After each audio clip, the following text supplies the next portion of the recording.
don't really know what they were thinking with this part, because there's nothing to this part.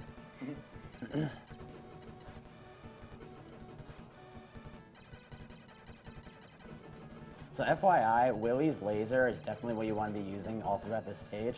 It does 2 points of damage, compared to everyone else except Jenny does 1 damage.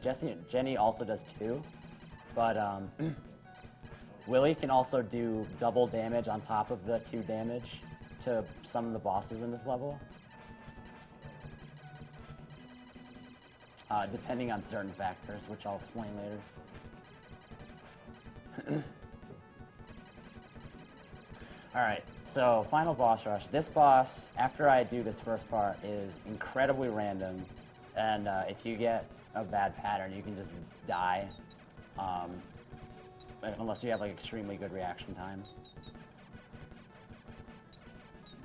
Killing these connectors is also kind of random because I think you can do double damage depending on like sub-pixel values, but I'm not positive.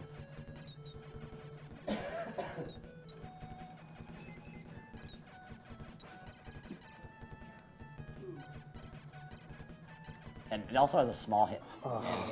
It also has a small hitbox, so actually getting lots of shots in on him is also, you know, it's difficult. But yeah, sometimes, I mean, you have to go near him at some points, and if he shoots at exactly the wrong time, then there's little you can do about it.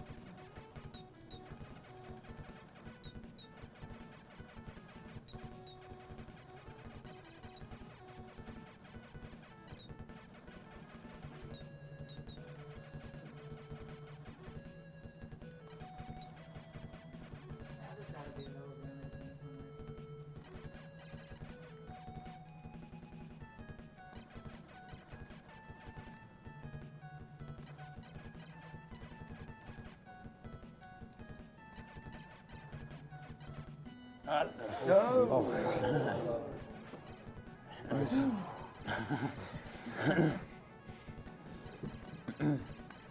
Alright, next boss has a trick during the inflicting damage part of the fight. There's a bunch of like stuff at the beginning where you can't do damage to him. It's still important that I kill these turrets that are going to start shooting at me after this first part of the fight. Because if you don't kill any of these turrets, then it's nearly impossible to dodge all the shots. So I want to kill this first turret. But then the damage part has this neat trick to it.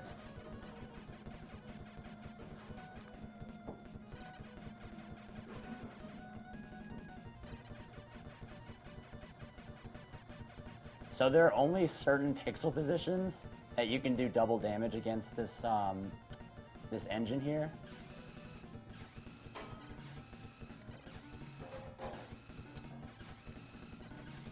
And I got it. Nice. So if you see the red flashing, it'll have a constant stream if you're doing double damage, but it'll have like a bit of a gap in it if you're not doing double damage. There are 2 adjacent positions near the plume, near the end of the plume, that work. So luckily, you know, there's a good visual cue to set it up. And we're going into the final boss here, Toad Marshal. This is also a pretty hard fight to do quickly. Shooting to the beat.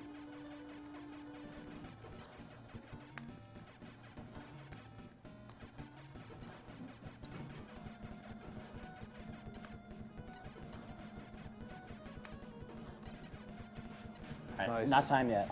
I'll say when time is. Time. 27.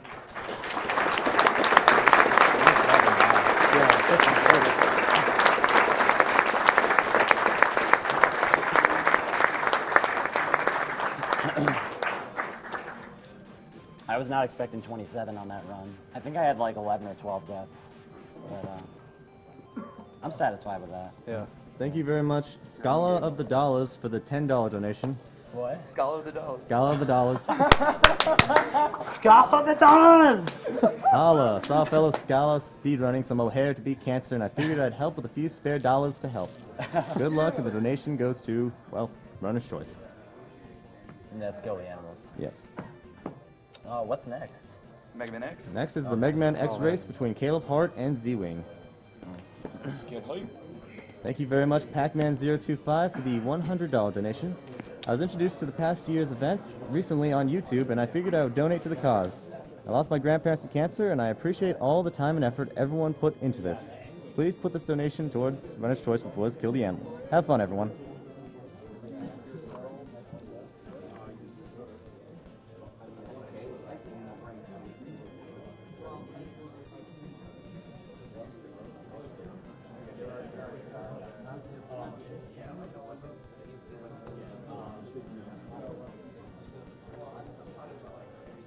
Thank you very much, Dio, for the $100 donation.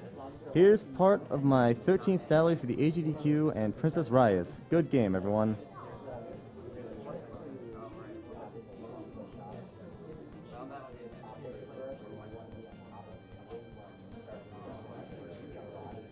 Thank you very much, Miss Dragon, for the $50 donation. Greetings, all.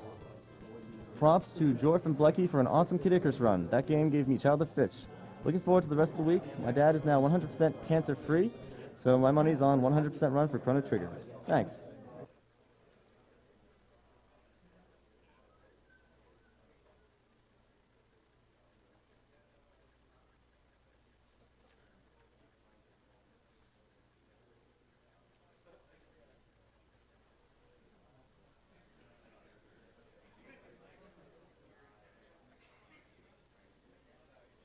Are you okay with the one that gets net?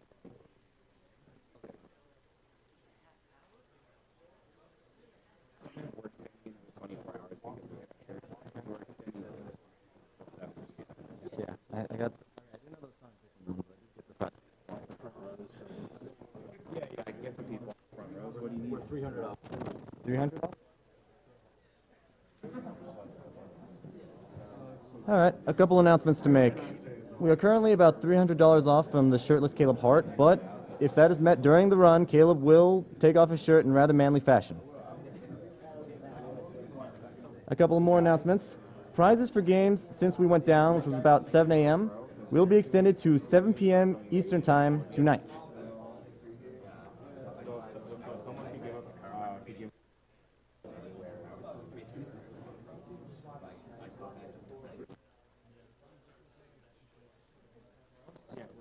So noon. In addition, a very interesting donation incentive to have Simon Vickland, the composer for Bionic Commando Rearmed, do a remixed soundtrack of one of the NES games that is played during this marathon, is being extended until noon tomorrow. Now, you all just saw a bunch of awesome NES soundtracks, from Bucky O'Hare to Kid Icarus to Journey to Silius. Any of those games and any other NES game that is being played during this marathon is eligible for a remix. So make sure to get your money in by noon tomorrow.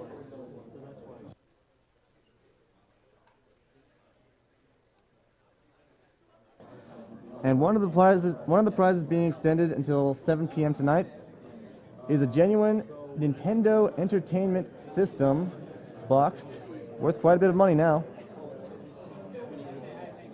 As you can see, it is an action set. Back in the day when they were trying to advertise it as a toy, because of the whole Atari crash thing. A little history for you.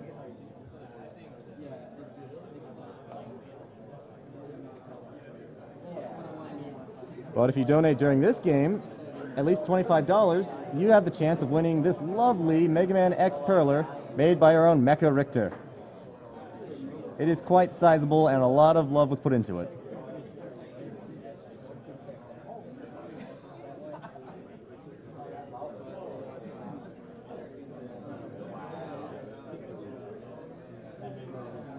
You have to with that emerald.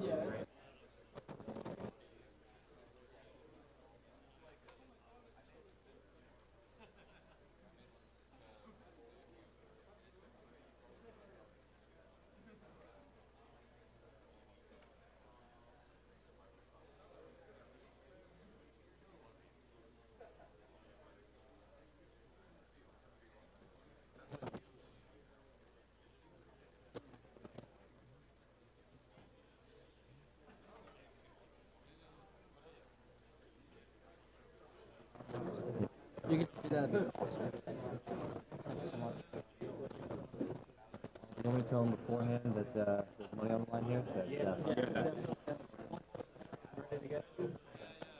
Okay, and then I'll read it.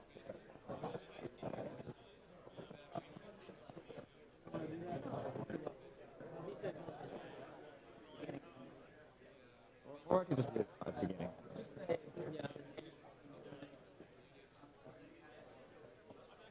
Okay, cool. No problem.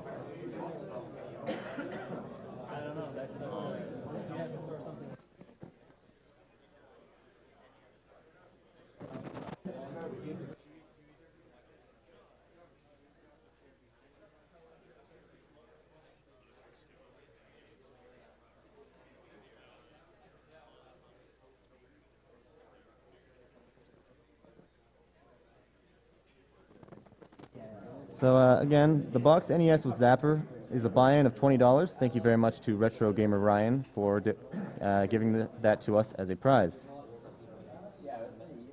Just a reminder, we are Speed Demos Archive. We are a website that runs games very, very quickly and posts high-quality videos online. We also have a forum and knowledge base. In addition, we have many people here from SpeedrunsLive.com, your premier source for races of all your favorite games. And we are currently running a charity marathon for the Prevent Cancer Foundation, whose mission statement is research, education, and outreach for the prevention of cancer.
Two. Go straight to game mode. I'll get a little snack and then we can start still. So ready? We're back.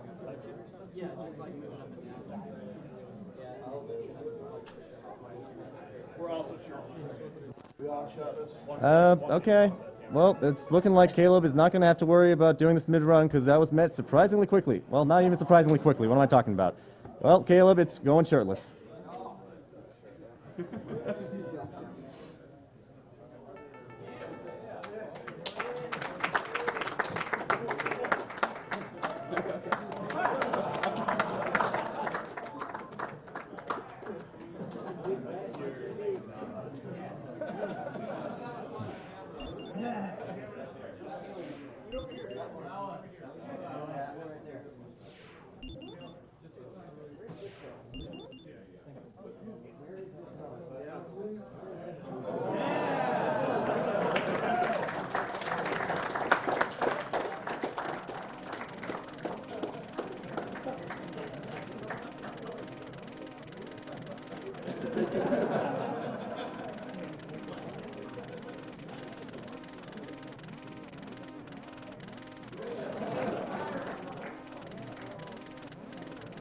All right.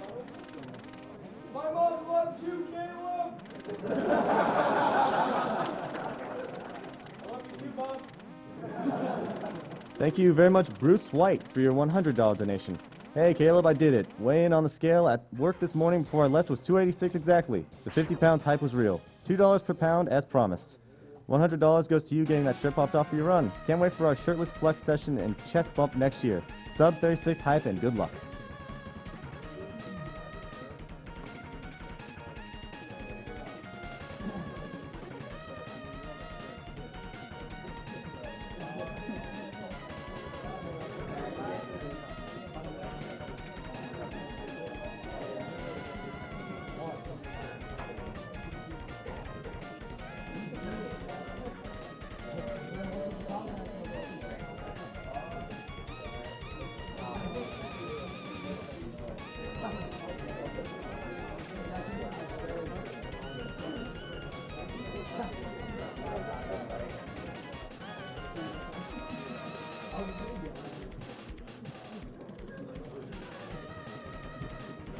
Thank you very much, Dark CEO, for the $10 donation.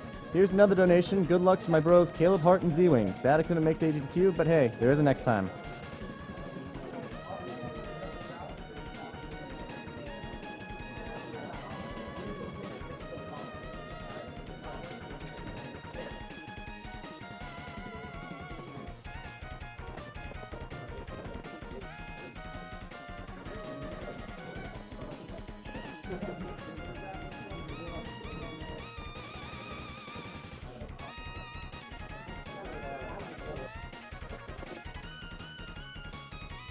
Alright. Before we begin, I wanted to give a very special thank you for the $510 donation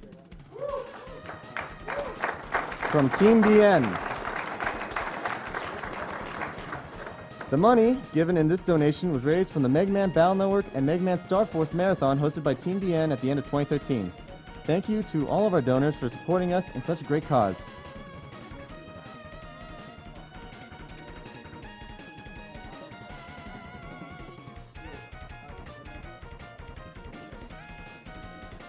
In honor of this inconceivably hype race,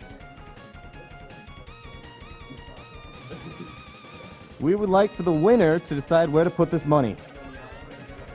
Yes. So Caleb and Z-Wing, I don't know if you heard that, but thank you to Team BN who donated $510 to Winner's Choice.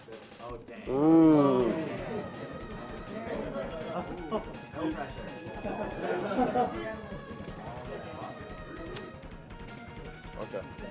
It's fair. It's fair. Yeah, I like it. I like it. 100. 100%, yeah. You got us paired up?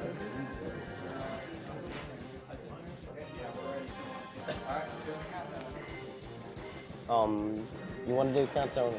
Yeah. 3, 2, 1, go. Good luck, man. Good luck.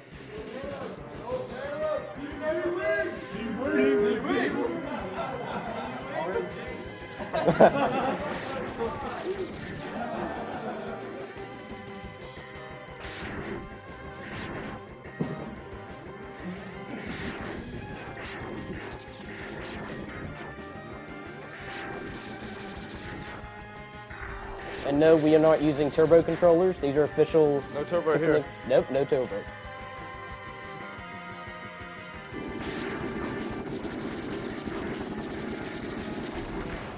I got the good beat.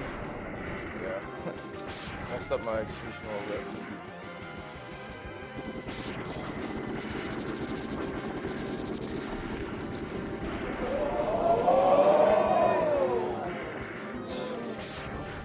That's alright, that's alright. There's a lot of game left. There's a lot of game left. Man, I can barely hear something. Turn this up.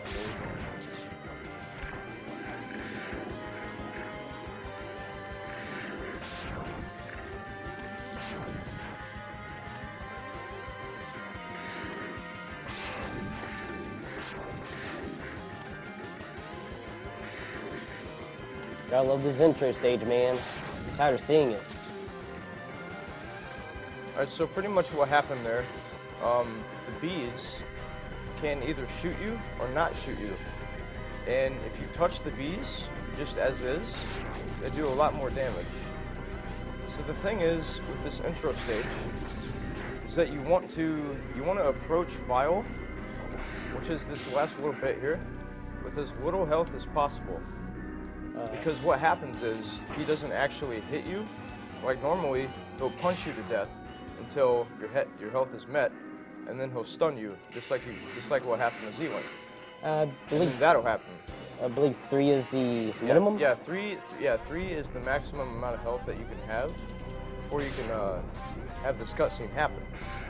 So what happened there is I actually got a little bit of bad luck, but that's all right. That's why it's called luck. Can't really do anything about it. You just gotta roll with it. It's a marathon. You know what I Can't mean? reset in a marathon. Marathon luck. So right now we're looking probably about a 7.5 second difference as of now. But there is a lot of luck in this run, so things can turn around pretty quickly. So we'll see. We'll see what happens from there. Okay, so coming up here, I'm about to perform what's called a slope jump. Essentially, when you're running down a slope, you're moving at a much higher rate of speed. And that allows you to save a few frames, at least until you get the dash boots. Once you get dash boots, you really don't need to do some slope jumps.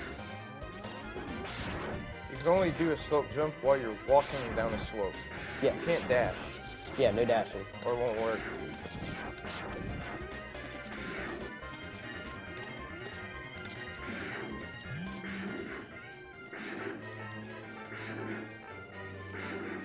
And I believe this is the only X game that you don't start off with the dash. So now that we got our mobility upgrade, things are going to get a little fast now.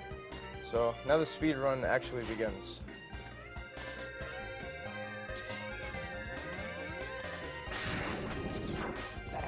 The dash is insanely helpful. Yep. It's mainly why we go here first in the speed run. Though normally in a casual playthrough, you want to go here first anyways. Especially because we can't get the heart on the first visit, so we'll have to make a little trip later on.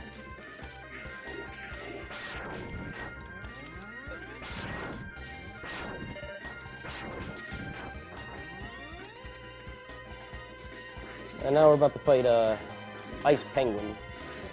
He's going to be sliding, that's all I know.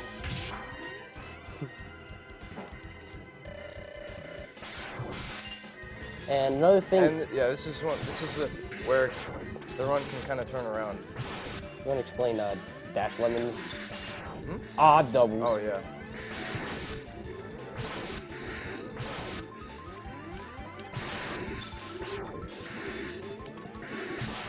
Penguin is not playing nice today, man.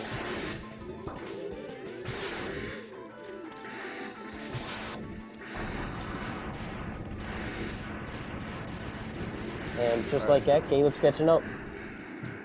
Yeah, like we said, you know, there's a lot of luck involved, and no matter how well you play, it can turn around within one boss fight. Yes.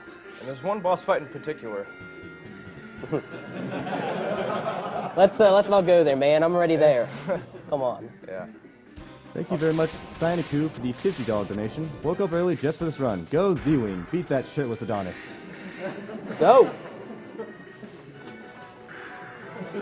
And right now, you guys are going to notice we're not doing the same route. The route Caleb's using is approximately About 8.5. about 8.5 seconds faster than what I'll be using. But he's going to explain why I don't do it. Mr. Iceless. Yeah.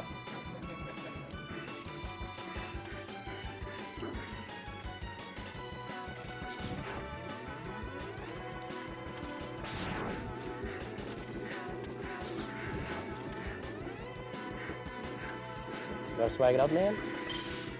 There you go. This is something that a lot of my avid viewers know that I do. So, for some reason these spikes won't damage you if you jump off of them while you're in the air. So it just looks like you're using a Game Genie or something like that, but it's just a minor glitch. It doesn't save time or do anything, it's just very, very funny. If you want, after you take the first 4 Mavericks, that way it's consistent with your commentary. Okay. After that, we'll just make do. This is a pretty hard jump up here. I'm going to explain it afterwards.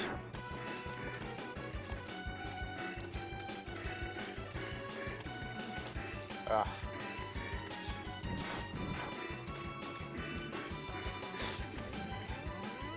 God, dude.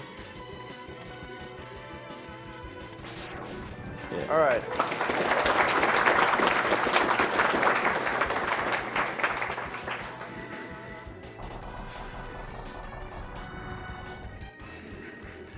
Bullet's too slow, man. Ugh. All right. That jump that I just did to get that heart is really, really, really tough. It's called Iceless. There he So goes. what it is essentially you have 1.5 pixels on that wall to jump from to actually get in the range where you can grab the wedge. After you get in the range where you can grab the wedge, you only have about 2 frames to grab. So as you can see, it's really, really, really precise. I missed it quite a few times there, but it's just, needless to say, it's incredibly difficult. But no excuses. You know, it's a mistake. I got a bad eagle. Like 6 dives. He's going to town.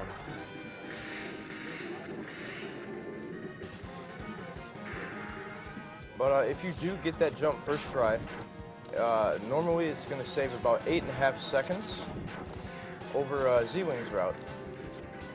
Because what a lot of the time that is saved with Iceless is actually on Mammoth stage, which is going to be the next stage that I'm going to do.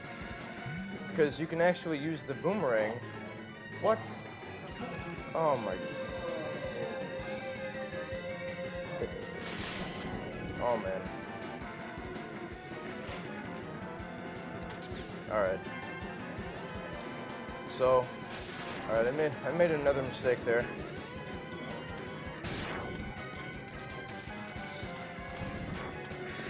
It's been this run's not really looking too good for me, but like I said, there's a lot of luck involved. It's pretty feasible that I might be able to pull through, but we'll see.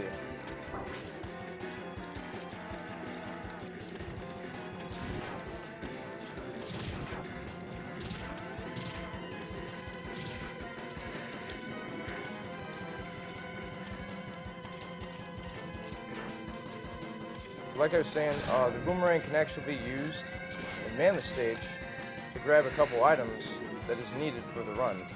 Granted, it's 100%, so you have to collect everything. Yeah, as you've seen in mine, I went underneath the platform. He's not even going to go down there. He's going to just get right above it.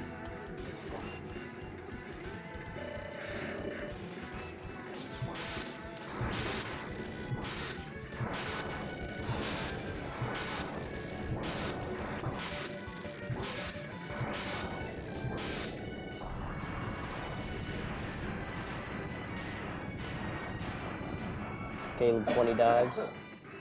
Yeah, but this is the boss I was talking about. You can dive a lot or be nice.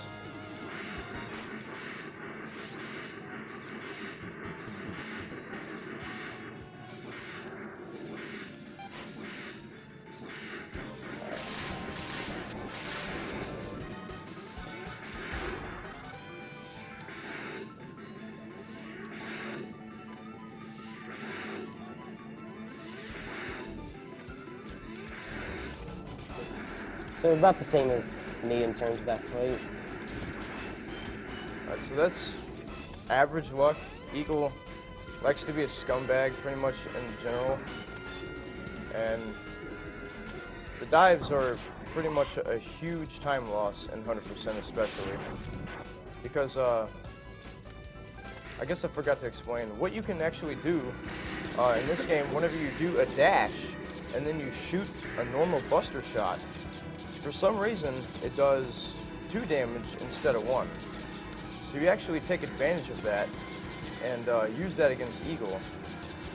Normally, what you would do in like a normal playthrough would be to use Chameleon Sting, because that's his weakness. But in this case, it's a little bit faster based on the route and everything else like that to use dash shots, because that's kind of all you have at that point.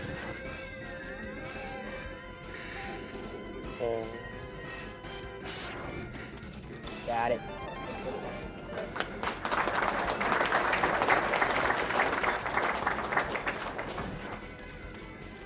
I believe that was a strat Surreal came up with. He's really good at routing a lot of games.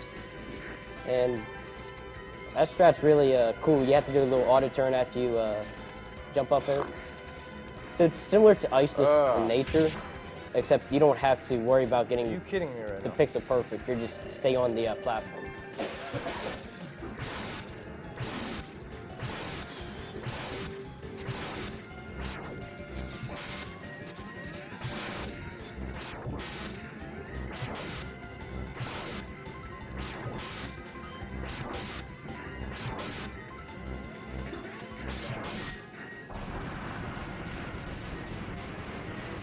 Okay, after Caleb's done with this Maverick, our routes are going to be exactly the same till the end.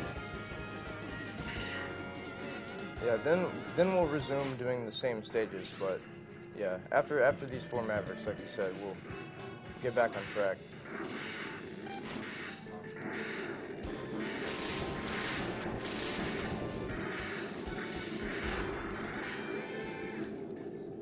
Thank you very much, Shader, for the $30 donation. Mom's been cancer-free for 10 years. Best of luck in the upcoming runs for a great cause.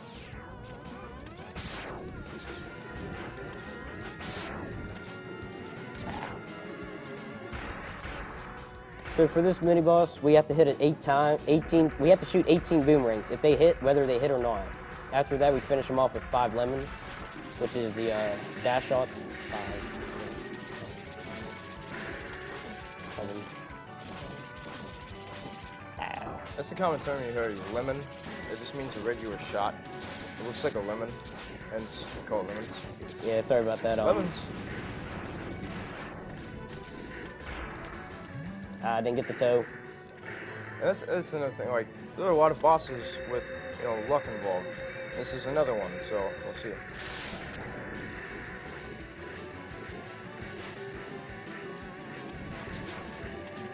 I'm about to do a trick called Waterless. It's how we get the heart before we go to Octopus's stage. Oh. Come on. Oh. Ooh.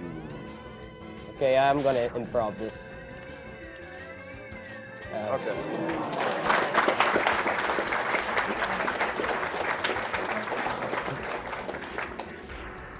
The farther down you get, the harder the trick becomes. I was not liking the... I like that. Nice, man.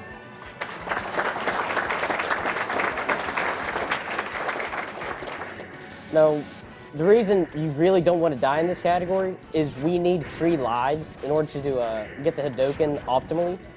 So a death will set you back not only, from the obvious dying, but you have to farm for an extra life. That's why we get the use the boomerang to get the life in Chameleon stage. Come on, man. Come on. That's just pathetic.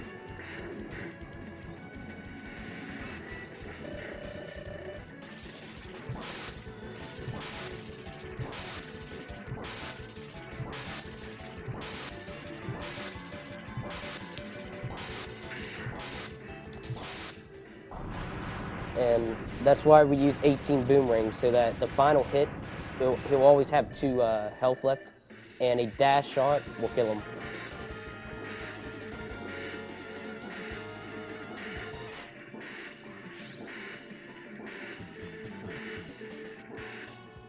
And another thing, during the stage intros and outros, we're always holding a button in. That speeds it up by a couple seconds, I think. Yeah, I mean, holding start helps advance. Like this scene where it shows that you got the weapon and the password screen as well. And also text as well, so any text boxes that you do encounter, it's best to hold start. It's the fastest way to get through them. Thank you, Guyver403, for the $50 donation. Shoutouts to the Megman X speedrunning community. So many great runners, and one I personally follow closely. Caleb and Zeering are the best at what they do in X1. Shout out to Akateru as well. Looking forward to Sneaks, the best X4 runner in the world. Hopefully Zero. Show them what you were fighting for. X-Buster and Z-Saber Cancer.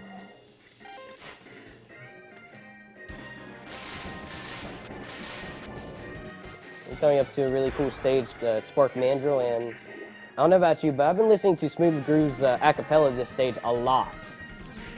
Yeah, shout outs to Smooth and Groove. Got some pretty dope acapella action going. Ah, Ah, come on, come on.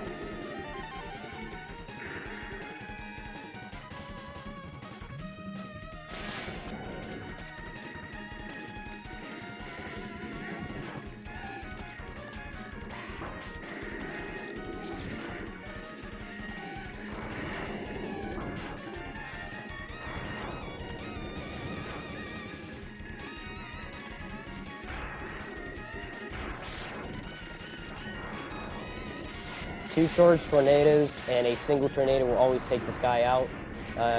There's really little RNG with that dude. Just the lag he can sometimes cause with the bubbles. But aside from that, you shouldn't have an issue with him.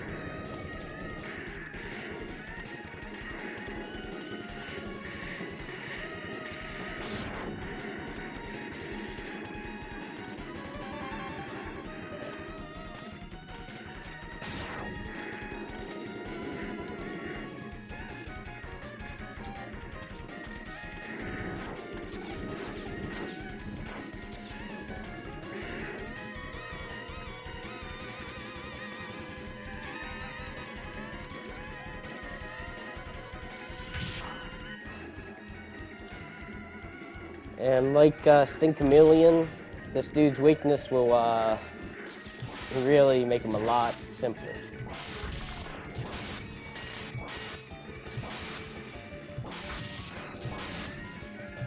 it's pretty much all about timing your shots so you can freeze them. You basically keep them in a stun lock.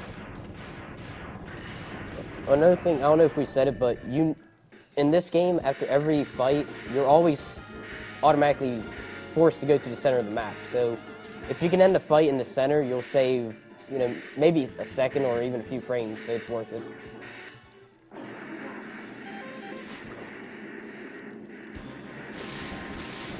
And this is an important stage. It's Armored Armadillo stage. You'll be seeing this a lot, but not until after we defeat Octopus, because there's an important upgrade in here that we can't get yet.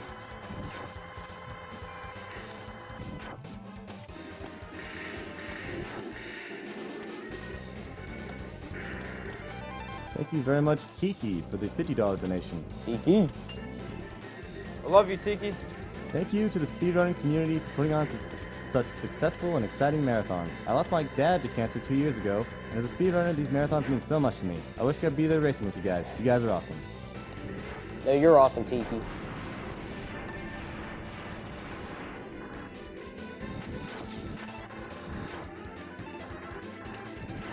So at the very end of this level, both of us use different lag reduction techniques. The way I do it is I go off the cart, and it's really preference, whatever you want to do, but you got to make sure you at least see the health at the very top before you enter the door. Otherwise, it won't count as visit. Like right there, that's one visit. I had to do that 5 total times, but on the 5th time, I need to have every upgrade.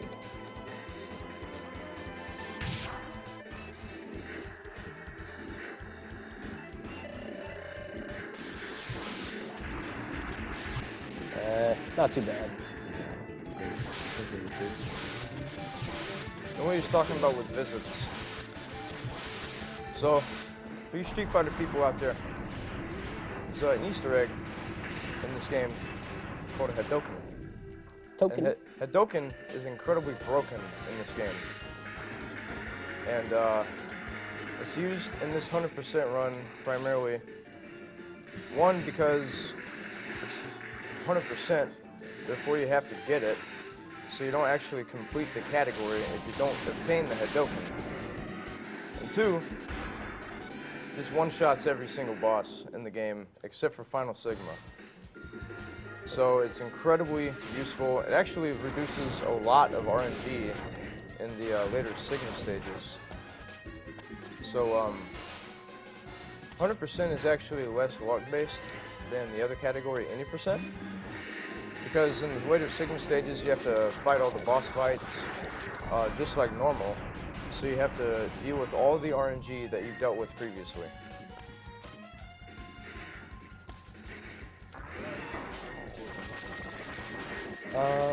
Not really sure yet. I'll have to take a look at the list. Has Small Mario been met yet? Ooh, yeah. Let's go for Small Mario. Small Mario, that's what I'm going to say for the rest of this race. Okay? Yeah, Small Mario. Well, let's meet it.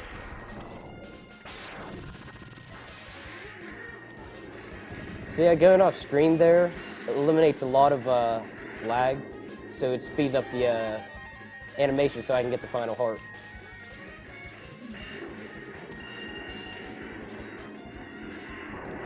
And you get to kill the snake just before he spawns. Once again, reduces lag.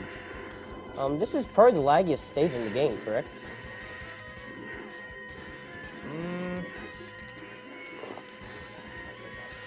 It kind of depends, really. It's definitely one of them, I'd say. But yeah, this sub can cause a lot of lag. Spinning. You can actually let him grab you so you can speed up the animation for his tornado. But I don't know why, but sometimes he'll just grab a hold of you and just instantly kill you. Yeah, sometimes you can go for that strat and actually get punished.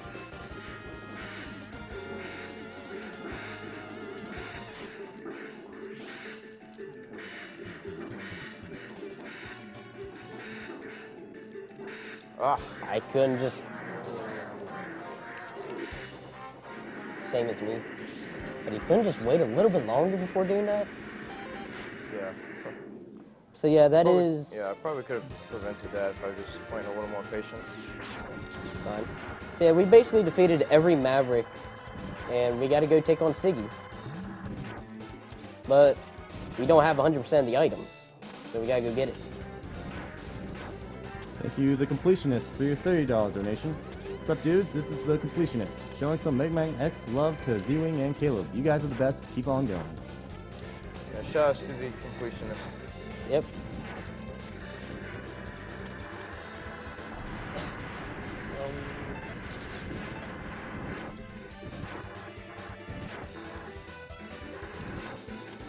So yeah, you're gonna see us die 3 times, but we're not doing that because we're bad. I mean, we are bad, but we're not that bad.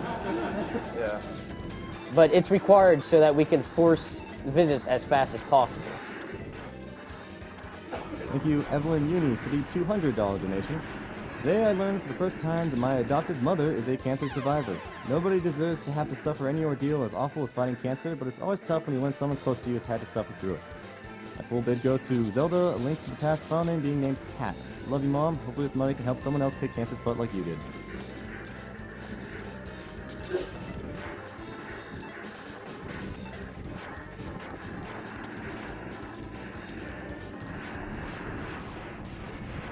Thank you, Zacho, for the $30 donation.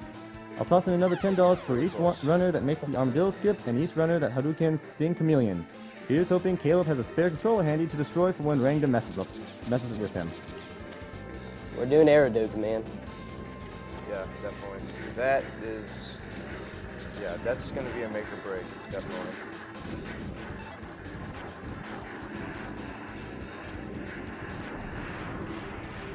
Thank you very much, The Stove, for the $50 donation. Hey guys, thought you could use another 50 for the marathon. We'll find out. I lost my aunt and uncle a few years back to lung cancer and had to donate for a great cause. Yeah, that's questionable. Questionable. If it's not, then you're back in the game, man. Yeah, like I said, we have to get these visits because you have to actually see this part of the screen 5 times in total. That was. Okay, this is the Hadoken. Essentially, you take out like Caleb said, a lot of RNG in these Sigma stages. If you play any percent of this game, you guys know what we're talking about.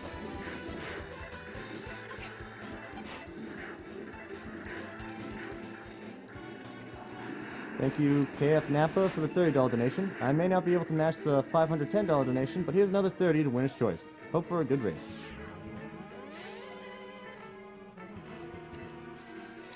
I'm going to try a trick. It's called a leap of faith, and we call it that because, Literally is a leap of faith. yes.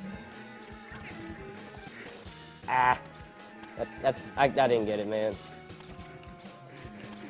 So yeah, if you get that, it saves approximately 5 seconds because you don't have to wait for a cycle.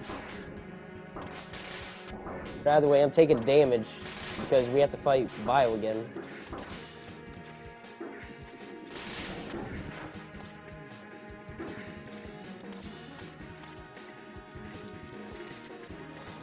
And also, what I just did there was called Vile text skip. Well, cut. Oh, I don't think I got it.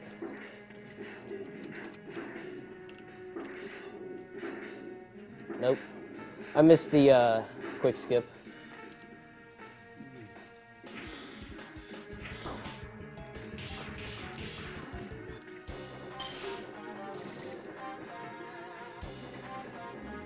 It's really not entirely too large of a time loss, though. Yeah, it's a minor sequence break. It actually prevents it. See, as you can see, like a bunch of this stuff is happening. The game really doesn't even know what's going on at this point. Basically, that cutscene that just happened was supposed to happen in the previous room before I even entered that, the boss door. Because basically what happens is the cutscene happens whenever you touch the ground. And as you can see there, we didn't touch the ground before we entered the boss door. So we actually bypassed that condition. Yeah, that was super close. Yeah. We're also going to be, as you can see, we're going to be using the Hadoken on clutch. just about every fight except, I want to say Rangda. He won't always cooperate, and you won't always be able to hit him with the Hadoken.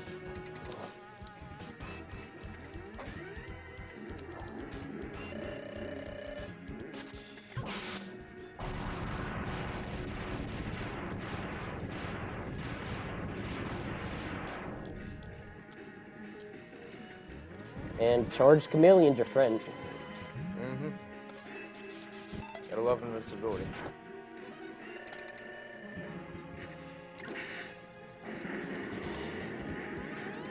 Winger can actually give you insanely horrible RNG there. I had that earlier in practice. Oh yeah. He can teleport. Like I got really lucky there because he actually dashed towards me. That's kind of what you want, because in that case, whenever you do fire off the Hadoken, it'll hit him as quickly as possible. But he can actually just teleport and make your day a living hell. Fortunately, it didn't happen.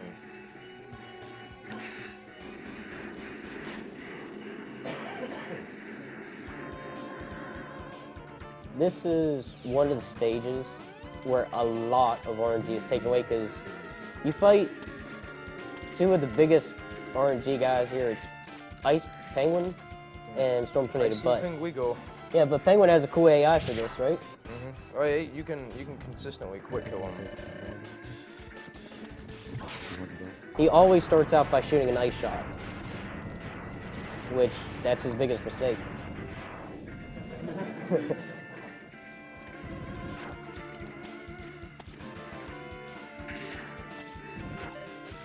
Oof. And once again, turning invisible.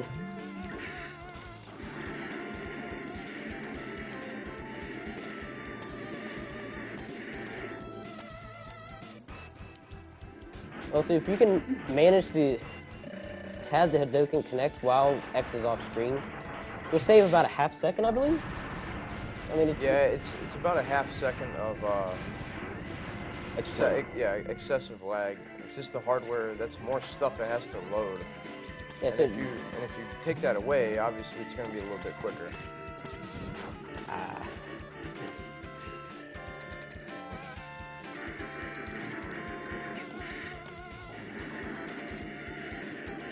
Let's see what he gives me today. Come on. Oh. One. Oh. Ah! That's chaos.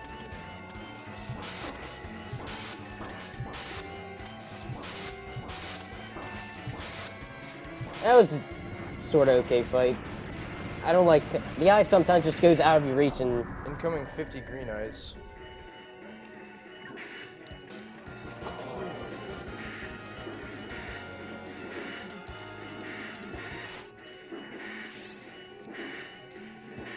Nice. That was pretty good. Okay, so we're coming up... Yeah. We're coming up to two of the biggest tricks in this entire run. These are the biggest time savers. This is one of them. I just skipped the armadillo fight.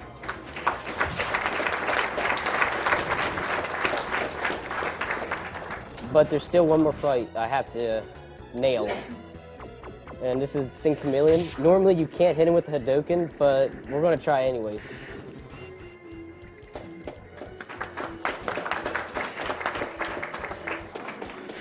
Ah.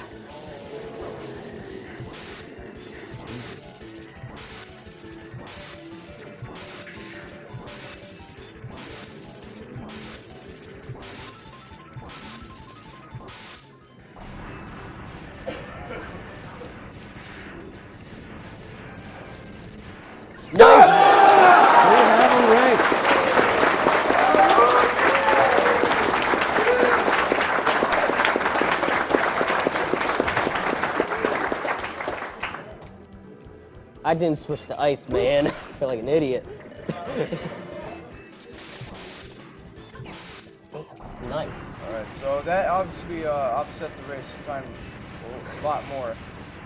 Yeah, this is Very. a little tight now. Yeah, it made the race get much tighter. Yes. So it's not over yet, boys. It's not over yet.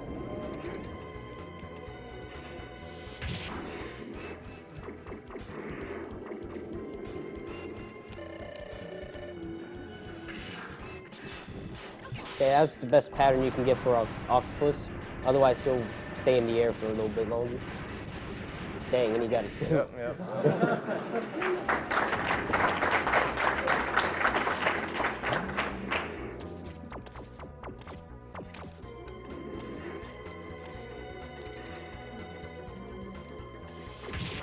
We only have one more Maverick to deal with, and he's not really that interesting. Incoming hardest boss fight in the game. Okay, good shot, man. Good job, team. Come on, man. Okay, I got it too. All right. Yeah. All right.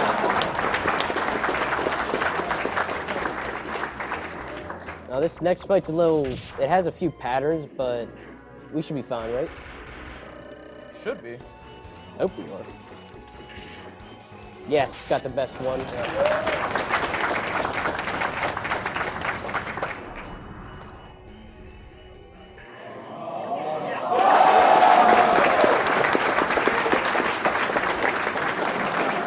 Let's do this, man. Let's finish this. All right. All right. So we got two more Hadokens left.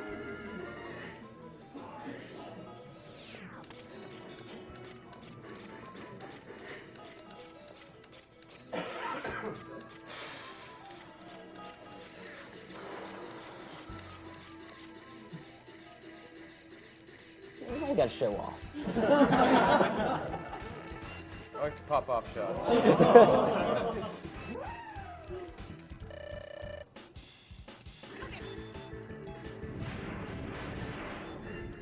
There goes the dog. Dog down. Rip doggy.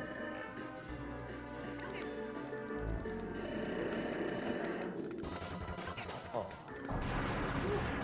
Okay, we cannot use Hadoken on Velgarder Sigma, so we have to use his weakness, which is the bubble shield. Yeah. I mean, it always looks clutch, but it's It's pretty easy to get off. I gave me a bad one, but that's fine.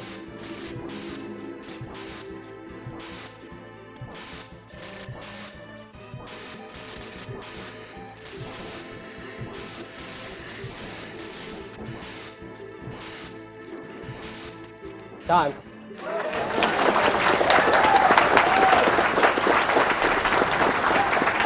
Right.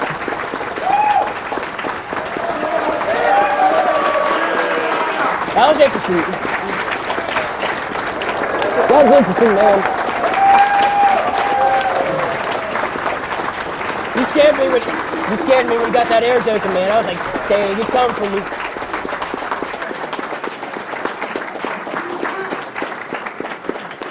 So what was the time? Garbage. Yeah. An 8 at 36, man. Yeah. Not a 36. We're really hoping to get 36s. We all wanted 36. The current world record for that category is a 35:58.7, held by myself. It's actually the only 35 in the world as of now, and getting that run was insane. The amount of sanity that you have to just to grind the luck and the execution and just breaking controllers and Eating pizzas. yeah, speedrunning pizzas and that. Pizzas. It's a lot to deal with, but you just gotta keep in mind when you do reach that goal, when you do obtain that time that you are satisfied with, it's the best feeling in the world. And all I just want to say is, for you people that feel like you can't get that time, but you have the execution and you don't feel like you can just go on any longer, keep going, because you will get it. And trust me, it's the best feeling you'll ever have, and there's nothing in comparison. So never, ever, ever give up. That's all I want to say.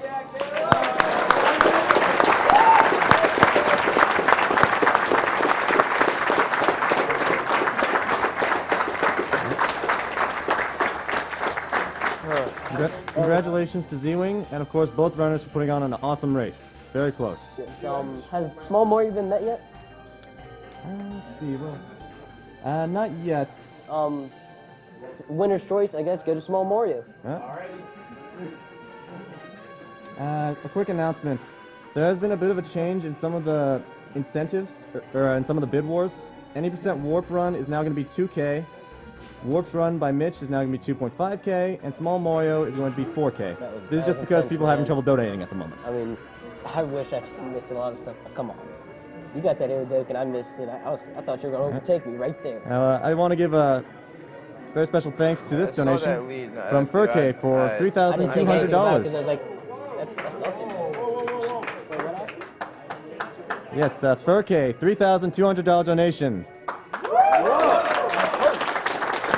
3,200 donation. Okay. Hello, runners. First and foremost, thank you so much for all the hard work you're doing to support such a great cause. To show you, the PCF, and every person who has to deal with cancer, our support, my community and myself collected this donation over the course of 3 streaming days. Keep up your awesome work, and I wish every runner the most of luck with their speedruns. So again, in the name of the whole German Furk community, thank you. I also put this towards Unity as the file name for Zelda Twilight Princess, because the only way to fight cancer is to work together for this great cause. You just watched a Mega Man X. Get one more flex. All right. Alright.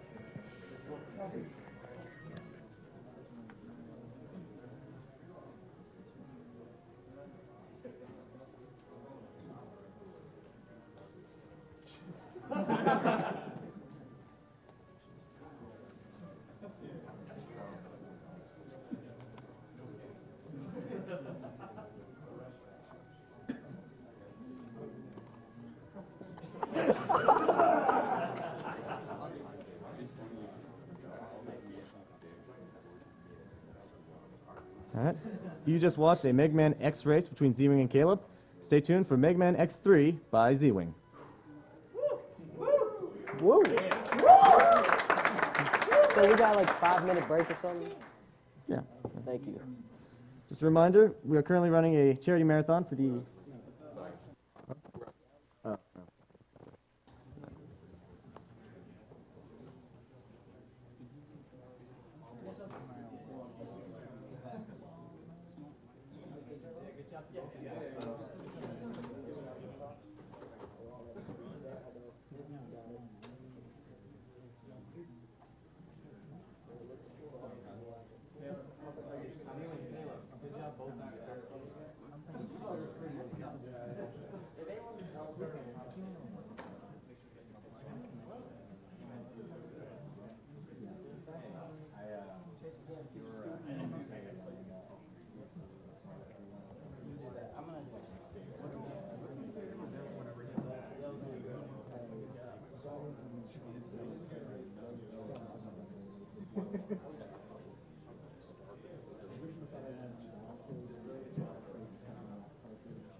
Thank you for tuning in, ladies and gentlemen. You are currently watching a charity marathon for the Prevent Cancer Foundation, whose mission statement is research, education, and outreach for the prevention of cancer.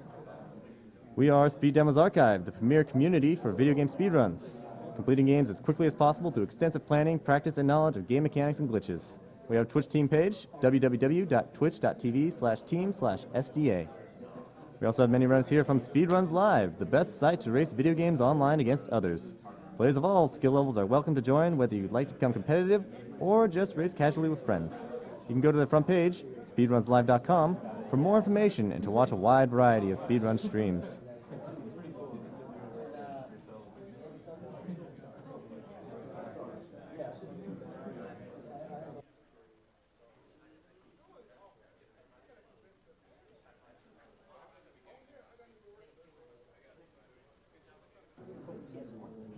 Thank you very much, Hash, for your $50 donation. Hey guys, greetings from Quebec, Canada. Awesome event for a good cause. Keep up the good work. Thank you very much, Andrew and Stormy, for your $50 donation. Thanks to everyone for doing this. We watch every time we can. Just recently lost a friend to cancer, so this is donated in his name. Miss you, Adam.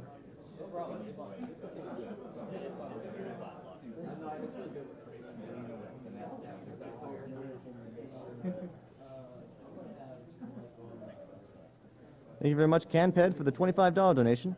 I was diagnosed with cancer almost a year ago. Now it seems like a distant memory of an experience, and I can say experience rather than ordeal, thanks to early detection and how far the treatment has come. All in all, it really wasn't bad at all, and now it's completely behind me. Put this to X and X4, because we've all seen zero runs far too often. Anyone can SDC.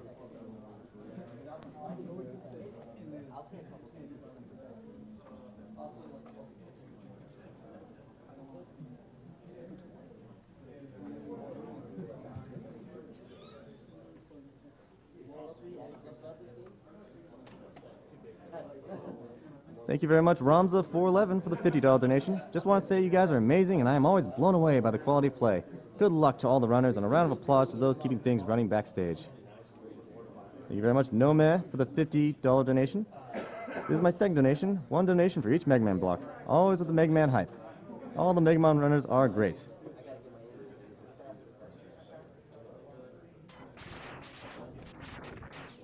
Thank you very much, Slinner, for the $50 donation. Cousin died young to cancer, donating to prevent anyone from losing a loved one. Greetings from Germany. Thank you very much, Radman, for the $250 donation. Not even a surprise attack by cancer on the website can keep Agdq from their speedruns. This should be more than enough to help phase cancer off for now so we can all enjoy more games.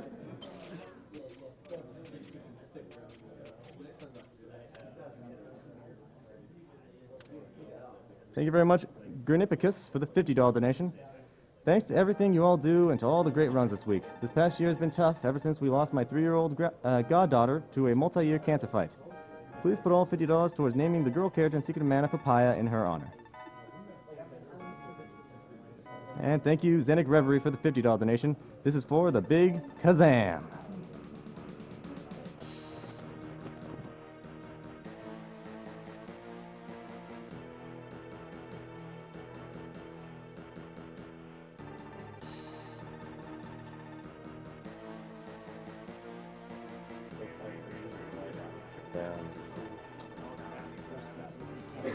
At least he's making it. Yes. A lot of you don't. Bonus game? It's a bonus game? More. It's gonna be epic.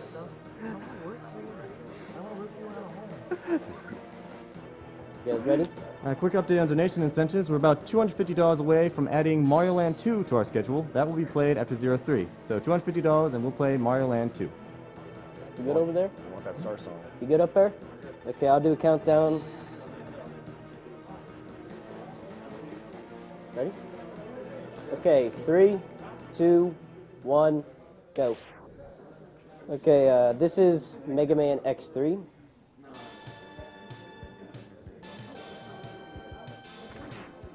Fantastic theme in the intro stage. I love this Yes, intro. this game does have a lot of nice music.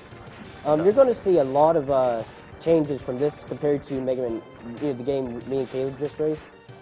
This has a lot more mobility tech involved. You can do up dashes and air dashes, saber jumps, and I'll explain those as I get to them. But the goal for this is 100%. So we'll be collecting every item in this game. And that means, in a broad definition, you get the gold armor and the Z-Saber. I'll explain that a little later. For those are the two most important upgrades in this game, as they just let you destroy everything. And this guy betrays you because, I don't even know, I can't speak Japanese. But yes, this is one of only 2 times in this run I'll be using Zero. And if you do like Zero, there is X4 coming up after this. Assuming that Zero is the bidding war, I believe. Yes, bidding war is between X and 0. Do you know what's leading so far? Let me check for you.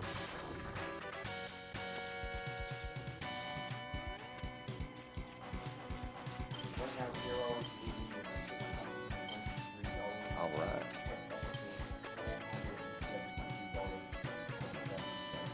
Yeah, so it's fairly close. But yes, the Z-Saber is the most powerful weapon in this entire game. So once I get it, I'll make use of it a lot.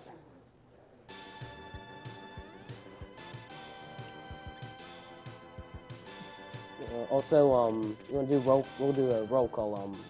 I'm Zewing, I'm the guy running this game. Conster. I'm Duckfist.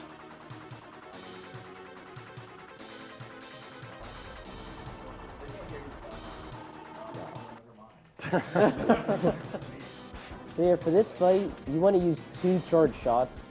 You want to start with the charge shot, and sometime before you end, you want to hit him with another charge shot. When you hit him with the second, really depends on what attack pattern he gives you. But right there, he didn't give me any bad patterns, so I didn't have to like waste a charge. So in X3, does it still have the dash buster shot for double damage like in X1 and X2? The dash shot in this game has been reduced so that it only affects a certain enemy, but it does not affect any Mavericks. So I can't use any of those strats. Right. Okay, the first stage we're doing is Ton of Rhino. This game was routed back in, I think 2005. I think Yuyama was the guy who routed this, and no matter how, like what you can come up with, the weapon you get from Ton of Rhino is incredibly useful. Like, you would have to do a lot of revisits if you didn't have this weapon. But for this first visit, I'm not getting any upgrades, even though I could get the, you see the E-tank right there. I could get that, but it's a little easier to get it when I have an air dash. So I didn't miss it, guys. I'm just coming back for it later. And this level, you really can't afford to get hit too many times, otherwise you can't do a quick kill, which I'm about to show you guys in a second.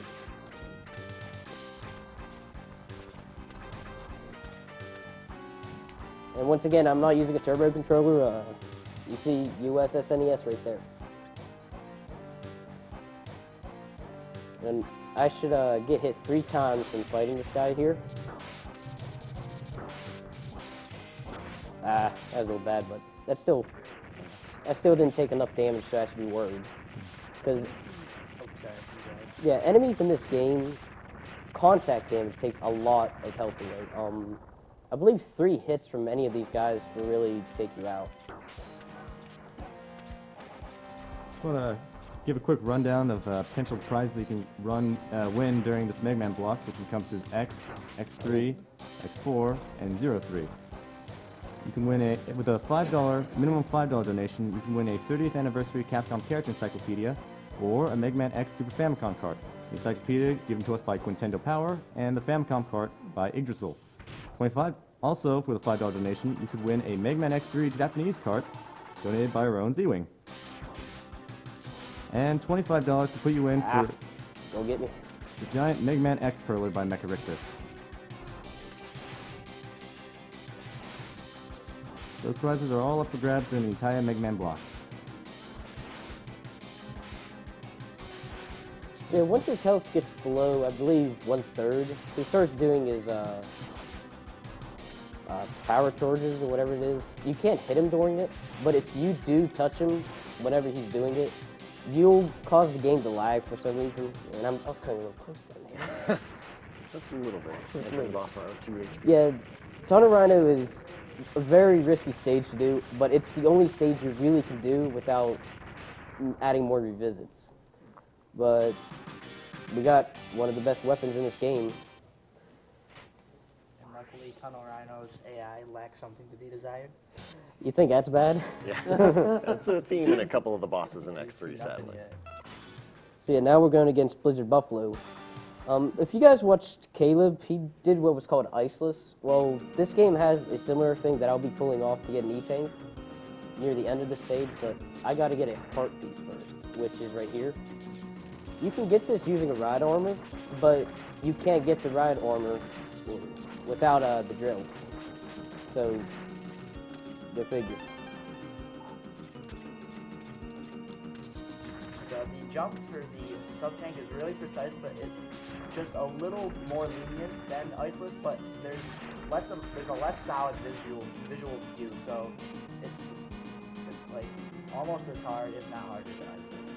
Yeah, I mean, when you put it down to the bare essentials, it's 1 pixel more lenient, but it does have a odd background to look at for visual. If I don't mess this up, I should be doing a gap jump, which means I can go through this ladder without touching the sides. That's the fastest way to go up a ladder.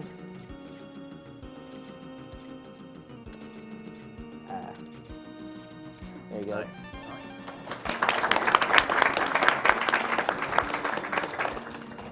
Yes, that was okay. Gap jumps are actually easiest to do in X3 because the ladders are so big, so the gaps that you can jump in are really big. Yes, and they're a little easier in X2, no, a little harder in X2, but they're really hard in X1. There's like no space to jump in. And this is the leg upgrade. As you can see, it sort of demonstrates what it can do. But it also has a hidden feature that won't become known until after the next stage. Okay, so this fight is actually incredibly difficult. I mean, it's so difficult that I only need 1 hand to do this. like this is all you really do, man. I mean, you want the controller? What about you guys?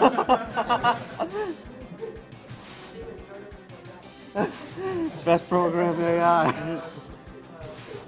But yes, once you, as long as you jump when he's, before he fully sees you, I guess, he thinks you're in the wall to the left, so he's like, it's a buffalo, I don't know. It's just a buffalo. But yes, that is the fastest way to defeat this guy. Using his weakness would be substantially slower, even though it does more damage. And now we're going to be coming up to a cutscene where you get to see 3 additional Mavericks. This is Bit, Bite, and Vile. Bit will always show up before you destroy your 5th Maverick, and Bite will he's only in Maverick stages 3, 4, or 5. Bite will always show up before you finish off your 8th Maverick. And Vile, you have to actually find him. And since this is a 100%, I do need to kill him in his secret stage. but I will do that during my last Maverick. Worst possible scenario is if Bit appears in Toxic Seahorse's stage, because Ice is his weakness, and then Ice is the mini-boss's weakness, and then Ice is Toxic Seahorse's weakness. So then he's down some Ice. Yes, If Crush that Shield is extremely OP, to be honest. And I'm also going to show off a little collision detection funkiness here, where I'll be going through these guys' hitboxes without actually taking damage. If I can get up there, that is.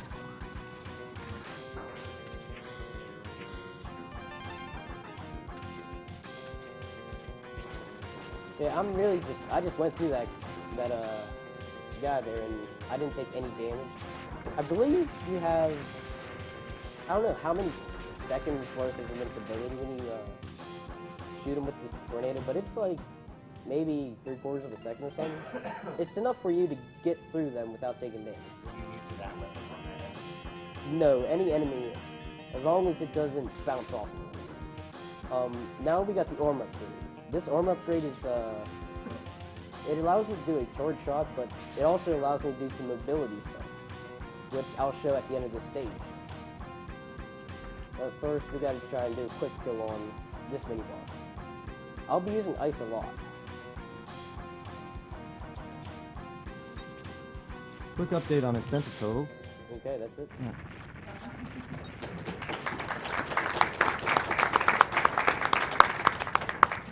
Currently, Mega Man X4, the bid war between 0 and X. 0 is in the lead at $718, X at $482.30.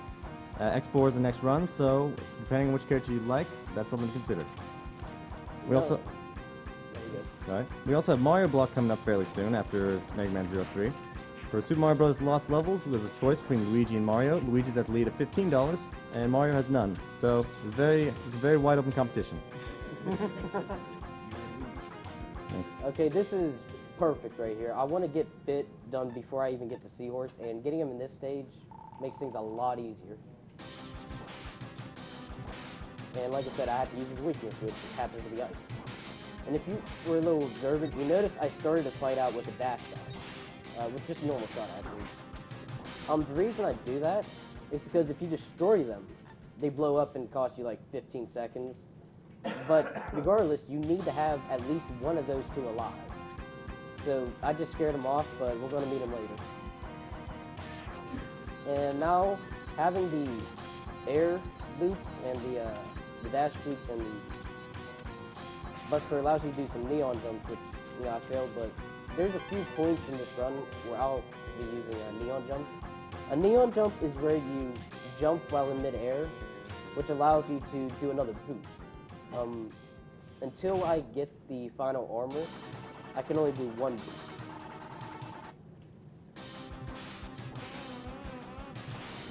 But you can also do a double, which is a little more complicated because you have to let go of a button and press another one on the same frame, which this game runs at 60 FPS, so 1/60th of a second. That's a very small amount of time, but it's doable. And right now, I'm playing a little hardball. So yes, this is probably the most RNG dependent boss in this entire game. Everybody else isn't really that bad. Like, you notice when me and Caleb raced at MMX, like, we were losing and gaining a lot of time in a lot of fights. In this game, you really don't have a lot of fights you're going to lose or gain time on, just because a lot of the RNG is just taken out of the equation. And also for this fight, I was using Buster only, because when he performs an action while on the ground or the walls, he loses all vulnerability frames, which allows me to take another shot at him without waiting. And this is Gravity Beetle. This is the second stage I'll be revisiting later on. And because I don't have to deal with Bit, I should be able to show off a little neon.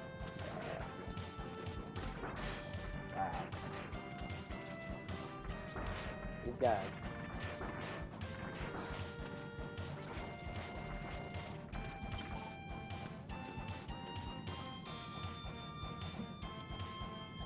And so if you notice, every stage has these little midpoints. They're just there for bit and bite. Thank you very much, Utai Mitsumo, for the $100 donation.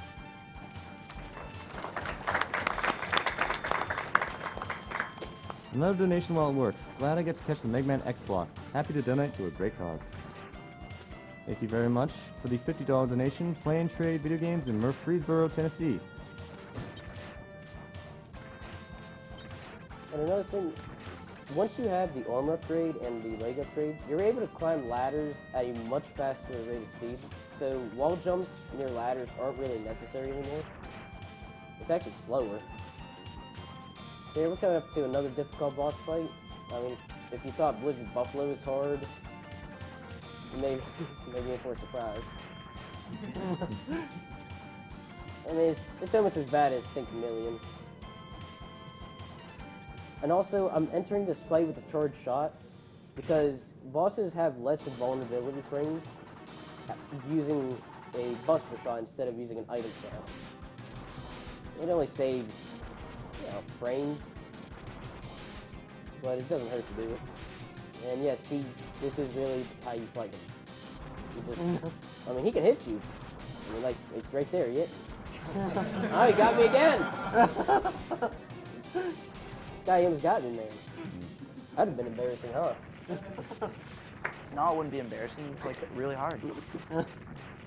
Thank you very much, Jordan S., for the $25 donation. What better way to spend a chilly winter day than watching some speedruns? I can't wait to see Z-Wing destroy my favorite Mega Man game of all time. I've been studying French for over decades, so put this money towards the Borderlands run in French. Vive la France! And now we're doing Toxic Seahorse. This is the 5th Maverick. So once this stage is over with, you're gonna there's a possibility Bite will show up within the remaining Maverick stages. I also like the music of this stage. It's pretty cool.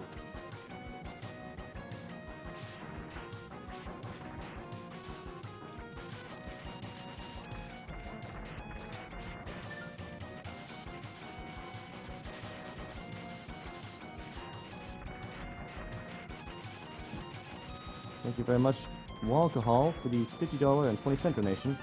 Hi all, everyone's favorite nut here again. I just want to say hi to all my friends and wearers of glasses at Agdq, and I want to apologize for being unable to donate sooner when I really wanted to.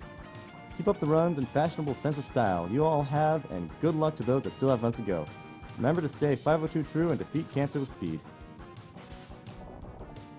So, as you can see, I need to use that charged ice block there. That's the most optimal strat to get up here. But if Bit would have showed up in this stage, I really couldn't use that because I also have to use ice on this guy.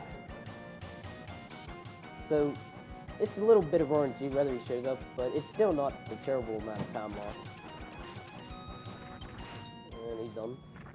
Now there's one more section to this stage, and once I get to the boss fight, it's gonna look a little weird what I'm doing, but the guy has some wacky invincibility frames. I can't really explain how it works.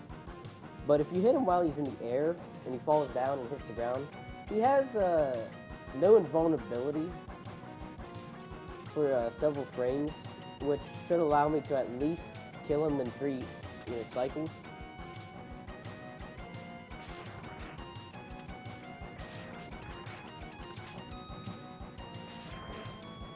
And I should end this fight with 1 or 0 ice shards, so you have to really manage your ice shards here.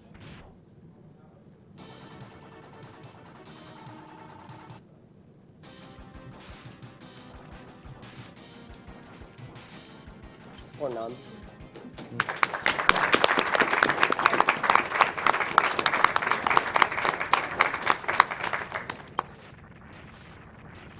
Yes, that was a pretty okay fight. 3 is standard. You can actually get a 2 cycle, but that's very difficult to pull off. I think I've only done it 1 time. It requires mashing at just the right speed and just the right time. Let's drop that. Okay, now this is a stage where, even though we collected the ride armors, we can't actually use them. But we will after we take this one.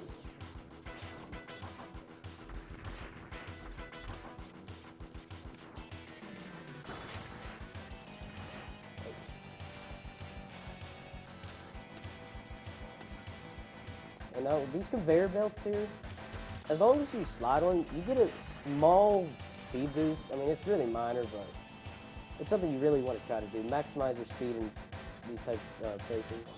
And this mini boss here, you just hit it with acid. This next part here is one of the reasons why there's no reason to not do this stage, since a Blast Hornet gives you Blizzard Buckler's weakness.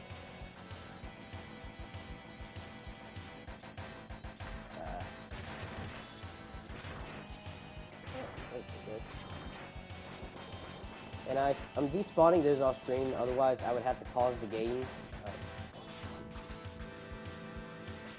Okay. So I don't have to go down there and grab it, I just have to shoot it down. And with that, the rest of this, I'm able to show off a few ride armors. But that was just the normal armor. So X3 was the first game to introduce multiple different types of ride armors that you can kind of like summon by standing on these platforms after you find the upgrade. So does the 100% category include finding all, 4 different ride armors? Yes, you have to get all 4 of them, otherwise the capsule at the gold capsule won't show up in Doppler 1. I think this is the only Mega Man game that has that with ride armors. Every other one is just upgrades. But yeah, for this fight here, the Blast Hornet's weakness is Gravity Well, which is what I'm using. But it's really slow to use since you have to wait out an animation. But luckily for me, I can pause the game and cancel the animation and charge nearly instantly. But while I'm charging, I want to shoot a Gravity Well so I can maximize the damage over time.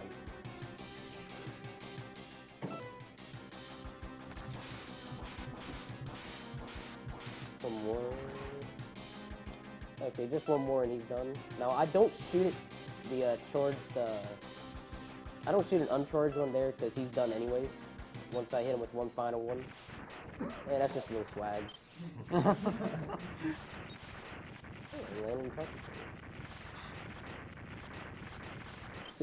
This weapon here, unfortunately, when you have to charge your equipment and switch items, it kind of gets in the way and auto locks bees, which that's not a really fun thing to deal with, because especially after what I have to do in Doppler 2. Okay, this stage is probably the hardest of all the stages. You have to do a lot of neon jumping, and hopefully I can get a double neon here for you guys.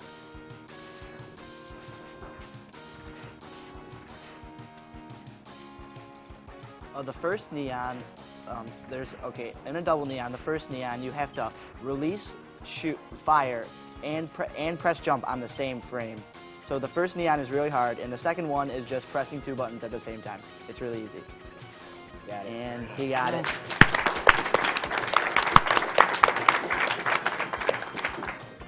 That saves approximately 5 seconds over using one neon. It's a little tricky to pull off, but if you fail it, I think you can get a ride up the elevator anyways.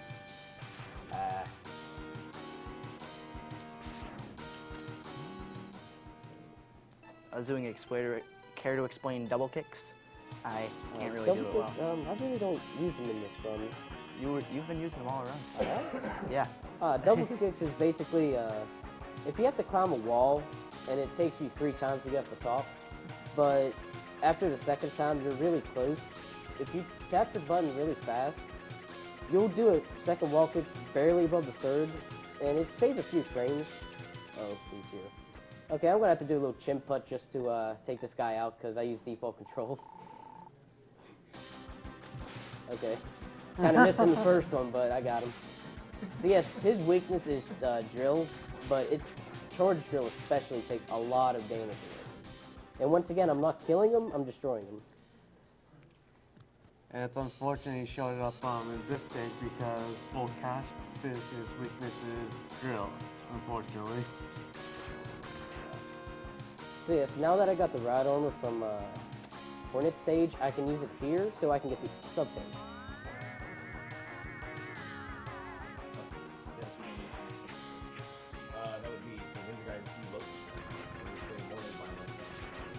And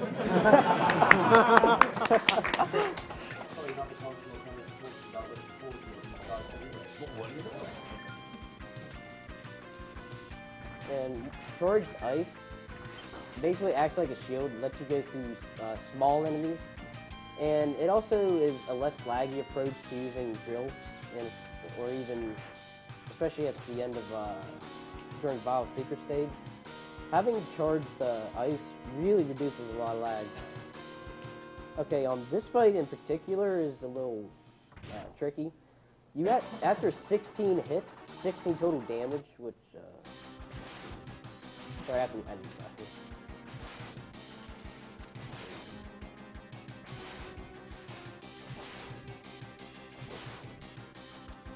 Come on. There we go. So I really wanted him to do that so that I can eliminate the number of drills I need to use. Because he has a long invincibility frame with the drills, because not only is it from the damage he takes from that, but he has a sort of invulnerability period once he hits the ground with this little shockwave he does. And that's 7 Mavericks down, but we still haven't been to Vile yet, so we gotta get him. Not killing Vile versus killing Vile creates 2 different Doppler 2 stages. I want the one that this bug's in that I need 0 for, which is only available if you kill Vile. And I believe Vile's capsule is only in 2 levels, I believe? I believe 3. Blizzard Buffalo, but that's not a choice because you need mobility. This stage here, and Volt Catfish. So yeah, that was the final armor, but luckily for me, that armor right there is actually the best one to use in this stage to get to the heart. It doesn't, I have to use a ride armor to get the heart, but none of them have the mobility required to get here efficiently unless you have this to hover with.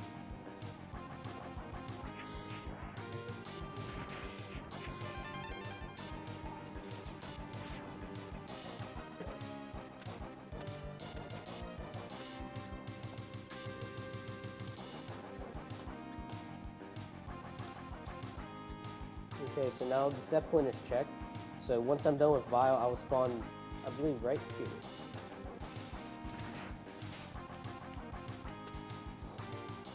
This stage also has some good music, man. Oh, this one's great. Thank you very much for the $50 donation, Avatar of Honor. Hey guys, been wanting to win some Mega Man X games and it's been great watching so far. Thanks for the lessons and keep up the fight against cancer. Thank you very much, Havoc81, for the $20 donation. Loving the Mega Man X run so far. But now we get to my favorite in the series, X3. Best of luck, Z-Wing, and to all the runners. Let's X bust cancer. Loving the blue bomber camp, by the way. So for this fight, you're going to notice a pretty common trend, but I need to hit him 4 times with charge shots. Once I do that, I'm going to finish him off with his weakness, but I can't afford to miss any shot, otherwise I can't kill him, because his only weakness is this weapon and the weapon I get from the stage. So, go figure. This should be enough to kill him, as long as I don't mess up. So you really just want to hit him at every opportunity you can, but you don't want to be too risky, otherwise if he hits you as you're about to shoot and you don't hit him, you have to take some extra damage off him, and just like he's done. Now that he's done, I don't have to worry about anything else, since Bit and Bite are both defeated, which allows me to fight the optimal boss for Doppler 1. Nah, we gotta do another chimp cut, jeez. I was only expecting to do this once in this film, not twice. X3 has really good aiming techniques. Yeah, the movement's a lot more difficult compared to X1. X2 also has difficult, well, movement tech, since it has air dash and strike chain, but for this, really charged Buster is the only weapon that could use his ability. And that wasn't your stream lag, and that is an incredibly laggy part of this game. It's too laggy to be honest. Thank you, Stephen Kabinski, for the $50 donation. Was waiting to donate, but decided to do it now because of Z-Wing's awesome explanations. Cool hat, too. Thanks for everything you all are doing to support cancer research and prevention. My aunt's been battling cancer for the past few years, so this means a lot to me. So I guess speaking of a lot of in-game lag, Z-Wing is playing on Rock Band X3 on Super Nintendo. So does the X Collection version actually reduce all of the lag like that in the game? It has internal lag, but it doesn't have any, lag from sprites and all that stuff. This game, that in the X Collection version isn't actually a copy of this. It's a copy of the PS1, I think. PS1 version. Also, we're gonna do a little interesting strat here. Don't blink. Didn't get him. Okay, I'll get him.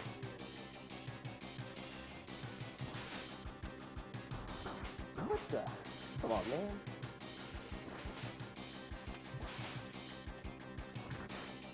Below innocent. I'll show off the proper way to do that when I get to the refights. Basically what it is, when he's hit, he has no invulnerability for him, if I'm correct. Yeah, it looked Approximately. like you landed 3 really quick buster shots at the very end of the game. Yeah, I think he loses it for, I want to say 2 seconds, but you don't make use of all those 2 seconds if you have to switch or use it. But I'll show off the proper way to do that later. But now that we're done with all the Maverick stages, I don't have every upgrade. I still need to get 2 hearts, 1 E-tanks, and helmet upgrade. But first, I need to go to I wanted to go to Beetle before I go to Rhino, because the Rhino upgrade for the helmet actually spawns a map anytime you enter a stage that's not a Doppler stage, which will cost about 5 to 6 seconds. And I just gotta do a quick neon here. Thank you very much, Peter Vervloet, for the $15 donation. Here's $15 towards X in Mega Man X4, because goodness knows Zero is way too confused to handle this mission.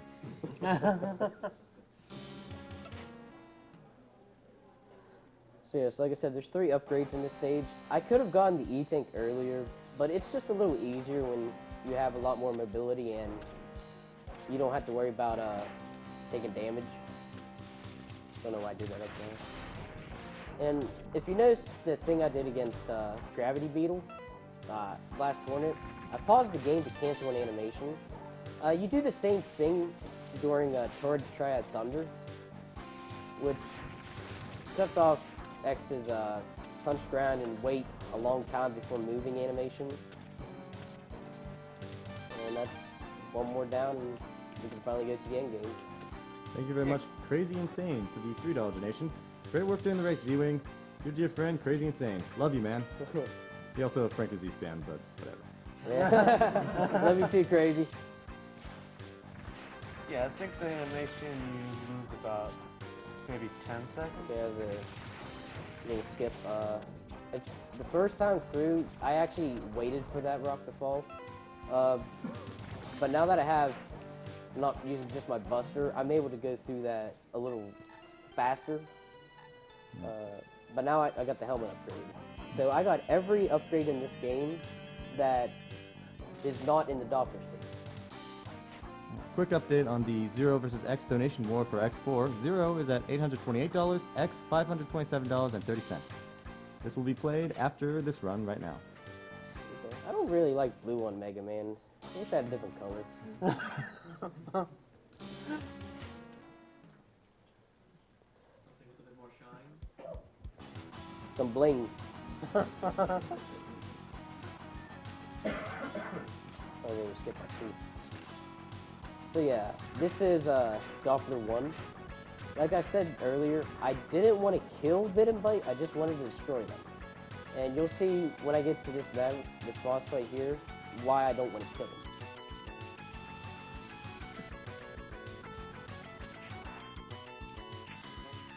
All I need here is a charged spinning blade and 1 more, but once you kill this guy, you lose your movement, and X walks really slow, so I need to find a way to speed that up. I just go over top. Thank you very much, Tony Cozens, for the $25 donation. Hey everyone, awesome first 2 days. Can't wait to keep watching and keep donating. That race was wicked, and Caleb, awesome speech. Good luck to Z-Wing on X3 and the rest of the runners. Now, like the Hadoken in X1, I do need full health in order to get this capsule. And luckily for me, I have just enough after that last guy to get this capsule. If you go just slightly down without having full health, you have to basically restart the stage, which luckily for me I didn't have to because I didn't take any extra damage, and there's the bling. So that armor gives me 4 very cool chips, I guess. I mean, I only need 1 of them. Well, I need 2 of them for the speedrun. And as you notice, I was actually double dashing. I get a second dash when I use the, while I'm in the air. So that's going to be very important thing to know when I get to Doppler stage 2. Because there is a strat I use that involves this. And also there's bit and bite. At least it was. Now, for this fight, I got so much health, I don't really care about taking damage. So I'm just going to get behind him and just hit him at every opportunity I can.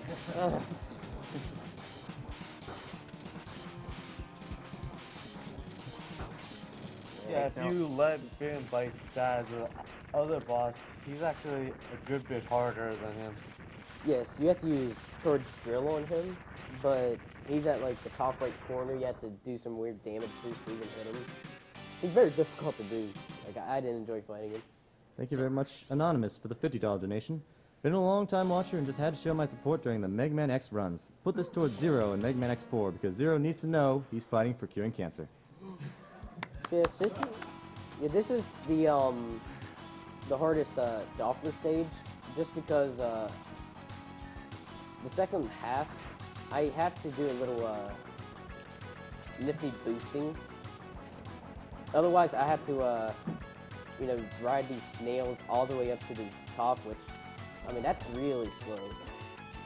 And this is the last time you're going to see Zero, at least until X4, I hope. Now, this guy here does not show up unless you have killed Vile. That's a very important requirement. But I only use him just so I can get him killed.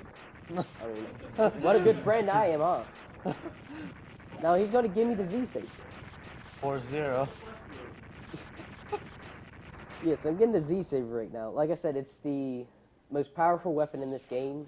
It takes 16 damage away on contact and 24 if you use the ranged version of it. And you do not need full health to use it, unlike Yes, Shoryuken and Hadoken. Yes, that's very important. You do not need any. You don't need full health to use it. You can use it at any time as long as you can charge. So this is the little strat I invented when I started running this game. It's very lenient, to be honest. But I'm hoping I, not only this trick, but the trick after I hope I get. And there you go. Nice.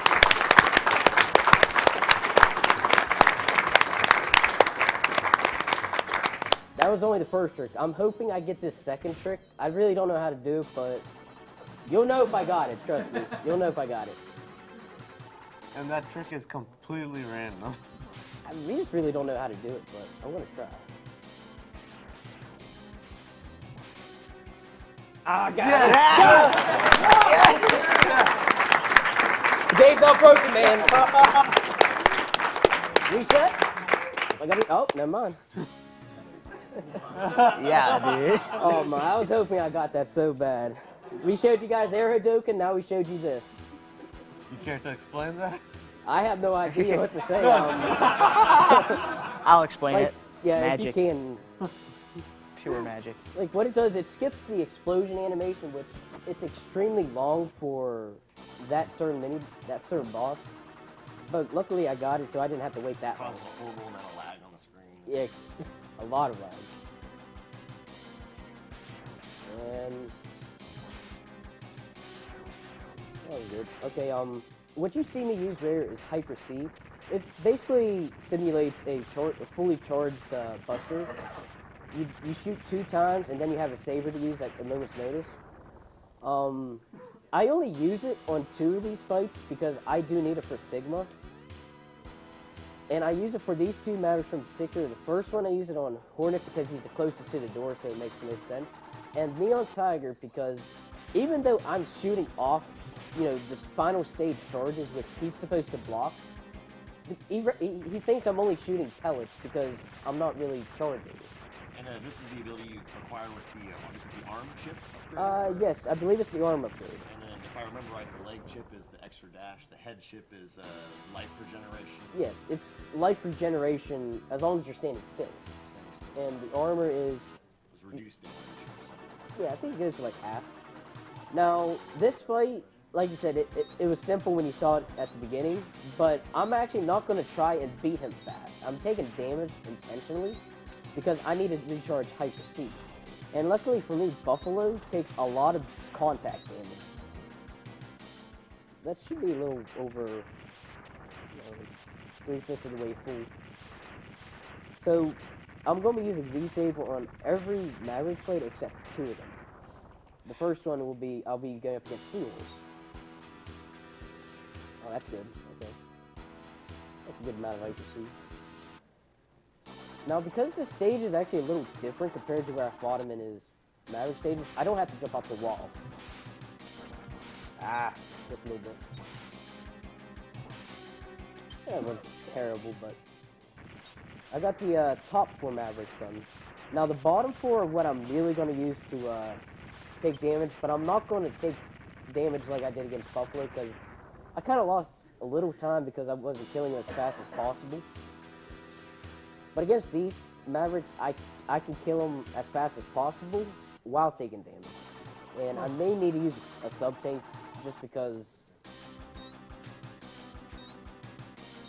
I may take like too much damage or have not enough fight to. He's doing pretty good. It looks like I may have completed a good chunk.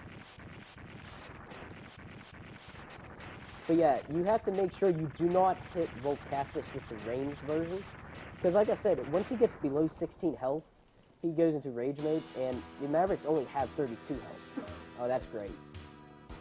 So if it would have hit him with the charge, he would have been invincible and would have just, been a pain. Now, unfortunately for Gravity Beetle, he actually has an AI now, which... It's unfortunate because I need to hit him with the Z-Saber, and luckily he gave me a good pattern. If he goes into his ram attack, I can't hit him with Z-Saber. So luckily for me, I got the best pattern, and I didn't have to waste time.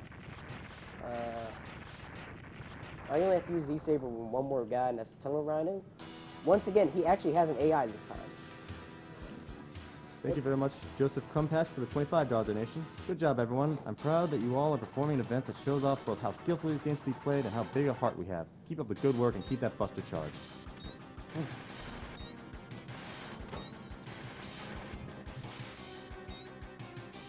He has AI, but it's still not very impressive. Yeah, the AI for Tunnel Rhino, for some reason, changes a little bit when you do the refights. He's more prone to stopping and shooting these spikes in the middle of the map.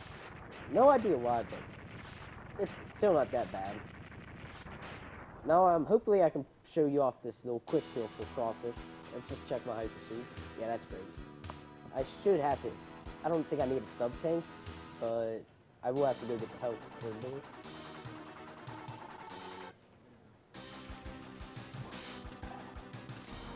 Whoa. It's just not my day.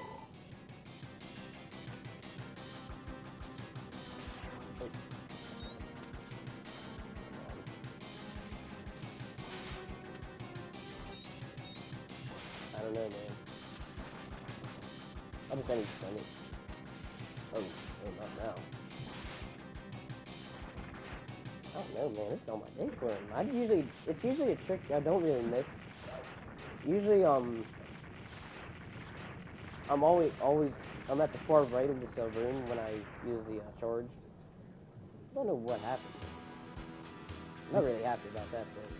Thank you very much, Anonymous, for the $50 donation. Great job doing the fight against cancer, guys, and hello to the guy in the white t-shirt on the couch. I'm his brother.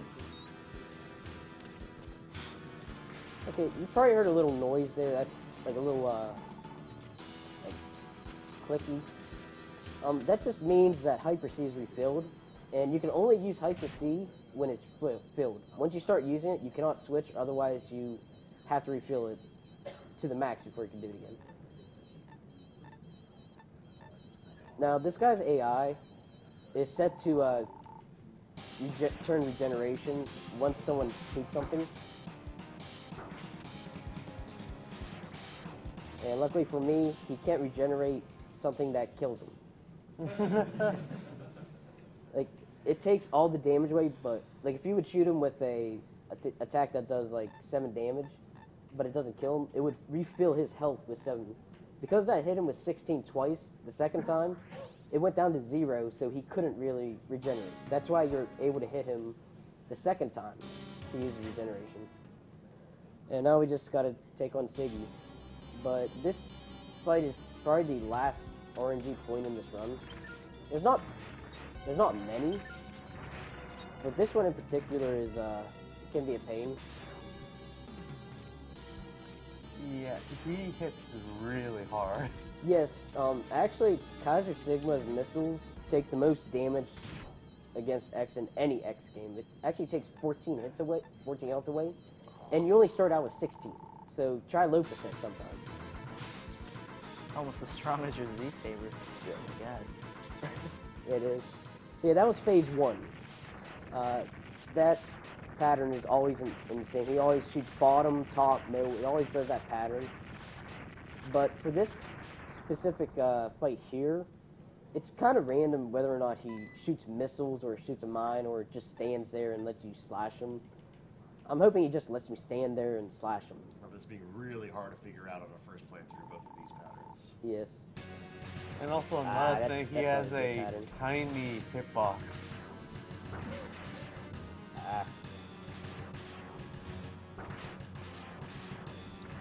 Yeah, his hitbox is a little awkward. There, he's done. But timer's not done yet. I still have to do the final climb because I still have movement. Okay. You could still die actually because if you're not ahead of Sigma's head, he can just hit you into the lava. And you know, being the first time I played this, he knocked me into the lava and I got crushed by the sides. Like that was the biggest middle finger I've ever received. Like, like the guy was hard enough to beat. But now I have to realize you have to be ahead of him, and he can just still mess you up. Lag, eating your inputs as you climb. Yes, this is really laggy right here. So you have to be ahead of him, otherwise he's just gonna mess with you. And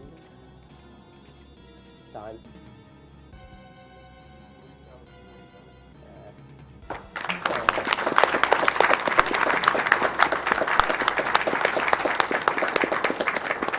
Yeah. Good job, dude. Good run, man. Yeah, that was pretty fun. That was the most commentary I've ever given to any run. Oh, that was Yeah, great. dude. That was great. I just hope you guys enjoyed X and X3, but I think you're going to enjoy X4 more because I believe we're using 0. Well, let's check the totals. I'm gonna do a refresh right now.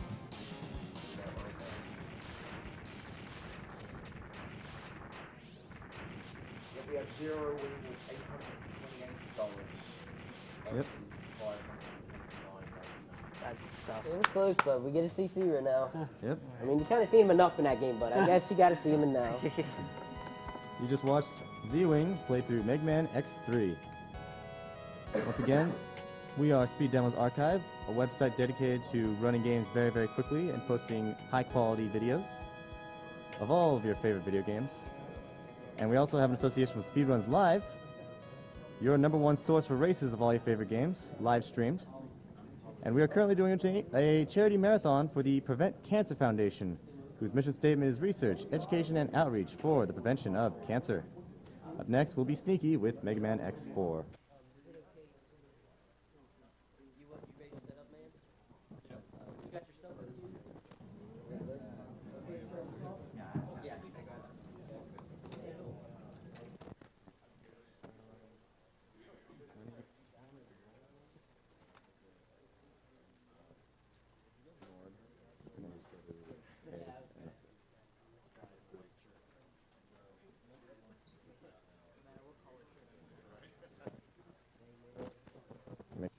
headphones. Any questions? Good luck, man.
Ben P donates $50 and says, "You guys rock. Much love from everyone at Gearbox Software."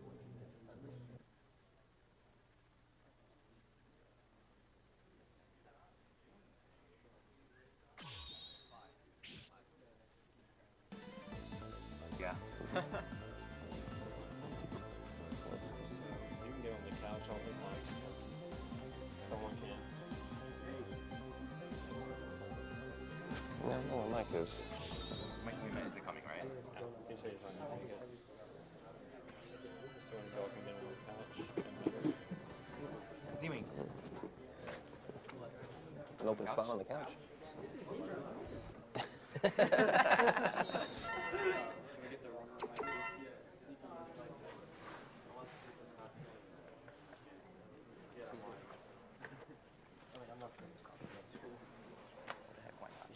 You? Yeah. Yeah, I thought I recognized you in practice. I just didn't put it together. Pretty badass at X6, man. Yeah. That game's pretty fun to run. Yeah. So, Okay.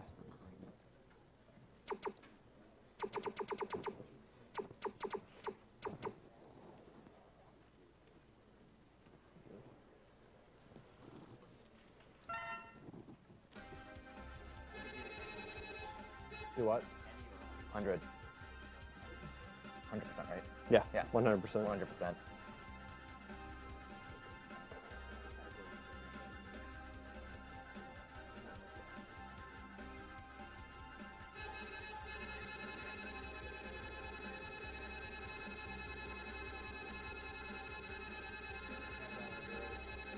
Okay. 3, 2, 1, go.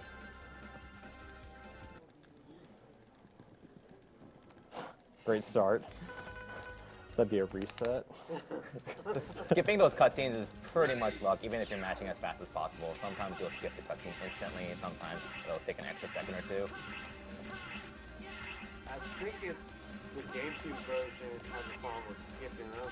Yeah. GameCube's the only version that has a problem skipping them.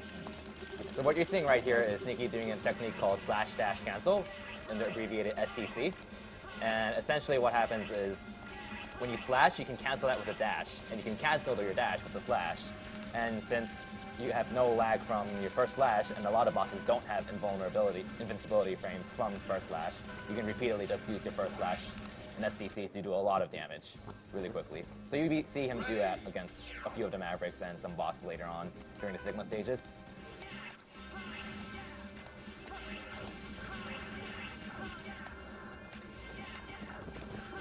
And to clarify, this is the GameCube X Collection version that he's playing on right now.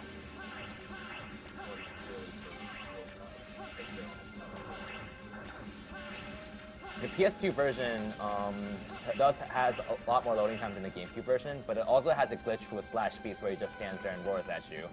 The PS2 version saves time with stats, but the GameCube version has much faster loading times. And I am playing on a PS2 controller with the help of a converter for GameCube, so just to clarify that, I am using a PS2 controller on GameCube. So right there, what we saw Sneak do is jump all the way back to his initial position after the first slash, and that manipulates the boss's AI to stand in place and attack, right? Otherwise, he's going to go up in the air And where fly you can't slash away. him. Yeah.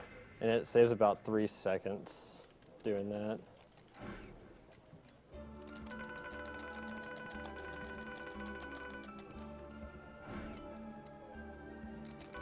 And that's the only manipulation you'll see in this run. Yeah, X4 has a lot of RNG. Like if you thought X1 has, and other X games have a lot of RNG, but the bosses can really screw you over in this game, especially General. Just Stingray. Stingray's pretty bad too. Yeah. I love that guy. He's such a bro. Yeah. So to explain the boss order that Sneaks is doing, he's going to do Magma Dragoon first. And that's because the ability you get is Ruenging, which is useful in almost every stage afterwards, and it's useful against a few bosses as well. And it's also needed to get a few upgrades like the Heart Tank and Web Spider stage. So after that, he's going to go to Cyber Peacock stage, and then Split Mushroom stage. The reason for that is because after you beat Split Mushroom, you get Kiwembu, which actually does less damage on Cyber Peacock. So you want to do Cyber Peacock stage before Split Mushroom stage. And by beating Split Mushroom as early as possible, but after Cyber Peacock, you get Double Jump, and that's useful for the rest of the run. And the order of the rest of the bosses doesn't really matter.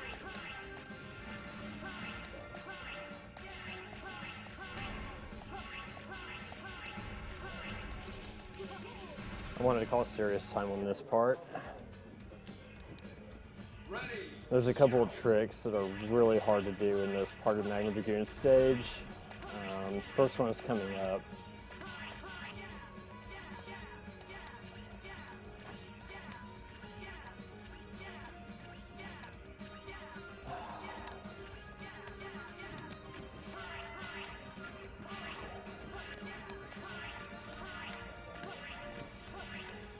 Those two jumps over the... Oh, sorry.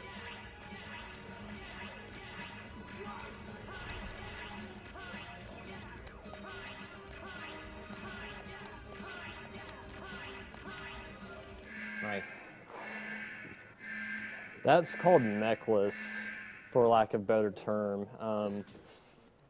Not many, well, any other runner that I know of does that. That's a task strat that I've adopted into my RTA. I did a 24-hour stream a little while back, and I was messing around with X4 and other strategies.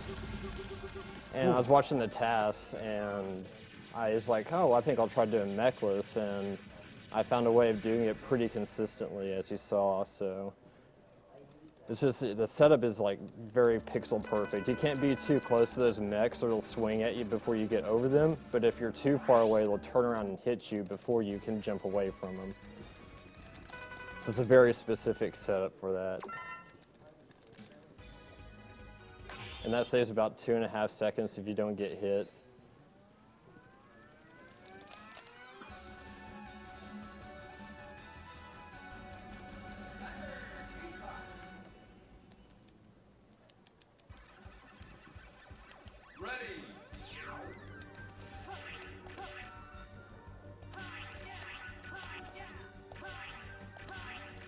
Mike from Canmore donates $25.84 and says, my mom is battling ovarian cancer and my father-in-law has stage 4 tumor, so cancer is no stranger to me. Fight the good fight for speedrunners.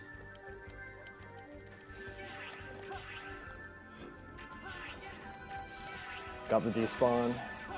There's an orb up here that you had to hit out of the way, generally, but there's a way you can despawn it, and it saves like half a second. You had to climb on that first ledge very low, and it despawns it for some reason. I do not know why or how.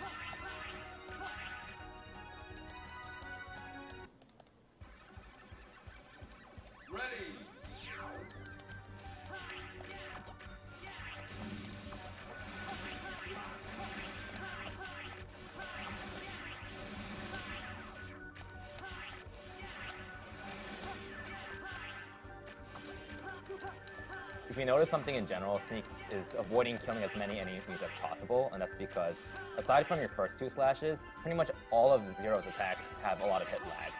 So using an air slash on any enemies or your 3rd slash or anything like that will cause more hit lag and will slow you down ultimately. It is used to your advantage during one boss fight though, and I'll explain that when we get to him.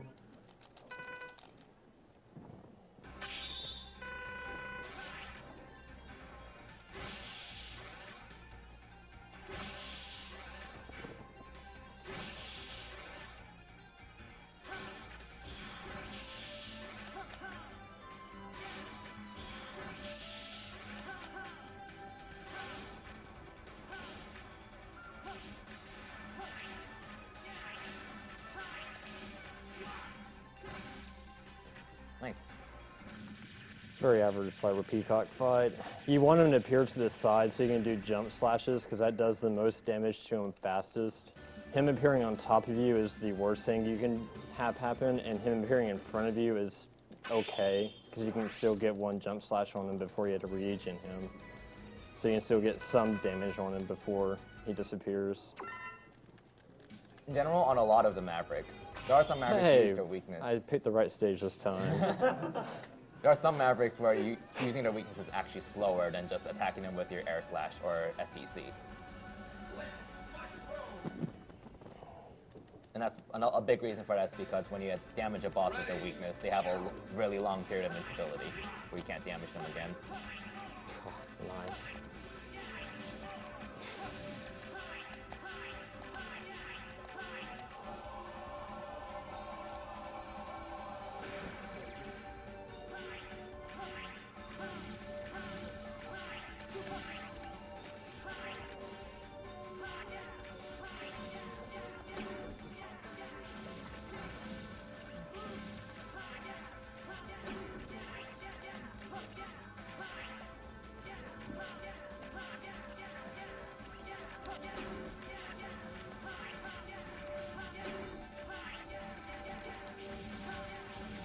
Nice.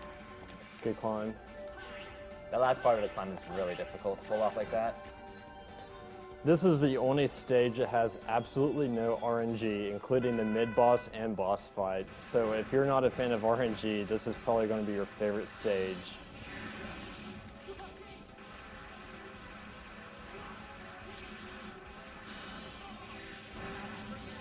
And of course I messed it up. Crazy. I forgot I took too much damage.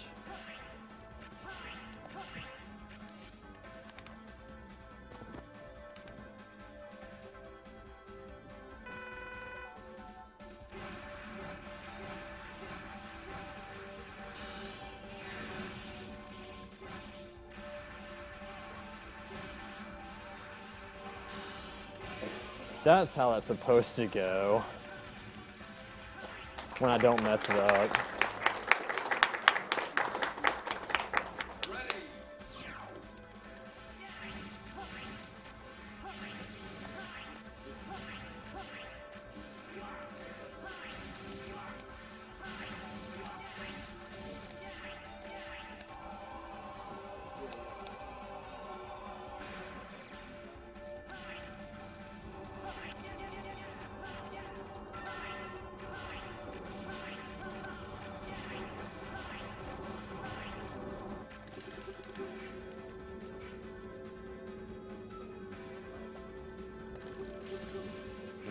remember what we mentioned before during the previous stage. The first slash doesn't have any hit lag, and that's why you see Sneaks attacking these with the SDC because there's no hit lag. If you use the air slash, you'll slow down the auto scroller.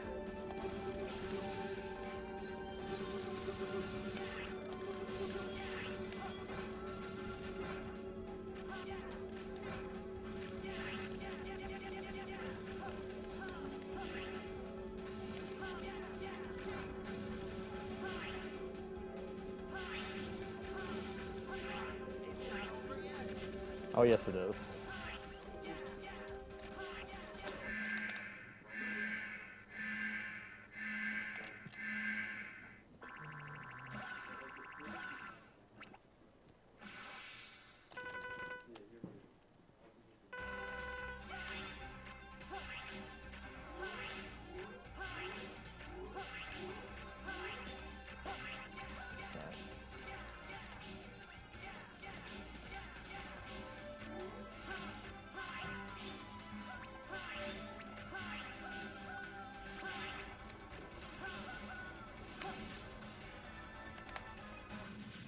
Another thing I'm doing there to reduce hit stun, because whenever the boss has invulnerability frames, any extra hits that's done, especially at 0, since there's hit lag and you're swinging your saber out, it causes the game to slow down a lot. So the less that you hit them during their invulnerability, the better. So I was turning away from split mushroom after I got the initial hit on him to reduce in-game lag. So from here on out, the boss order doesn't really make much of a big difference. He's doing Storm Owl now because the ability you get from Storm Owl destroys enemy projectiles, which helps in the later stages. It can help if mistakes are made. Ready.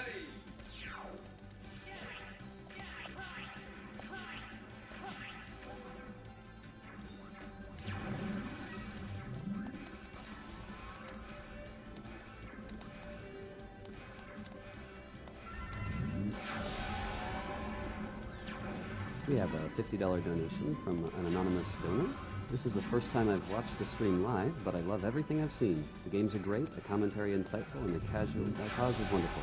I hope to see a day wherein the world is cancer-free and full of great games.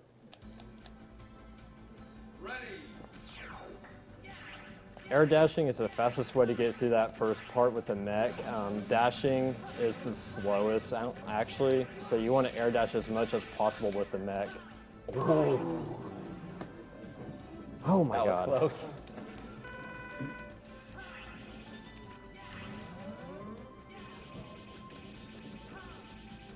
Oh. That was close. I didn't get enough damage on him when the initial boss fight started, or mid-boss. So RNG on this boss is complete guesswork, and it's terrible. You pretty much have to guess which corner he's going to come out of, and then anticipate and use your third slash. Because your third slash damages hit Storm Owl multiple times. For some reason, Capcom decided instead of giving him vulnerability frames, they gave him a shield. And the shield isn't activated by the third slash, because I guess they assumed, oh, well, the players aren't going to be able to get a third slash because it'll be activated by the time the third slash comes out. Well, if you time it correctly, you need that third slash to come out and it hits him multiple times. So it basically removes any invulnerability he has. That was a good fight. And also you want to use Rocket Ho-Ha against him, that's his weakness, but for each orb that hits him does the damage though, so you want to wait until he's as close to you as possible so you can get the maximum amount of damage like you saw there.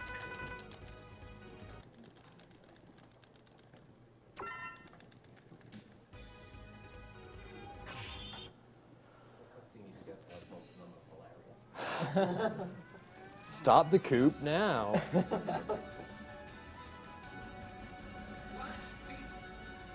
the voice acting in this game. You really like the Irish cutscene, don't you? Sure. Now the first part of this stage is actually on a universal timer. You still want to go fast, but it doesn't matter, like you can get hit a couple times and still make it within the time frame. Because it doesn't matter how fast you go, you're still going to have to wait at the end for this timer that determines when the screen transitions into the second part of the stage. so you didn't take damage and whatever, but you had to go a little bit faster if you do. And as long as I beat this mid boss without any like major mistakes, I should be able to get the fast transition.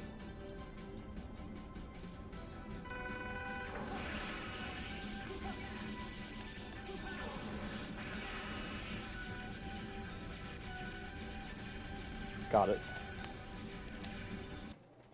Nice. Sometimes you can be sitting there waiting for like 5 or 10 seconds for it to transition into the second part of the stage.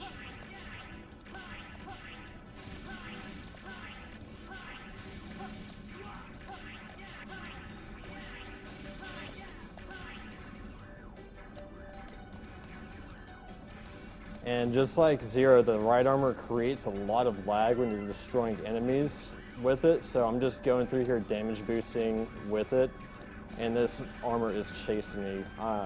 Okay. And I got quick breaks. That is completely random too. You can sit there and wait for it to... You can't continue past that train until it breaks, and it can take anywhere from like instantly to 5 seconds to break, so it's stupid, and I do not know how that is determined. I cannot figure it out. The only thing I know that seems to be consistent is if I saber right before I land on the train, it seems to activate the brakes faster. So I don't know.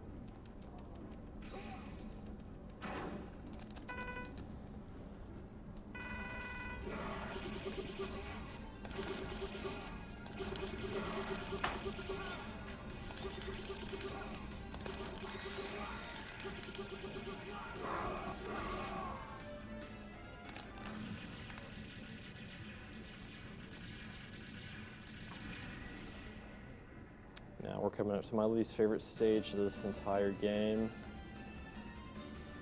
You want to explain that? Jet Stingray when it comes to it? Jet Stingray is kind of like the Storm Eagle of X4, and he can waste a lot of time by diving, and every time he dives, you can only get 1 or 2 hits on him, and he wastes, the more dives he does, the more time he wastes, and he can dive as many times as he wants, essentially. And he can lose up to like 20, 30 seconds even if he wants to. So it gets really bad. And not to mention the stage is complete butt. For lack of being able to use a more colorful word I'd use to describe this stage. So during the bike part here, you see Sneak doing a very short jump and then dashing down into the ground. And that's the fastest way to move through the stage because you go into air and then you land and then you can immediately act again.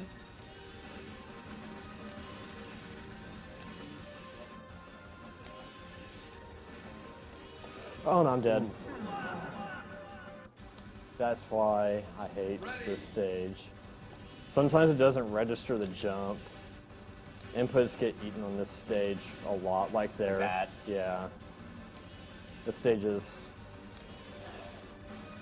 This is a stage, that's all I can say.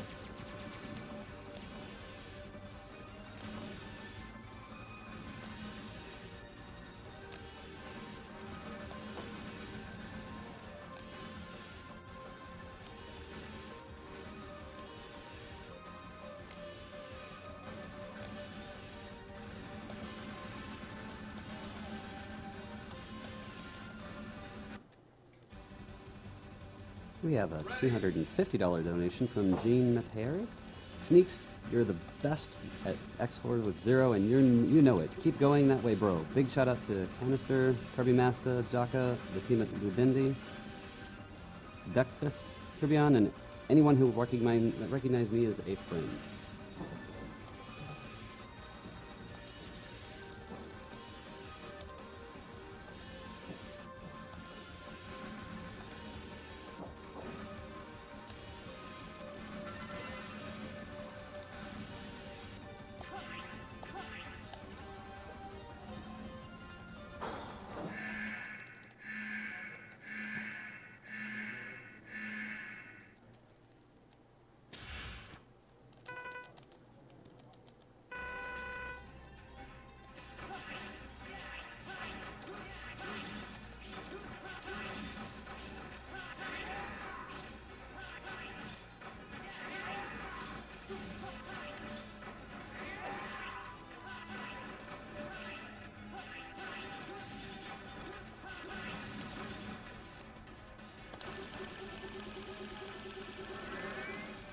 That's actually not too bad. Yeah, it's one extra dive, but what you want him to do is you want him to shoot out Stingrays twice and do one quick dive. That's the best pattern you can get. But you want him to do the quick dive either the first or the second time, because if he does it the third time, he's not going to drop down, obviously, so.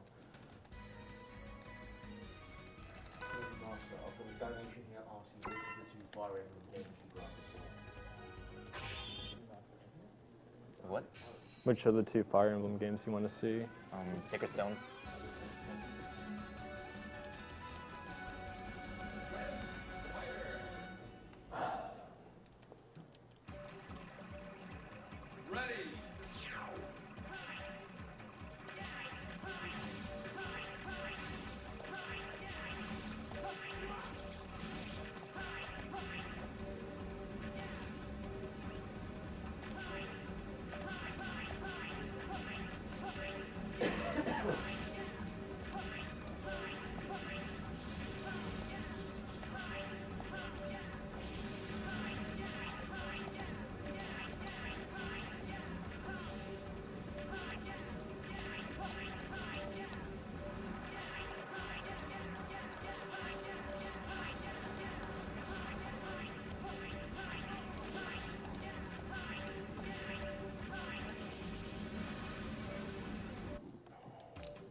So there's this minor trick here that Sneaks just used, and basically, if you're doing a dash jump, you can't do a double jump or an air dash out of that. But if you take a hit then you can pretty much do either of those 2 actions out of it. So what he did there was he did a dash jump into a beehive, and then he was able to air dash out of it after taking a hit. And this applies to X as well, so you can hover after taking a hit or air dash. Now, earlier I was talking about how the Z-Saber causes frame rate issues. I recently learned by reading up on the tasks of this game, the quick kill has a 60 frame window of damaging web spider when it's above the screen. So the frame rate issue is the Z-Saber causes so much hit lag that it slows down that frame window, so you have a lot more time to hit him and get the quick kill.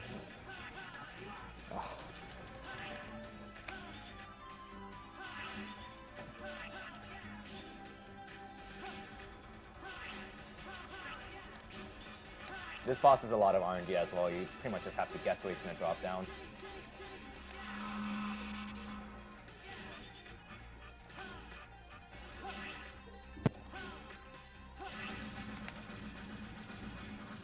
So Sneaks mentioned the web spider quick kill, and essentially what you do is you have to damage him just before he goes up the screen, and then you have to stay off screen, and he has pretty much no invincibility frames, so you can repeatedly damage him while he's off screen. 60 frames, yeah. And it's absurdly hard to pull off, and really luck-based as well.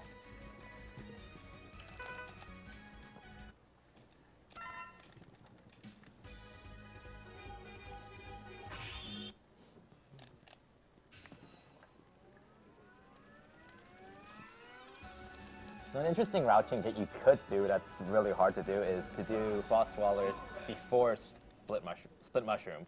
Because what you can do is you can use the ice weapon on the mini boss with Split Mushroom, and that speeds it up a lot. The problem is the Heart Tank. You have to get the Heart Tank without double jump, but that's absurdly difficult. Not Heart Tank, the X Tank. The X Tank, sorry. So like pretty much no speedrunners do that route because it's absurdly hard to do. It's Iceless on steroids because there's no frame of reference that you have for that ledge. It's pre-rendered 3D graphics over the ledge, so you don't know where the ledge actually is.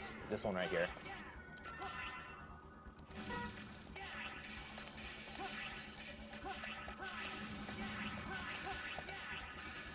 And there's also no auto turn, and you don't have those pixels that Caleb talked about during his X run that you can jump off of. You can only jump off of the wall, so you don't have that little bit of extra room to jump. It's stupid hard. This mini boss is more RNG. Not bad.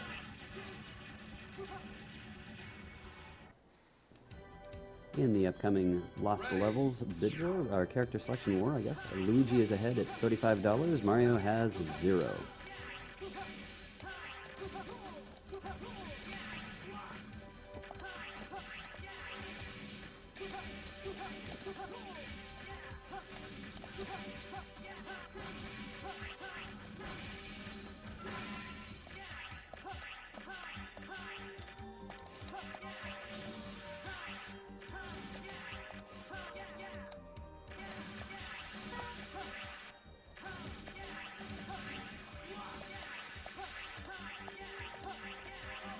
We have a $50 donation from Adam W. You know, Cancer is like a maverick, and the runners here are like maverick hunters. That was very nice.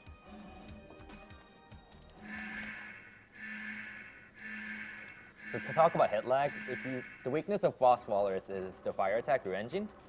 You always want to re-engine backwards or re-engine in such a way that you'll get hit early, because otherwise you're going to cause a lot of hit lag by hitting him repeatedly.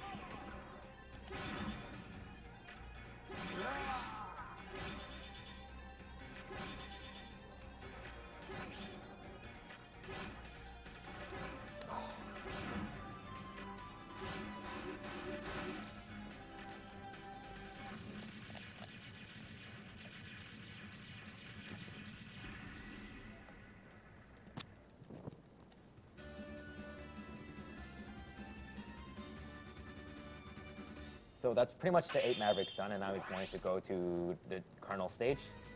And basically the idea with Colonel is his weakness is the ice attack. And if you basically damage him, just as he's changing his animation, you can hit him twice with one attack, and that's very valuable in killing him really quickly. You can hit him up to like 3 times, like just multiple hits. You want to score as many multiple hits on him as possible, because obviously it speeds it up, but he can give you RNG that's not favorable for that. And we'll see what he does. Sometimes he can teleport away like instantly when he goes to the side, and that is not good.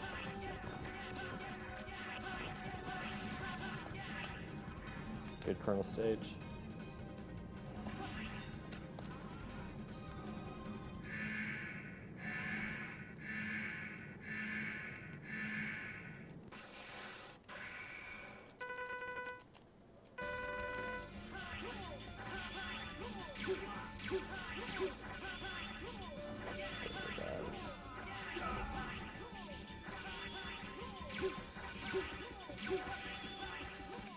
Nice. That was very good. On the X collection, there's a glitch. Colonel, Iris, General, and Sigma all have voice actors. They say a dialogue before the fight starts. On the X collection, there is a chance that it skips that dialogue, and that saves about 1.5 to 2 seconds.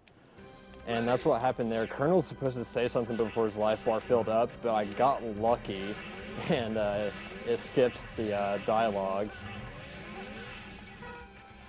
PS2 version has the guaranteed dialogue skip on Sigma 3 though, which is another glitch, and it always happens on the PS2 version.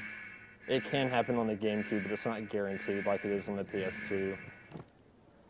So, you want me to stay quiet for this, or? I'll let it speak for itself. It's pretty self-explanatory what happens here.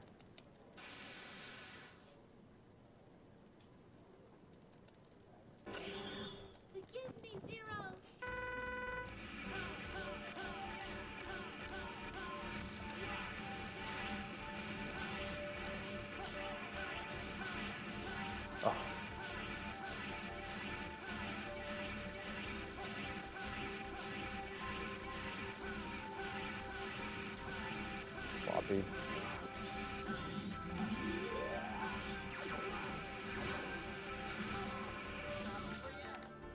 That was a very sloppy Iris fight, but the gist of it is you can just keep jump slashing her into the corner, and she doesn't do anything if you're fast enough. I completely butchered that fight. Oh, too bad, no cutscene. Oh. What are you fighting for?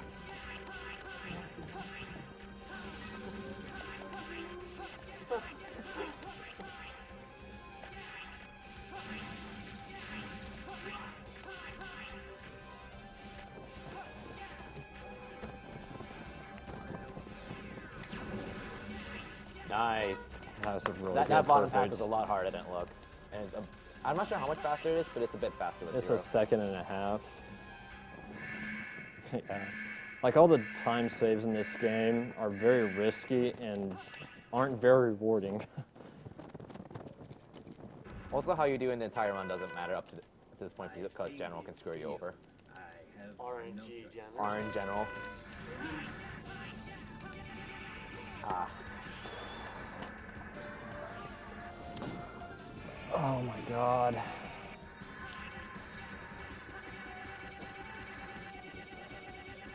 Okay, there you go. Not that bad.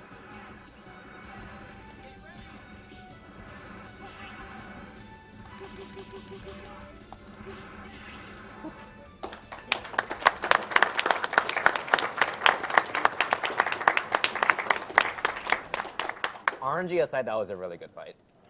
It wasn't too bad. He only messed with me a little bit. He can go across that room so many times and screw a run. Like, I've lost a minute plus on general alone on a run.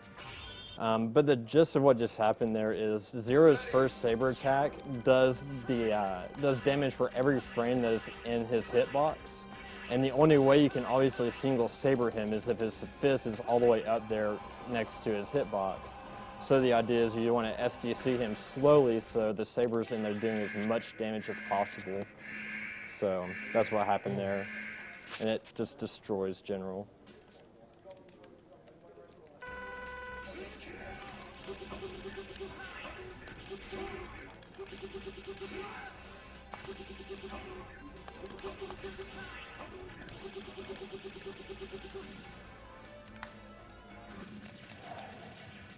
A lot of the bosses in the boss rush are the same. There's like one or two that are a little bit different because of the abilities you have now. Split Mushroom and Cyber Peacock change up a little bit. And the reason for that is because, again, as we mentioned at the beginning of the run, the QM attack that replaces your normal air attack does less damage to Cyber Peacock and Split Mushroom. Your original air attack does 3 damage to them, the QM does 2, so you actually do less damage to them. So you're going to see Sneaks use the Different electric weapon strategies. on Split Mushroom instead.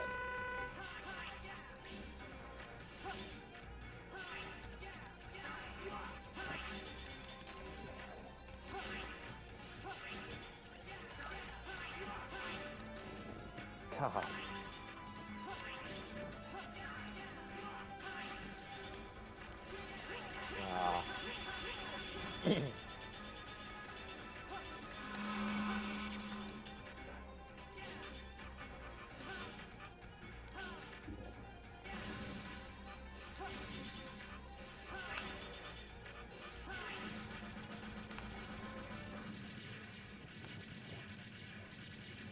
And yes, I was doing that on purpose because I hate that boss. But that's just to give you all an idea of how much hit lag can happen. Like for 1 second, the game passes by as like 3 or 4 in real time, so that's how you get the quick kill. It's from that hit lag.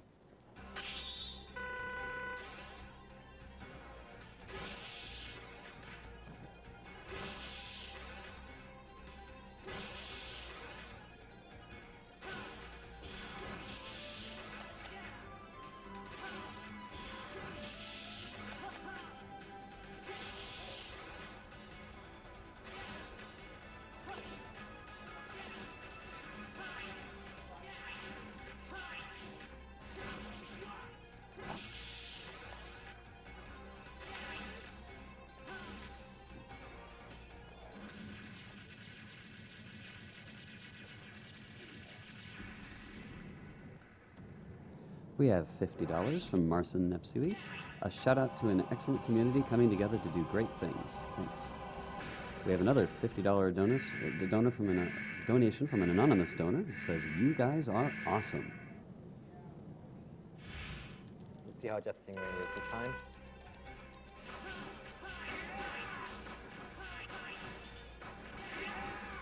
Nope.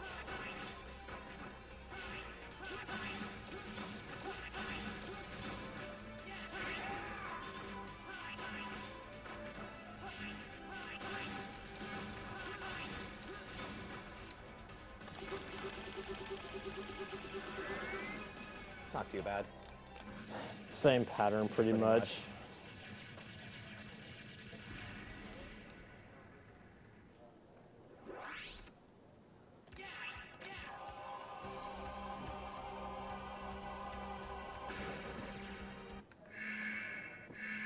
So this fight's going to be different from the first time. He's not going to just use air slashes. He's going to, this fight will explain itself.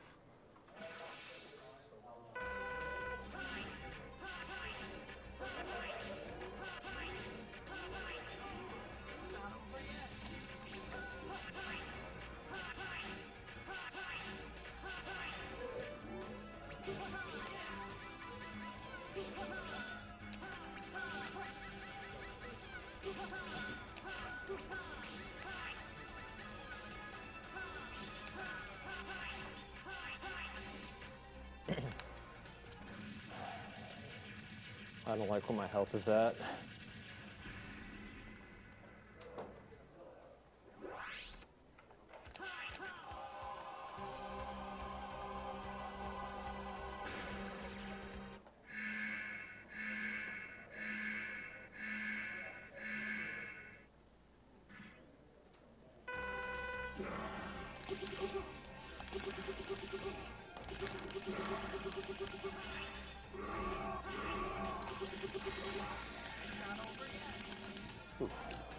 That was close.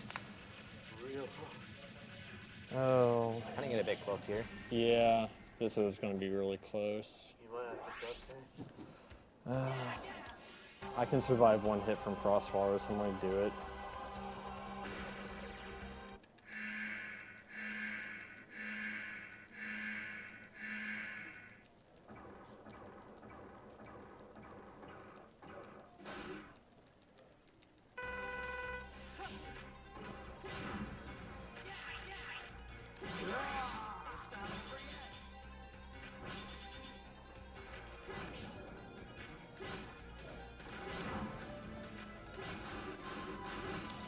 Dang. It's not over yet. Still got one more boss. It's not over yet. Quite literally.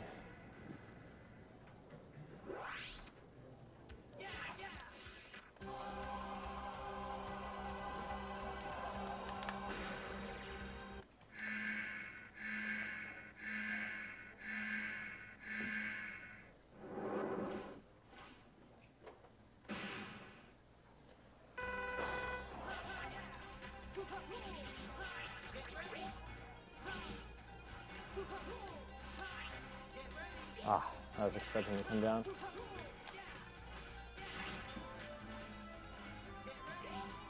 Oh! I thought I timed that right.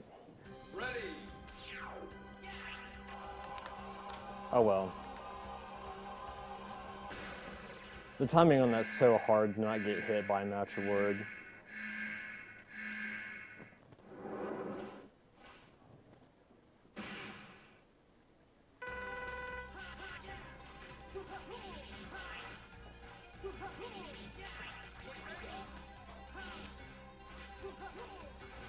Of course you come out of that side now.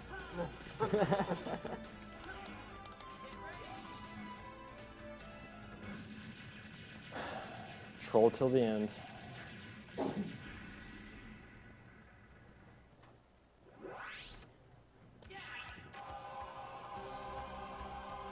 the Sigma fights coming up are pretty self-explanatory. Just one minor thing: the Giga attack. He's going to use Giga attack once or twice on the second form of Sigma, because he's going to be in the air, and that Giga attack does more damage than your two-ended attack. Actually, it doesn't. The reason I use Giga attack on the second form when he jumps up in the air is to maintain my position for SDCing. Because you theoretically would want to jump slash him, and I would, but Giga attacking there helps me maintain the position, so when he comes down, I can instantly start SDCing.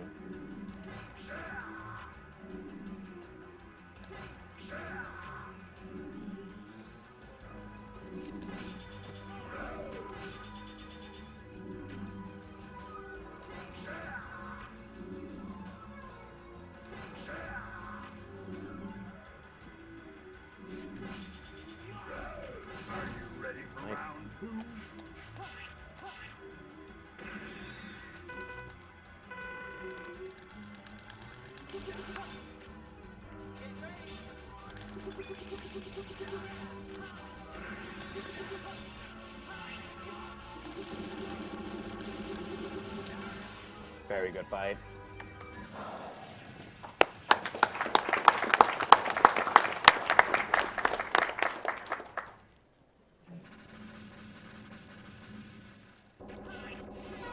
I got it. Slash Beast weapon has absolutely no use except for right there. There's an invisible wall that stops you from getting that health. And if you get that health, you're within range to do a reagent on the first form, or the gun form of Sigma's head to get a little bit of extra damage.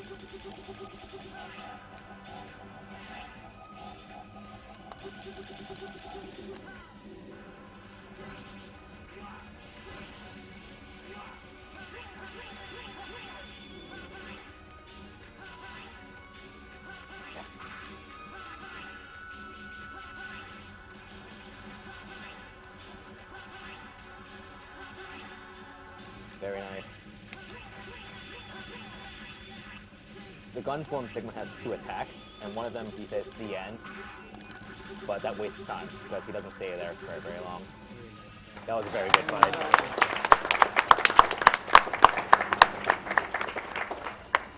Get time ready. Time is when he hits the last platform. Because like in X3, you still have control after you beat Sigma. Even though you can't theoretically lose any time unless you're an idiot. Like I am right here. Time.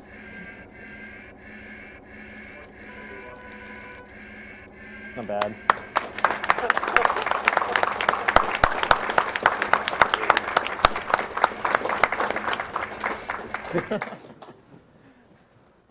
I'll let you have this cutscene, guys.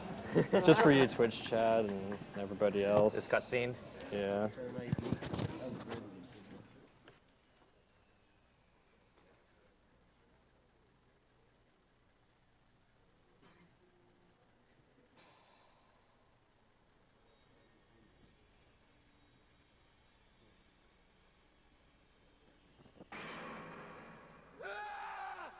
So, this is what happened to me. This is my fate. I couldn't save anyone after all. Iris!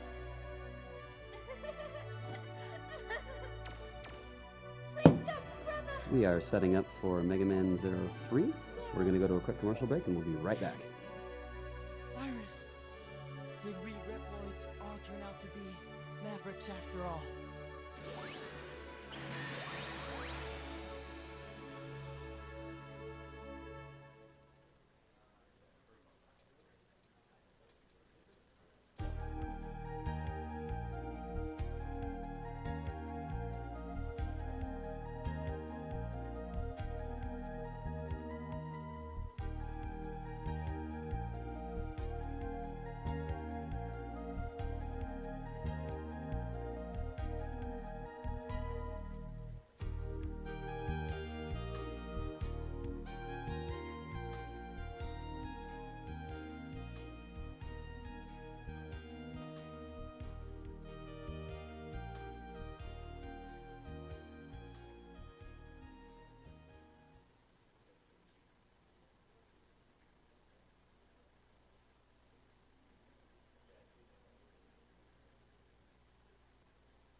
Some quick donation incentives for you. We have a character choice for Super Mario Brothers: The Lost Levels. You can now donate for Mario. There was a problem with the tracker earlier.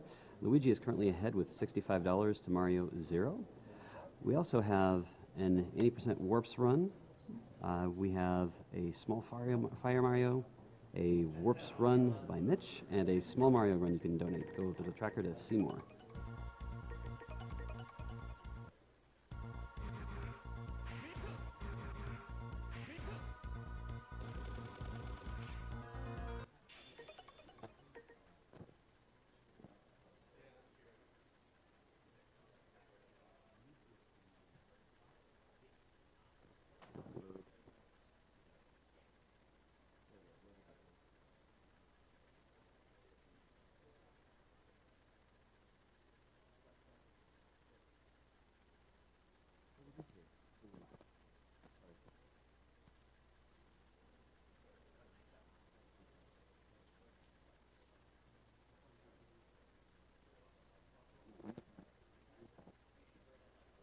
Oh, up on the.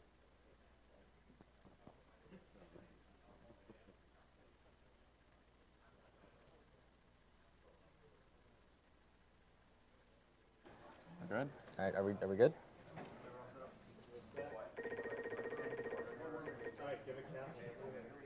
Countdown? Yep. All right, 3, 2, 1, go.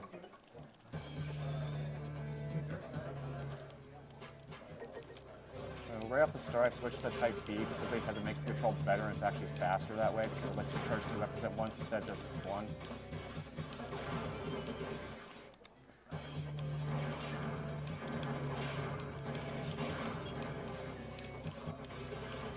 Also, that bat there I hate because I have no idea how to manipulate him. Because he either just randomly just falls or drops, and I don't know what causes it. So yeah, there's not a ton of RNG in this game, just little things like that in one stage. Yeah. Yeah, RNG in 0-3 is pretty much almost non-existent. Because a really weird thing about this game is that there's supposed to be boss RNG, except for the fact that whenever you skip a cutscene, it resets. So pretty much all the boss patterns are static for the most part. So 45, that's decent. Also, I'm playing it safe and getting a few extra points, so yeah, I got S.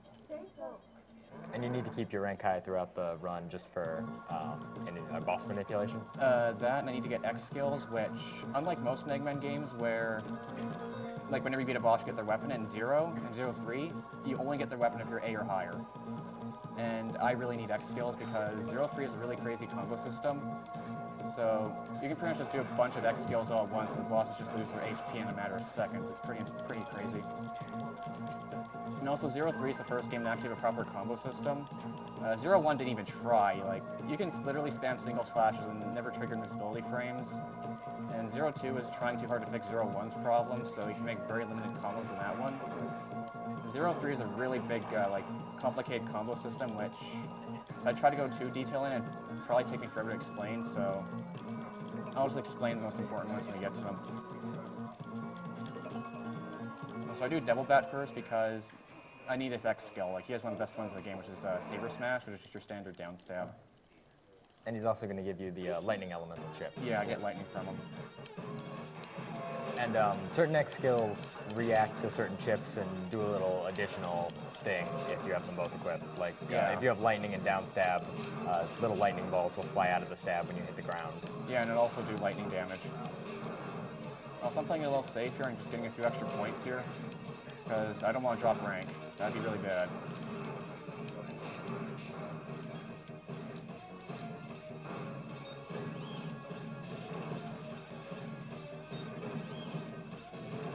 So this mini-boss here is pretty much the same each time. I just count the amount of flashes he does. Dang it.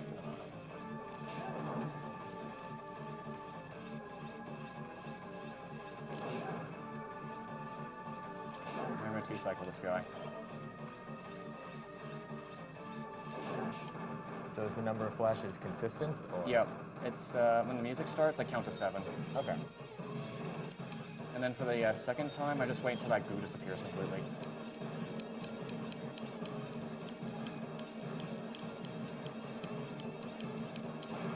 also, nice thing about 03 is that it's the first game not to have any EXP, which is nice because I started out with fully charged Buster, and Buster is actually really OP in the 0 games. Which is you don't get to see it much in 0, 1, and 2 because Buster starts off really weak in that game. Right here I get a Cyber Elf, which I won't be using until the final boss.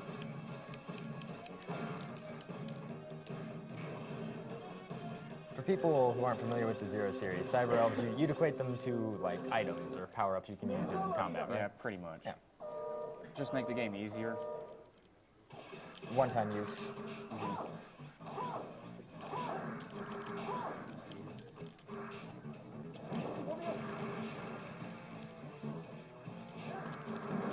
Also, at the start of the fight there, I don't attack him right away because he'll teleport that way. Oh. If I wait, he won't teleport. All right, hardest part of the run right here. Okay, got it. I can't tell you how many runs I've lost to that.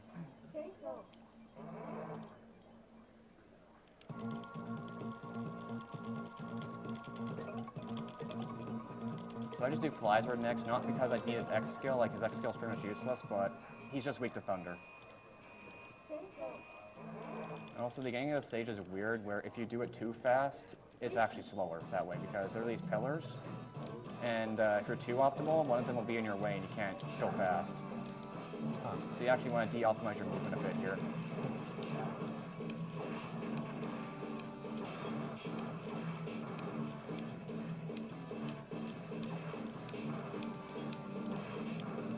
Yeah, I haven't got that one up in a while. Yeah, that's another thing too. Sometimes I know what my item drops are. The RNG is just that consistent that you can pick out item drops. Yep. Also, they'll skip there.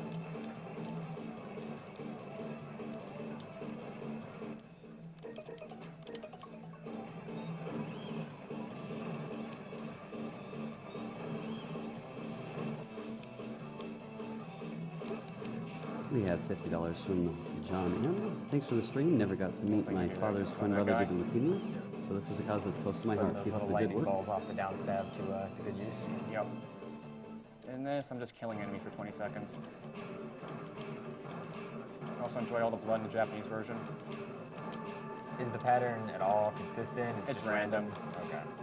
It doesn't really matter because it's just 1 second, like if I do screw up. There's a much worse one later on, but we'll get to that. I lost 0.13 seconds.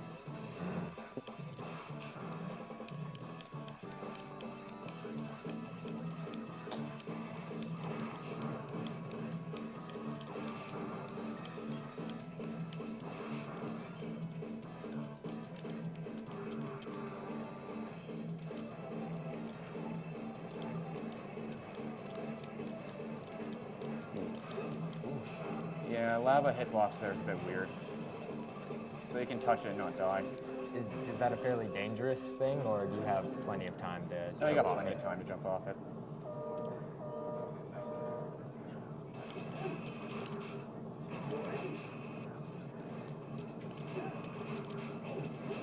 So yeah, right there I just do standard charge slash and the triple slash, then saber smash combo.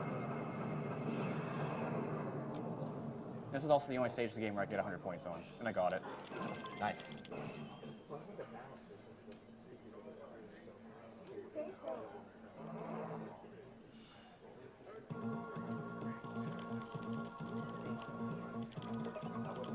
Exact number of points don't particularly matter as long as you get the grade you want. Yeah, which I just need an 86 pointer, grade high, like I just need an 86 average. Also, I do Mantis third because it saves real time. Like game time doesn't save any game time at all. Like I save real time by doing 2 less pauses.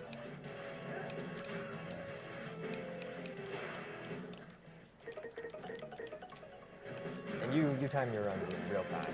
Yeah. Did the Japanese time their runs with game time? No one uses game time anymore because it's inaccurate. It's a good reason not to use it. Yeah. Because it doesn't count pauses and lag and stuff like that, so we just decided not to use it anymore. So right here, you can manipulate this mini-boss up here by killing this guy with Saber, and then triple slashing this guy. All right, good. If I clinged to any walls during that, I would have messed up the manipulation. So now he's going to give me the best pattern.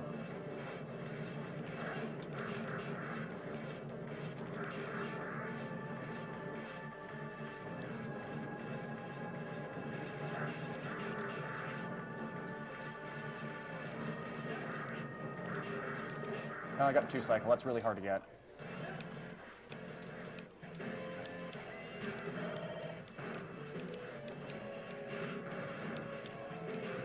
Alright, this is the recoil rod. You can use it to bounce off enemies. It's pretty fun to use, but personally I like the chain rod a little bit more because of a glitch you can do with the Japanese version of 02, but that's for another time. Yeah, no, I definitely know there are a few really, really neat bounces you do with that rod a little later in the run. Yeah. This is also going to be the only time in the run where I'm going to be using the recoil rod to stun a boss so that he gives me a better pattern.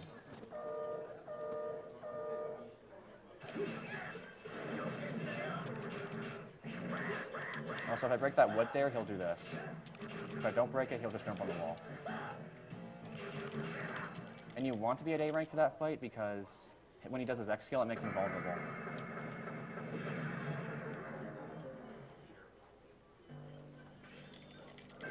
The attack that signifies you're at A rank there is him cutting the block up, right? Yeah.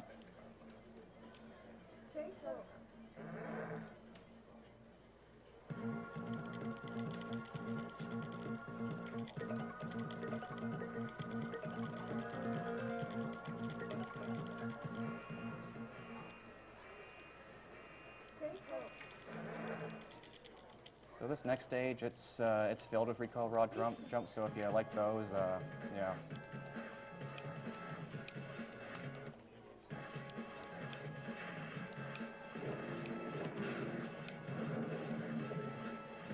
Dragon King donates $50, donating for the great prizes. Keep up the good work, guys.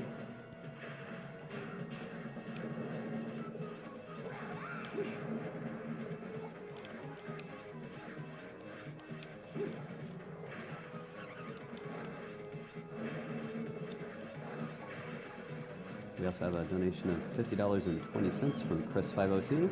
Keep on fighting the good fight, Agdq. So right here, the fastest way to kill this guy is to charge slash and saber smash. So normally I do it 4 times, but just to be safe, I'm going to do it 3.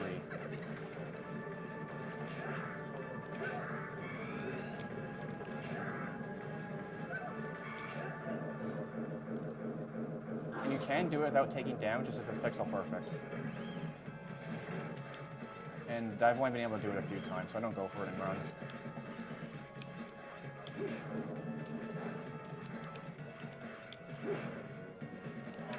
And I jump off right about here. Nice. I feel like people don't give the Zero series enough credit for its movement options. Like, yeah, the movement in this game is really fluid, it's varied. Yeah, Zero series is amazing control.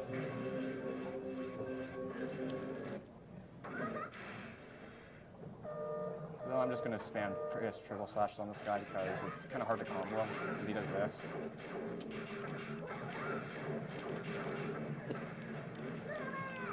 Dang it, he got away.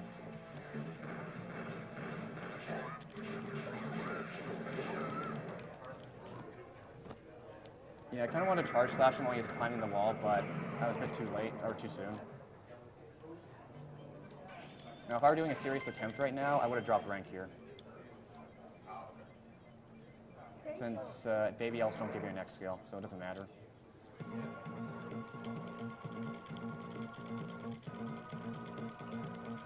Does dropping rank for the baby elf fight make it significantly easier? Or? It doesn't change a thing. Oh, okay.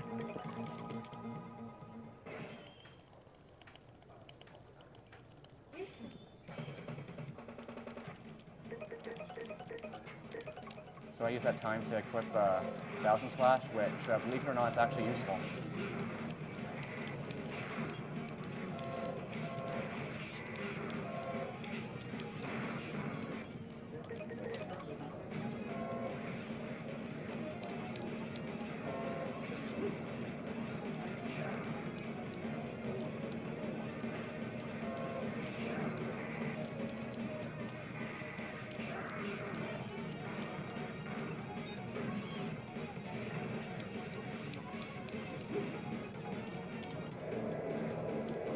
since I got full health, I don't have to worry about this one health drop screwing me over, so that's nice. Because there's this one consistent health drop which I get right before this one jump, and it always messes me over every time.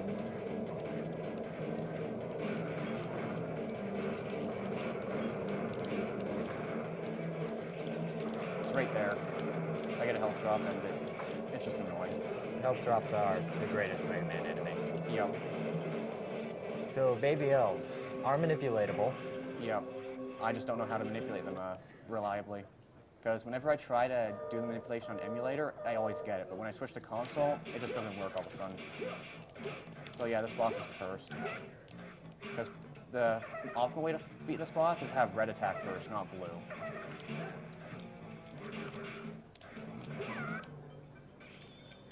And also, an interesting thing about baby elves is that they have their own iframes, so you want to just alternate between the two.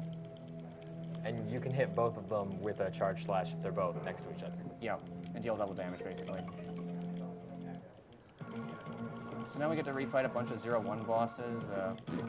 For the first three, they basically picked the three easiest bosses in the first game for some reason, I don't know why. I mean, just a joke in this game as they were in the first one.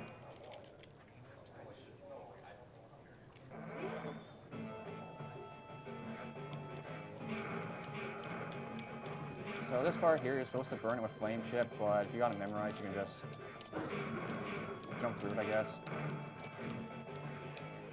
If I remember correctly, burning it with flame chip causes a bit of lag too. Yeah, a little bit of lag.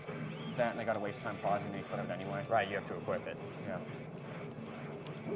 And also, you can push that block and push the switch.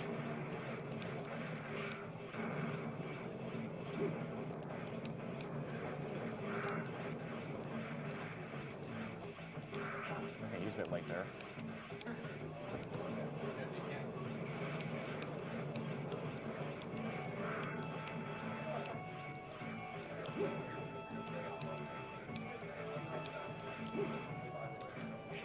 Okay.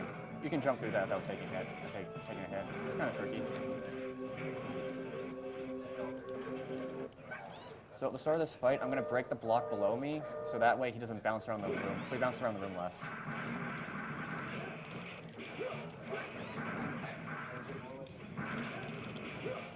Got it. So his patterns are completely static then? Yeah.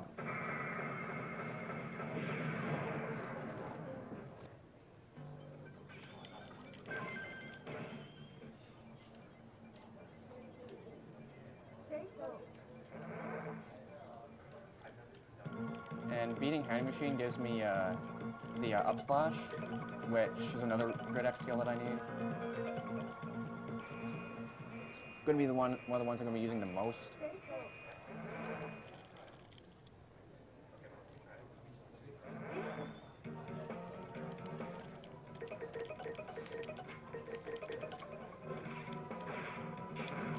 $50 donation from Optimus Tom. Hey everyone, me again swinging by. I'm happy to see the 0-1.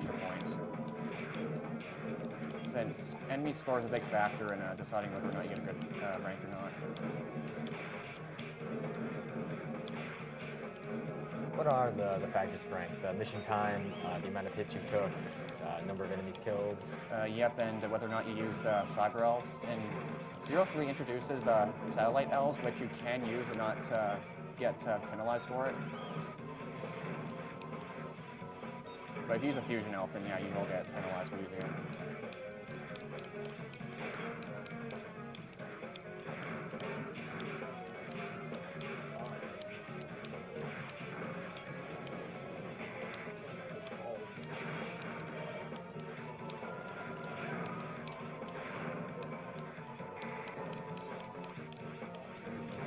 $50 from Mary D. Hey guys, thank you so much for all the time and work that you put into Agdq.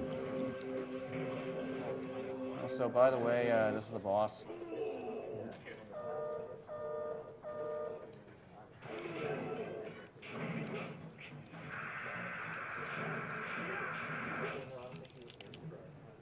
Well, that was a boss. Yeah. Get used to saying that, because we're going to sing a lot of it.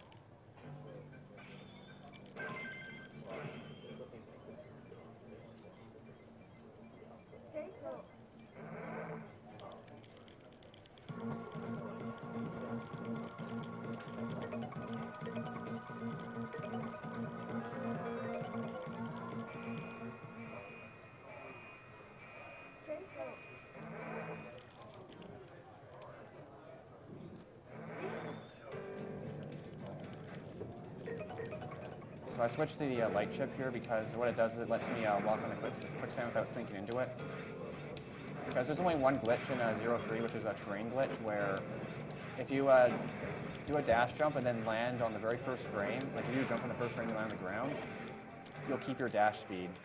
And you can also ignore things like terrain, like ice and stuff like that. So I tend not to go for it in my runs, but it's not consistent at all, so I just use light chip instead. Okay, that's a tough combo to get. So my old route there would actually get that elf there. It's a half HP elf. I used to use that on Omega, but now I use a bird elf, and you'll see why later.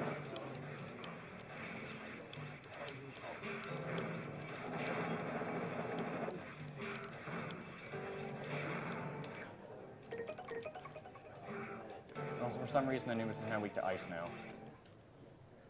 Like he used to be weak to, was it? Fire. Yeah, fire. He was weak to fire.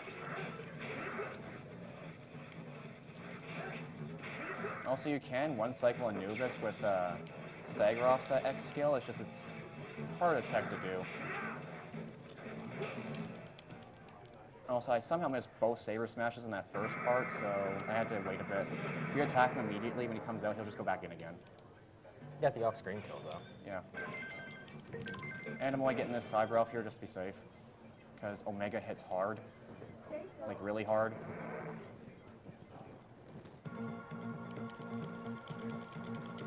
So this next stage sucks, because it's full of spikes.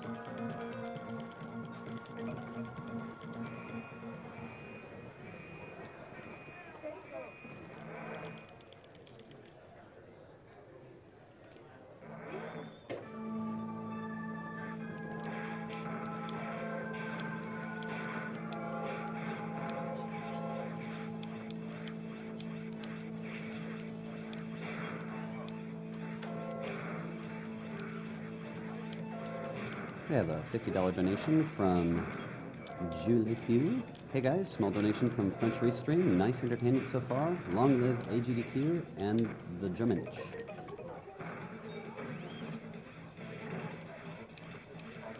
So touching those red beams summons the spiky balls from the top and bottom of the screen, but since you can just kill them with the Saber Slash, you don't really care about sneaking around. Yeah, I'm going to play it a little safe here because this level's ended so many runs.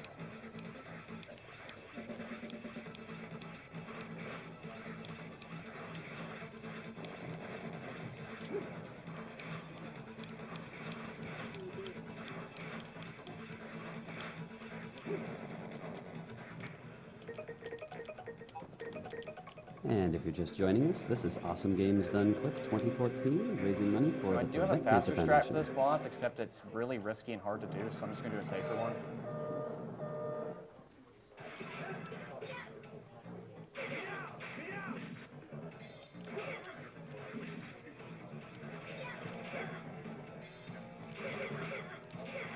Okay, good, I cancel heal.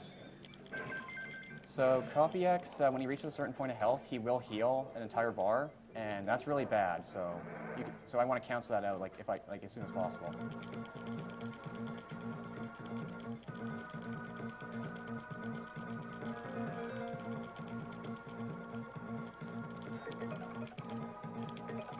So I do Gak Tank here because not only do I need his X skill, but his stage has a quick charge in it.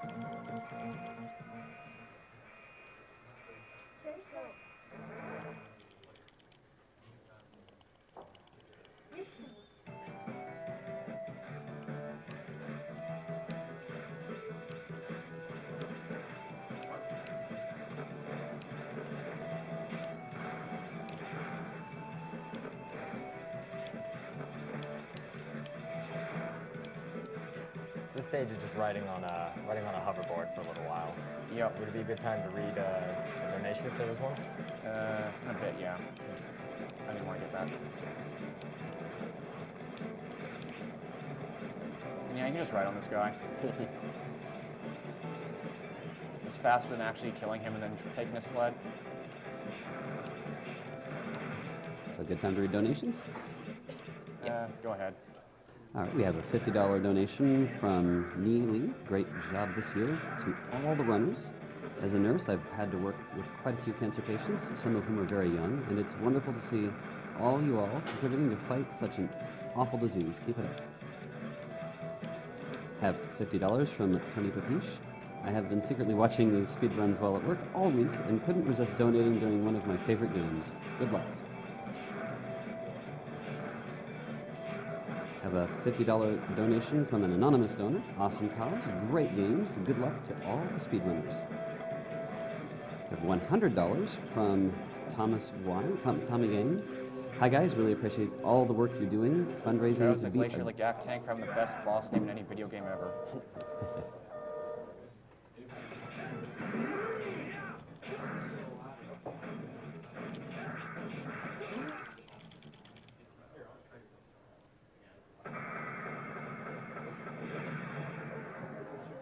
So the combo system, as you were talking about earlier, is pretty extensive. There's a lot of things you can do with it. Yeah. But the optimal combo turns out to just be charge sword slash up stab, down stab. Yeah, that's what I typically do. And now that I got Orbit Shield, I'll do that before a charge slash.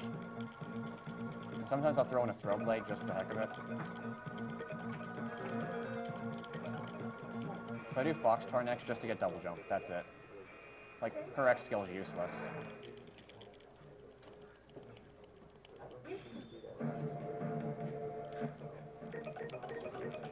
The double jump will be helpful in the remaining two second maverick stages. It's pretty much good for the rest of the game.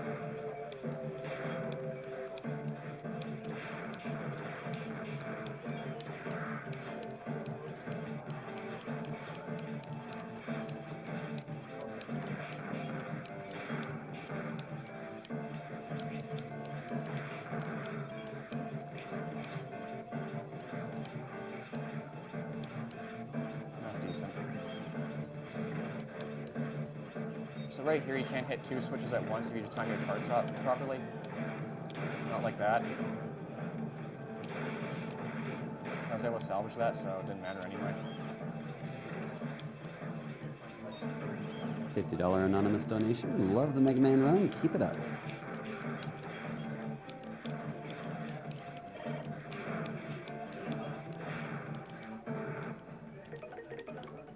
So if I were doing a serious run, I'd just keep Buster out here, but I'm going to play it safe and have Rod out. Because I need to stun this thing in the middle.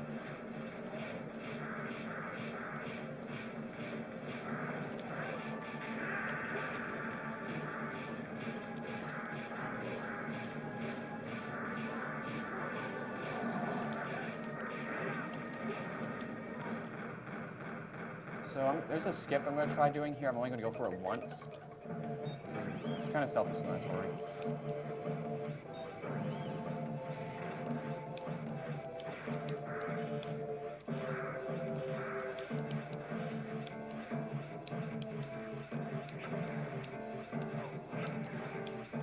Got it. Nice.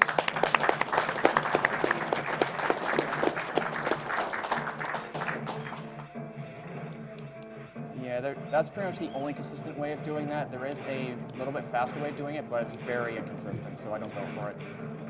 It's where you don't hit the switch. It's just it's very easy to get crushed at the end, so that's why I don't go for it.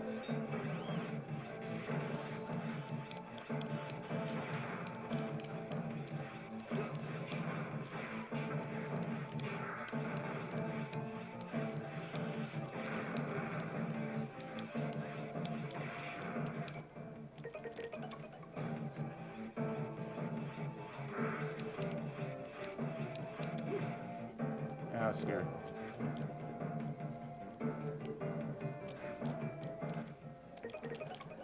I've lost 2 runs to just ramming myself into those spikes. So for anyone who thought shield boomerang sucked, you're wrong.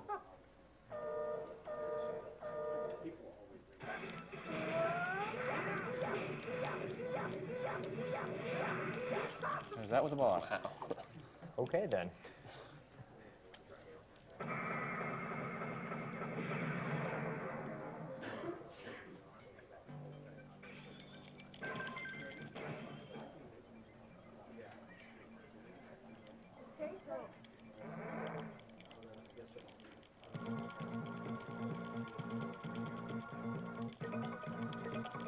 So this next stage here is probably one of my favorite stages in the entire series, where pretty much what you're doing is just on a giant elevator trying to kill enemies as fast as you can. It's kind of in style to Wiley 2 from Minus Infinity in that way.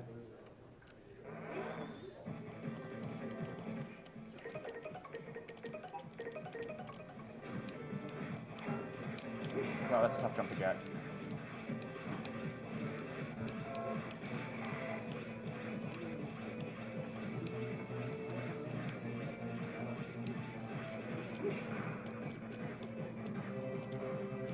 Unlike in the X games, if you double jump after a dash jump, you keep the dash momentum. Yeah. Isn't it in the X series you either have a choice between dashing or just not dashing, something like that? Yeah, in the X series, you can't double jump or air dash after a dash jump normally. So right here, I just use recoil rod to shove these guys off. And just to reiterate, this looks like an auto-scroller, but it's not. Yeah, you can speed this up by just killing everything faster. And trying to reduce as much lag as you can.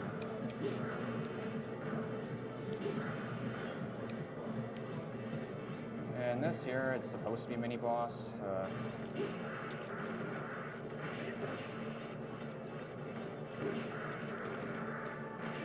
It just stands there and does nothing.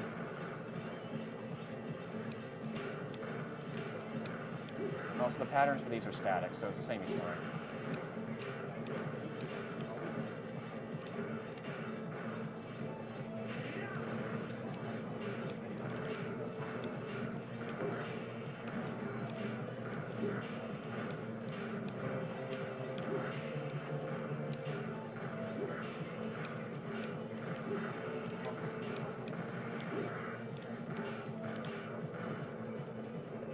That's really good. Now, good night. Time to read donations. Go ahead. $25 from an anonymous donor. Great job, everyone. Arxo donated 20 and said, "Hey again, good guys. Good luck." Pallid Masked King donated $25 and said, "Great Mega Man runs. Looking forward to them."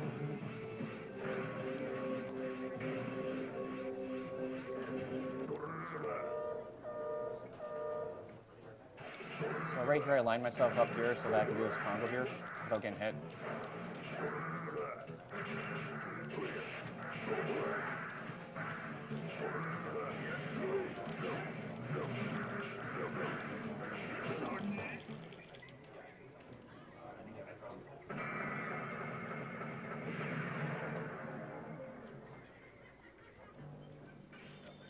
That's a 211, okay.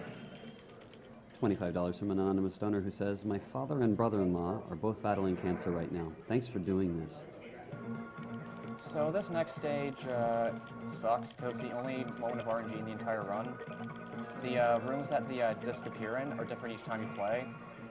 So pretty much the only thing you can do is just guess which door that they're in and hope you're lucky. There are 24 doors you can choose from, but they can only be in 8 of those doors.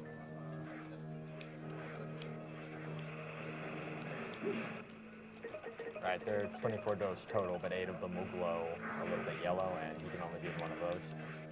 They're only in red doors. Oh, red doors, my bad. If it's yellow, then it doesn't have a disc.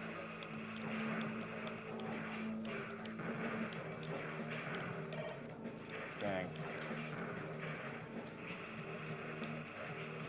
If I didn't get that health, I would have had 1 HP. I want to get at least 1 HP moment during the marathon.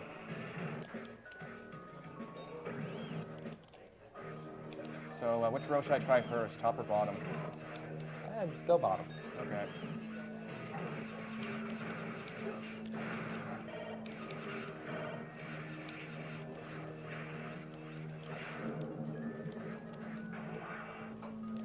Dang. Dang.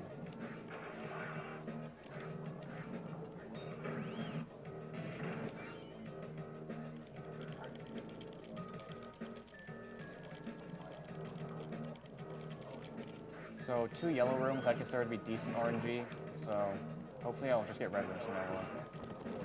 Never mind. As a quick update for the Dang, Lost I Levels forgot the character worst section, RNG. Mario has 70 and Luigi has 65.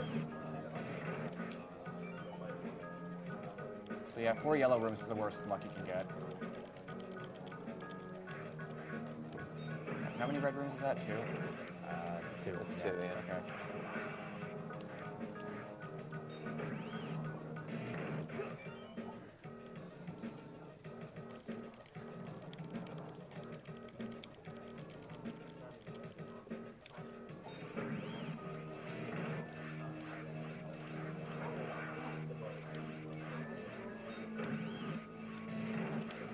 Wait, I got Buster equipped? Okay then. Forgot to equip the shield boomerang. I'm up to a different combo then.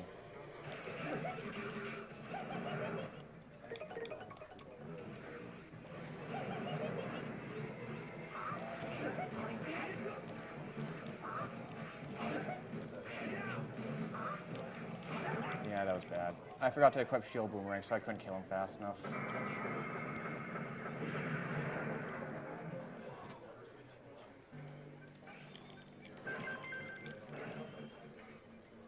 I also do that stage last because whenever you pick a wrong door, you lose points.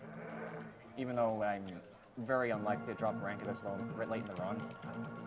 Just better safe than sorry. That and Voltail doesn't give me anything useful anyway.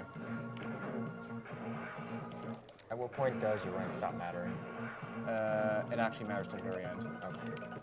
Because some bosses give me a different pattern if I'm A rank.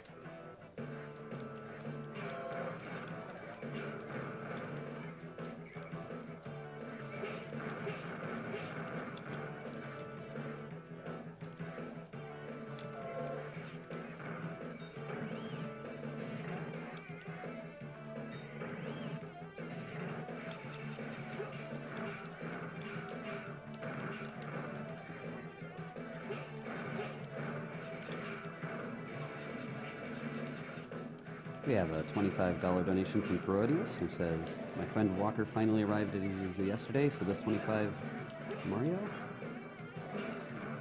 Marquet donates 30 and says, hi Agdq, greetings from France, keep up the good work. So right here I'm going to use an X skill Gale attack, which what it does is that it hits a boss 3 times and does like a ton of damage.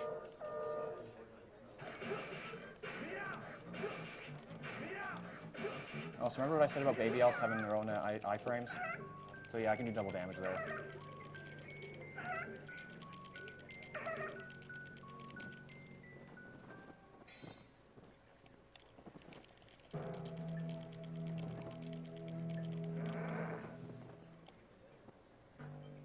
Yeah, 50, that's perfect.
Perfect. Nice. That's one of the tougher ones to get.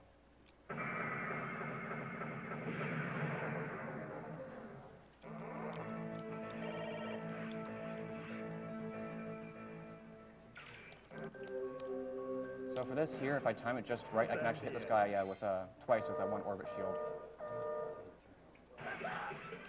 Or just miss completely.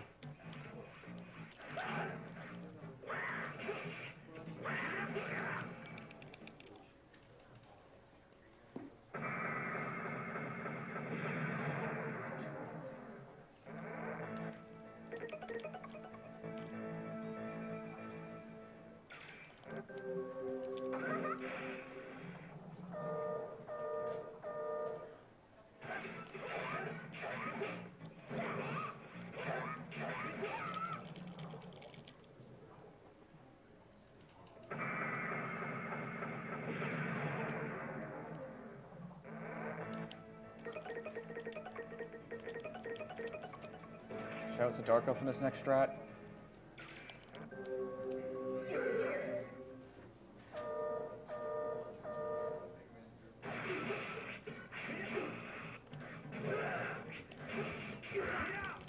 That's a little bit faster than just doing my standard orbit shield combo. And what's nice is that it actually saves me 2 pauses.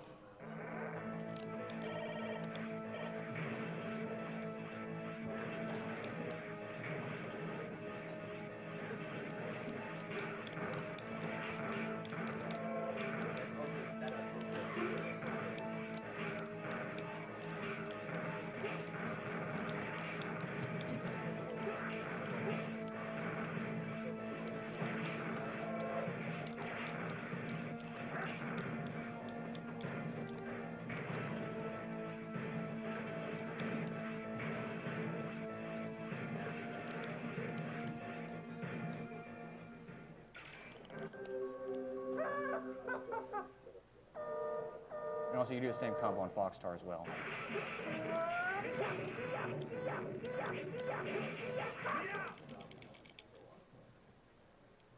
So just any boss that's weak to lightning? Yeah, and also works on any boss that's weak to fire too.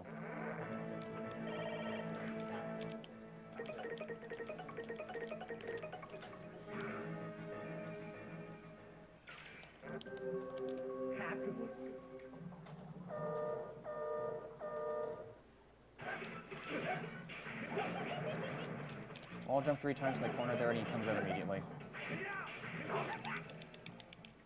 If you don't do that, he'll just swim around for a bit. You can't do anything about it.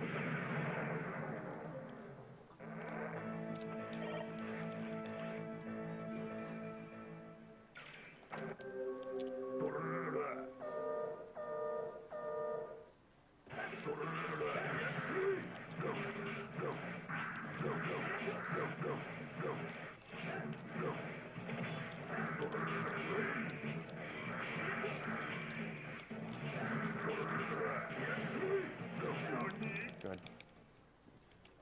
That's a tough one to get. When he sends out the wolves from the shoulders, do each of those have their individual iframes, or they actually share his. Okay. So no triple damage. Yeah. Also, I use that time to equip my Cyber Elf.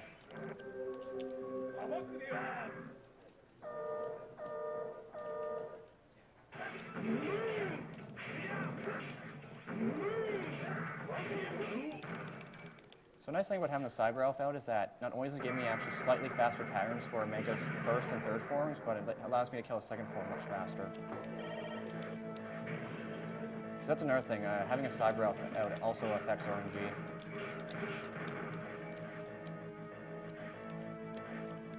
Does the type of Cyber Elf affect RNG, or just having an elf out does.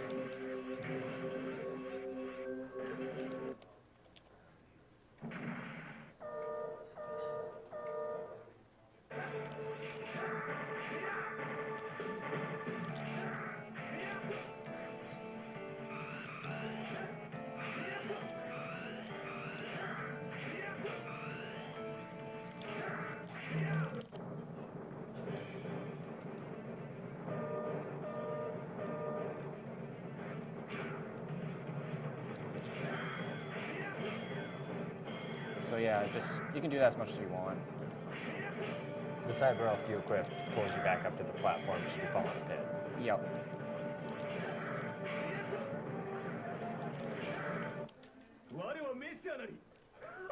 I really hope I get this.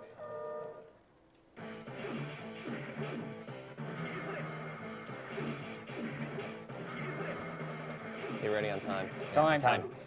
43:39. That's really good. Wow, that's really it.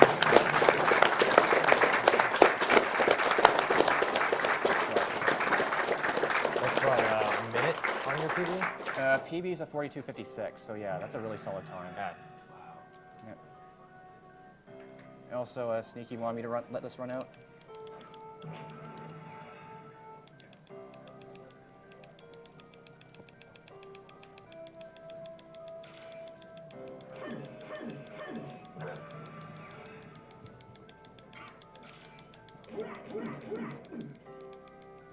Also, it's the only time you're ever going to see these guys ever again.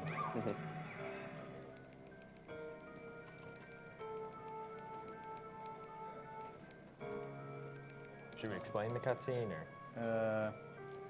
I don't remember. To my memory, Omega is using the original model of Zero, and Zero you play as is actually a clone or something. Yep. And Zero has to, yeah. So now he's dead. Well, the original body, at least.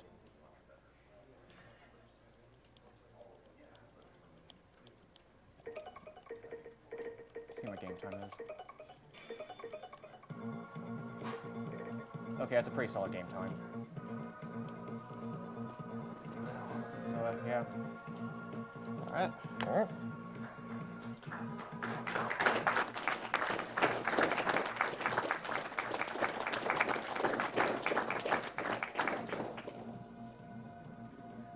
And that wraps up the Mega Man block. We're going to start a setup block and then move into Mario.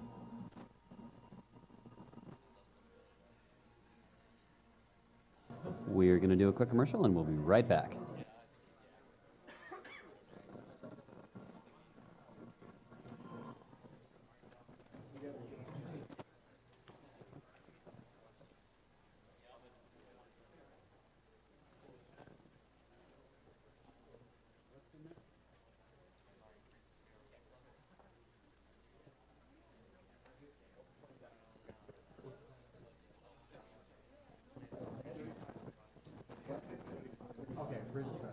Okay, so what's going on? So I can announce that we're doing golden coins.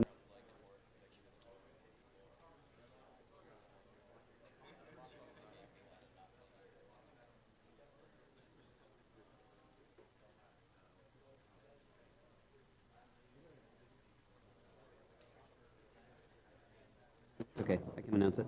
Thank you.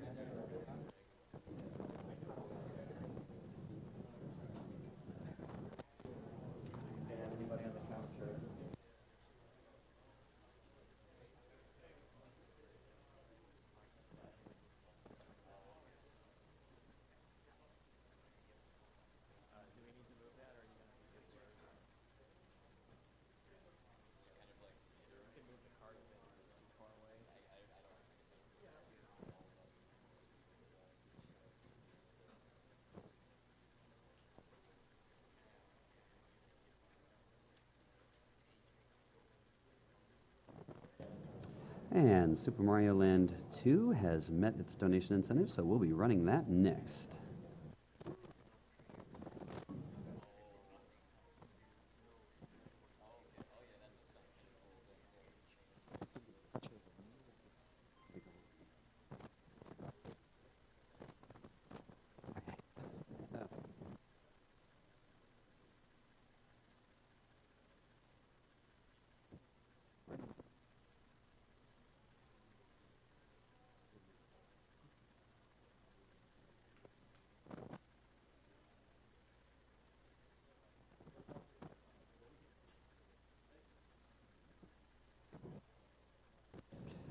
So here's some donation status. We have between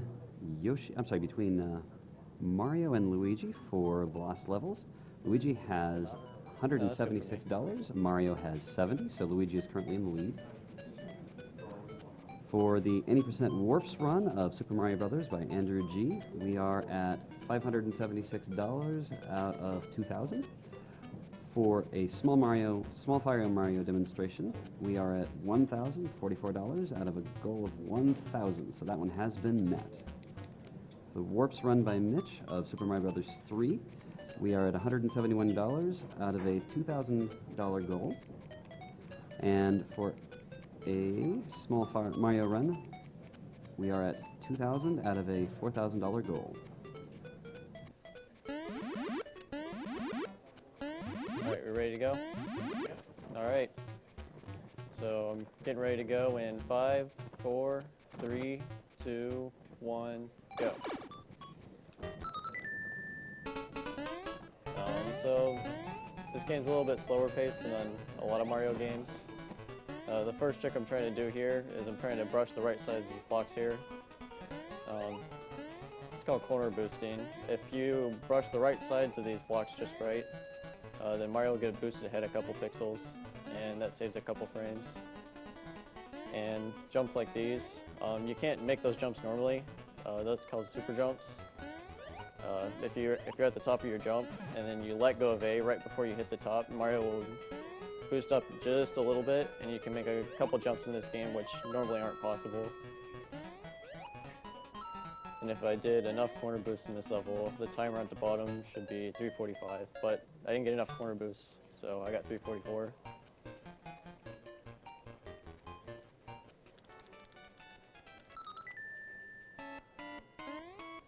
There's a lot of invisible blocks in this level, which you'll hit on accident when you play through your first time. But if I do it correctly, I shouldn't hit any of them. So you won't see any invisible blocks.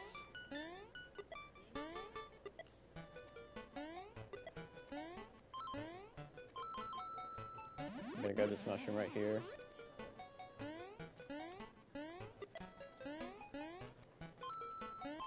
Also, I'm taking a very precise amount of enemy kills here. I have to pay attention to my kill counter, which is next to the timer at the bottom right. When you get 100 kills, a star appears in the screen, and there's a certain place where I want 100 kills where I want the star. And if I kill exactly 100 enemies at the place I want it, I'll save about 2 seconds.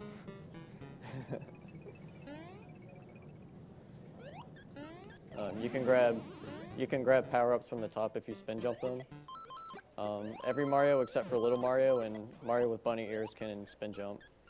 And I actually have to lose my bunny ears in a couple places, or else I can't spin jump and get what I want. That damage is intentional. It's just faster. You can squeeze barely through those 2 fish. I don't want to move a lot there, because if you move around, the game lags a little bit. And lag is bad.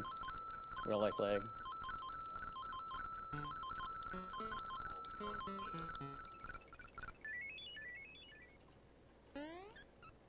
This room's a little tricky. If I fly just right, I can not hit that slime, so that's good.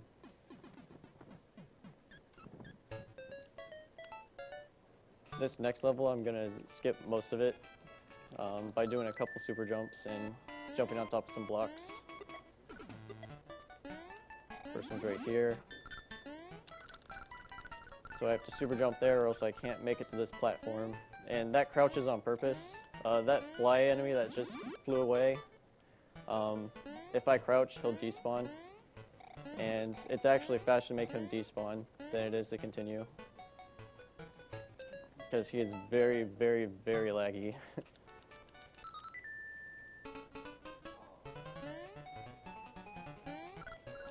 And I need to make sure that I'm above that wing Koopa, or that wing Goomba before he spawns. Because that Goomba will fly up or down depending on where you are. So if I'm above him, he'll fly up, and that's where I need him to be. I'm going to hit this bell here in case I die. Because I need to lose bunny ears here, and then do some tricky jumps. Alright, we lived. So if I lose my wings and take Fireball and then do all those insane jumps, then I'll save about 2 seconds. And then this boss is easy.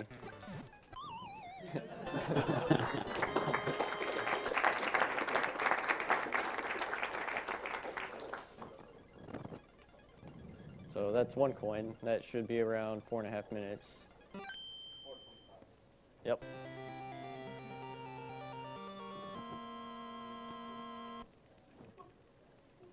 So the next place I'm going to go is outer space, and this is like the prequel to Super Mario Galaxy here. So this is how you get into outer space. You fly over here, and you take this hippo snot bubble, and then you hold A. So this is a good time for your donation comments if you got them. That would be fantastic if people would mind donating, so I have something to read. That would be fantastic.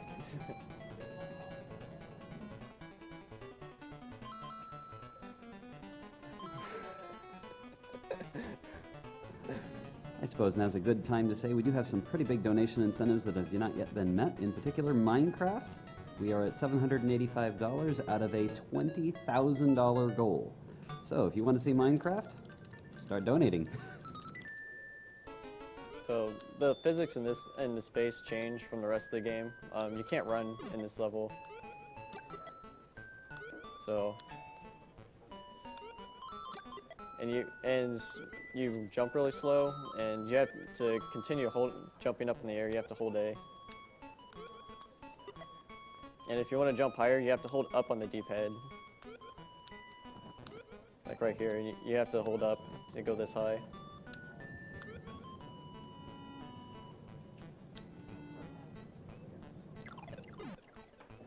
And then I need to make sure that I'm Little Mario before I get to the little pig pyramid here, because you'll lag less if you're little. So I'm little right there, and I save a couple frames.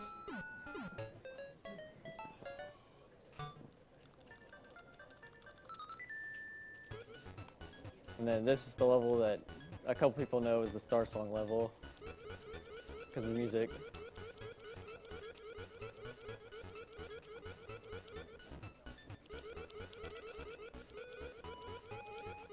It's a really long auto-scroller though.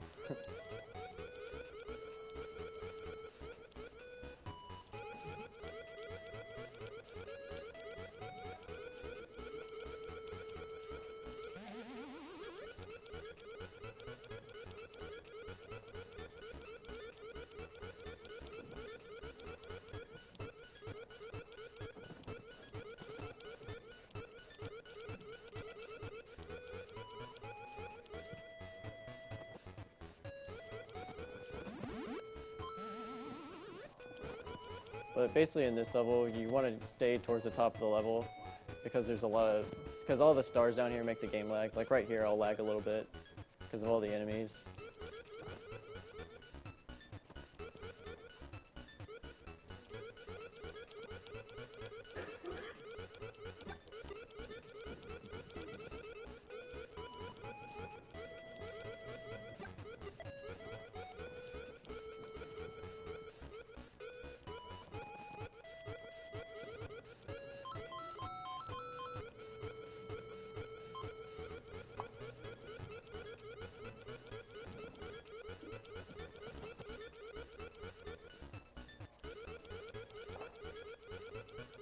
Alright, controller, it's not here, but I'll do this for him. It's the Star Song, the awesome Star Song. It's the Star Song, the awesome Star Song. Yeah.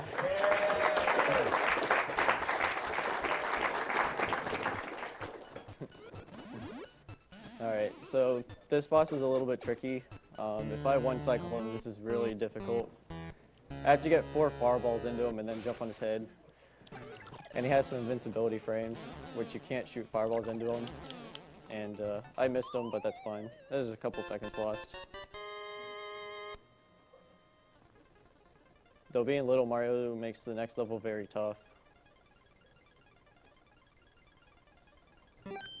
We have $10 from Rico. He says, German Power, a big shout out to all the French and German community, all teaming up together for this wonderful event.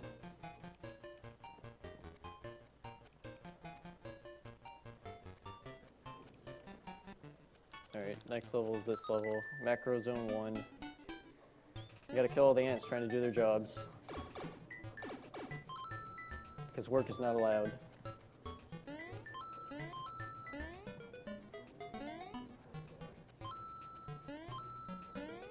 Have $10 from Delm. Hey Lapa, good luck on the run and get sub 28. Thanks, Dylan. Also 15 from Ike Storm, donating for Leclerc's brief dance on screen. It was enough to inspire me to throw money at him. Alright, so I'm going to take the hidden exit in this level, and I have to break some fire flower blocks.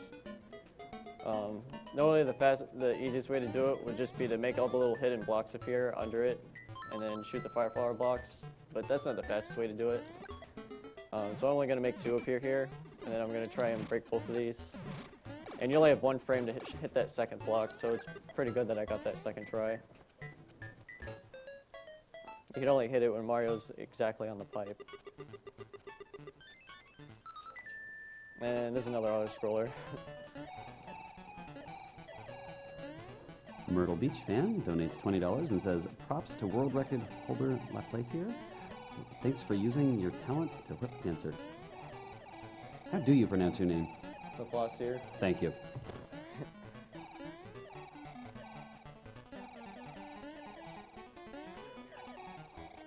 Nope. There are lyrics, but they're not PG-13.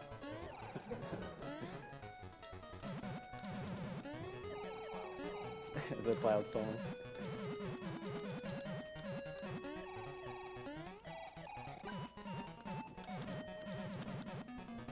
I'll give you a hint though. It has something to do with Snoop Dogg.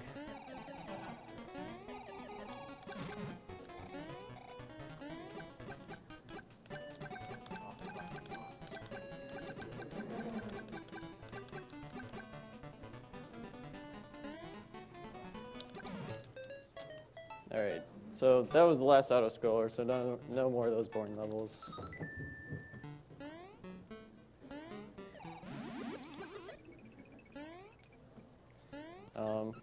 The boss in this level is another joke, and you'll see why when I get there. Bookcase jump.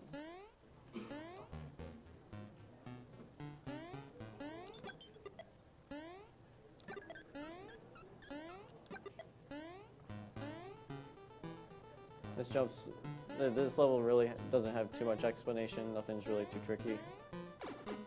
But this rat's really great. Ready? Dead.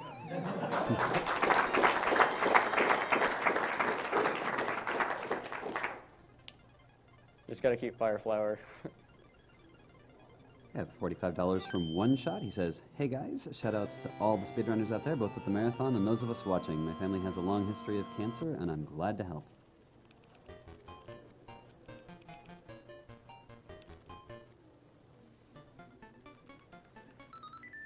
So this level is moderately difficult, but only at the end when I climb up the stairs.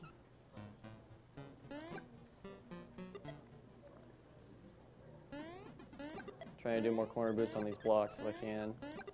Save frames everywhere.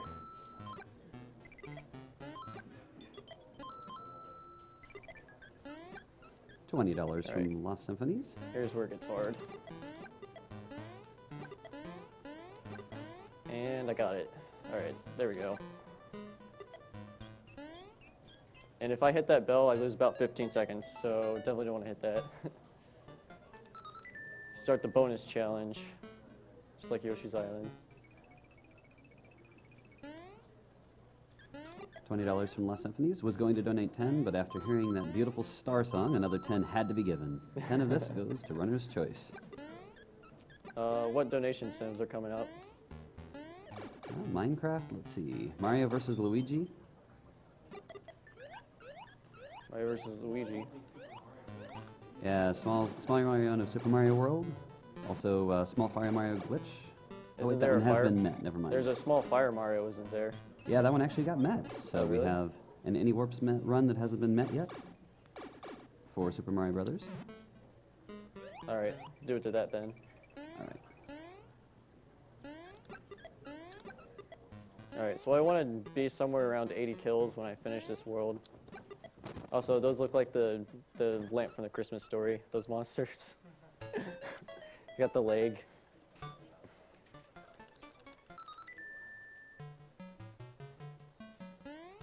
You don't have to do this, but I like it.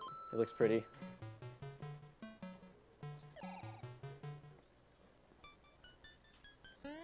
And you could fall off ledges really fast if you let go of the run button there.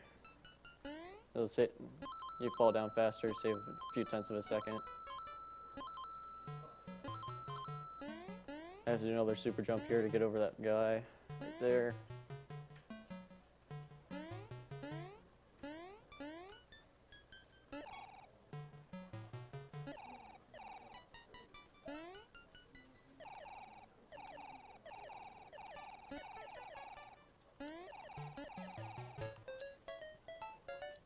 And finally, the last level of this world. So I need to be somewhere around 80, so let me kill a few extra enemies here. Oh yeah, this part is really scary. I don't actually need that fire flower. Because I'm getting the carrot.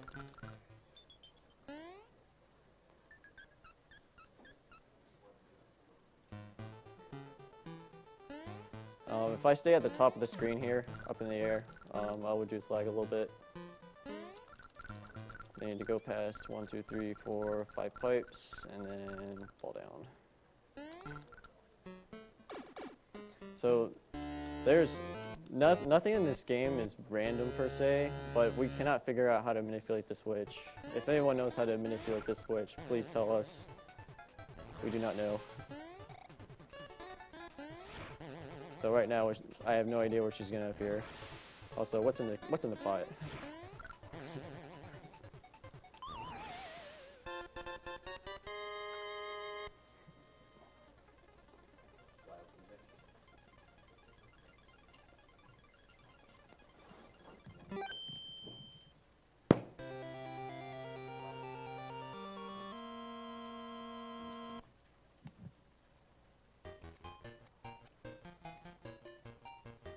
Alright, I'm skipping that level because when I finish Mario Zone, I'll have Fire Flower, and I need wings for this level because this level is called Super Mario World.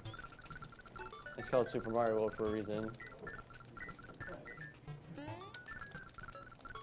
And we fly backwards too. Why not? Because that's how you fly, right?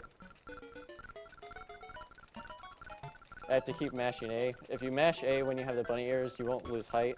But I'm losing a little bit. Stop falling. Uh-oh. Uh-oh. Alright, that's fine. I can get some money. I'm rich. Wild Conjecture That's donates. Super Mario World.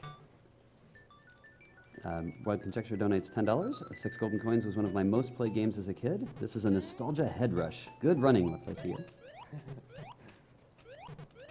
I think the first time I played this game when I was like 3.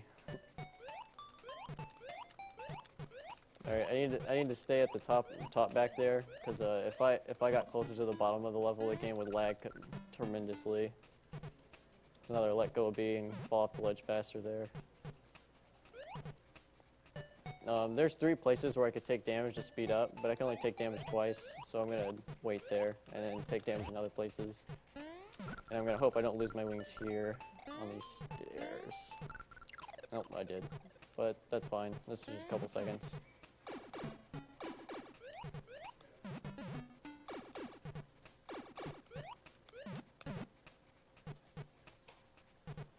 And this is supposed to be a maze, but the maze isn't too tough. There's like only one place where you have a choice of where to go.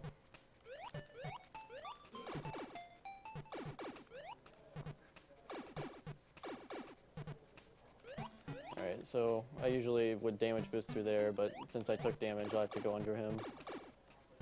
It's the Gordo from Kirby, and that's the first time he ever shows up in a non-Kirby game.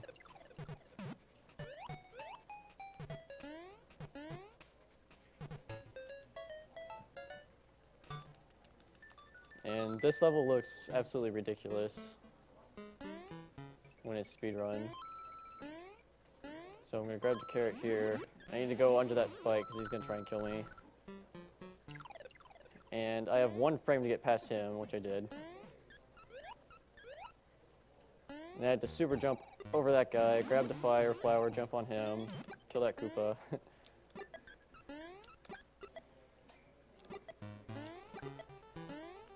And if I hit the top of that slime right there, I can boost ahead a little bit.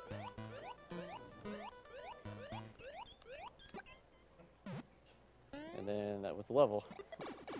I want to be around 90 kills, and I've got 87, so I need to kill a few extra enemies in the next world. Another tough boss.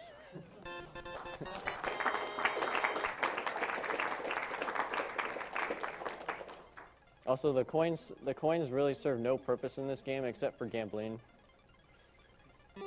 There's a place on the world map where you can gamble your coins for like extra lives and power-ups. But obviously, I don't want to do that.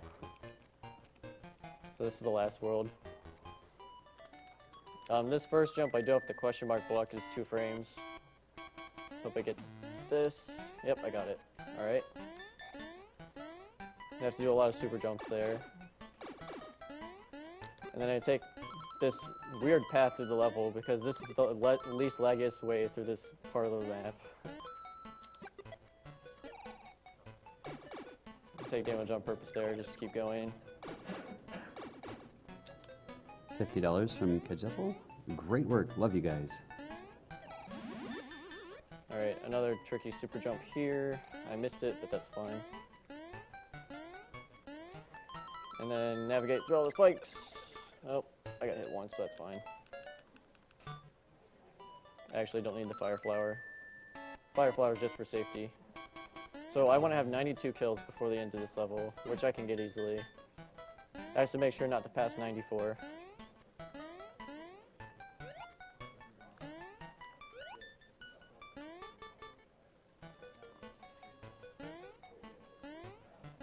There's a teddy bear. Hello. So I'm at 92. I don't have to kill any more enemies.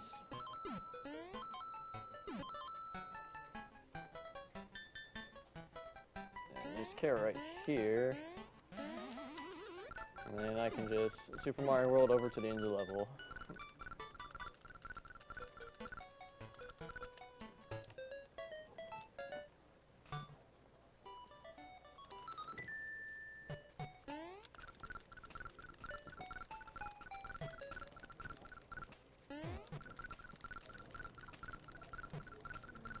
Okay, so this level, I always miss the. I always get to this carrot, and then for some reason Mario never grabs it because Mario hates his vegetables. Nope, I got it that time though. And I want to make sure to fly over these tiles on the bottom because they would push me left and make me go slower. And then drop down on the ones that make you go right because obviously it makes you go faster.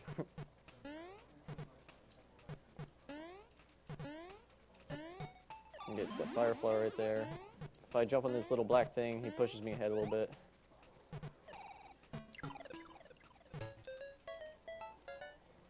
And then I've got one more level before Wario's castle. Precise jump right there, and then a super jump right there.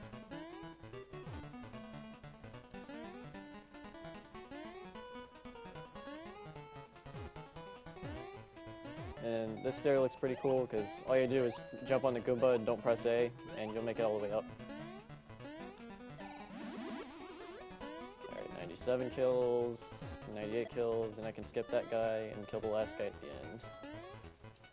So I'm going to have 99 kills before I enter Wario's castle, and there's a place at the end where you have to spin jump on a bunch of enemies to kill them in one shot.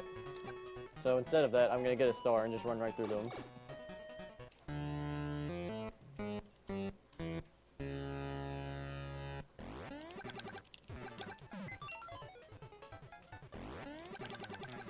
People hate these pigs, but if you have fireballs, they're not that bad. They jump around and have really weird hitboxes, but you can just fireball them and they're dead. But they don't count against the kill? Nope, bosses don't count towards your kill count. Only enemies in the map. Alright, so most of these levels, for a casual run-through, you can get through them pretty easily. But this last level is abnormally difficult compared to everything else in the game. Especially the first part of the level, and then the level with the lava and the platforms. So I'm gonna hope I get through those. I've got 7 lives, so.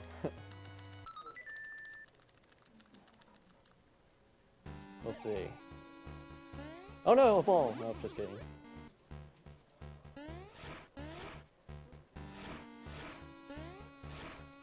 Alright, this part. Alright, got through that.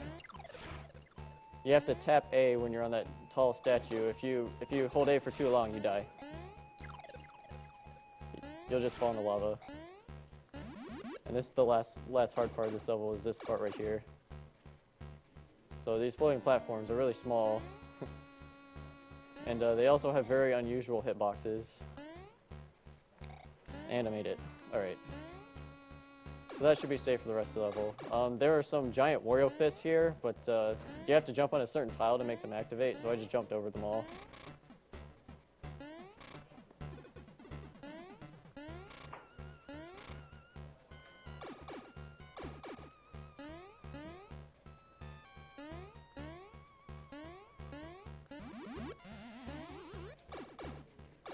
And these platforms, you don't even have to jump.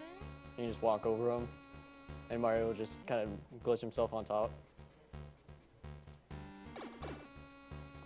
And then, oh my god, barrels. Nope, just hold right. And here's the whole reason I killed 100 enemies, just to get that star, to make these 2 rooms faster. So I killed exactly 100 enemies to save 2 seconds.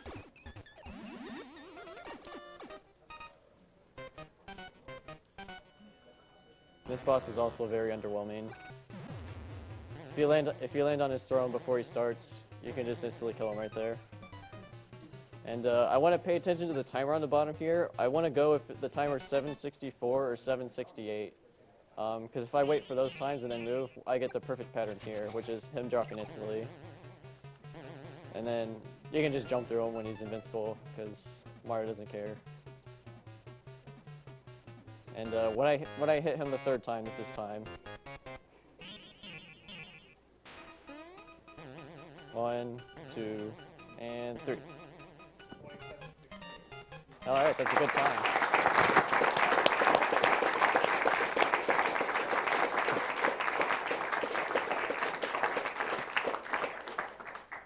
So if I actually manage to stand perfectly inside Wario there, then the shoe kind of goes all the way around the screen and comes back the other side. It's like his shoe goes around the world. But I tried, but I didn't stand right in the middle.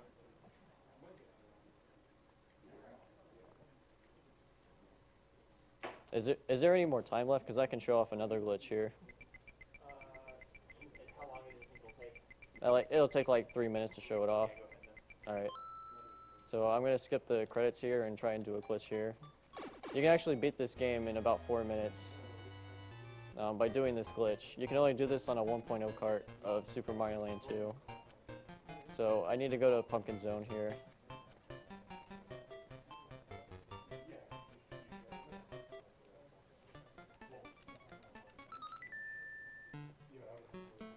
So I need to be Fire Mario, because I can only get inside when I'm Fire Mario. So I'm gonna grab this fire flower and well, I'm gonna leave the level and come back and whoa, okay. Okay then. And then there's this lovely mess down here. But it's okay. We like the mess. So we're in a lovely designed world right here, and the pipe's right here.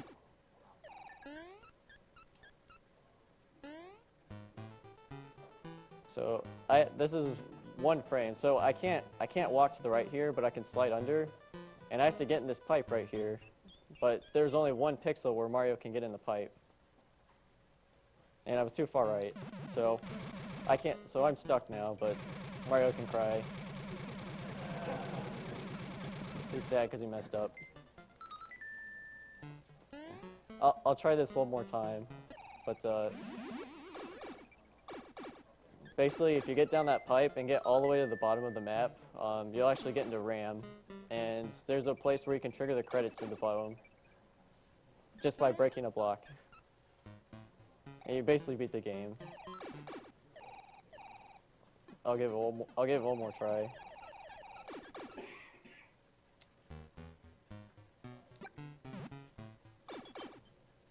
Also, if you don't hold down there, you also get stuck.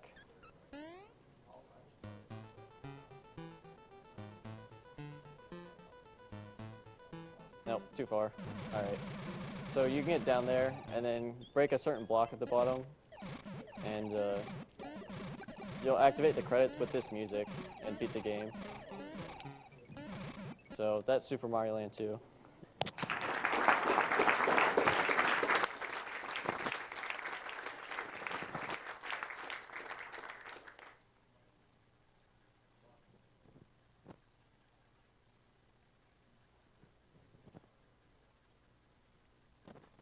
All right, for the upcoming Lost levels, we have a character select bid war versus Luigi and Mario. Mario has 70, Luigi has $253.92.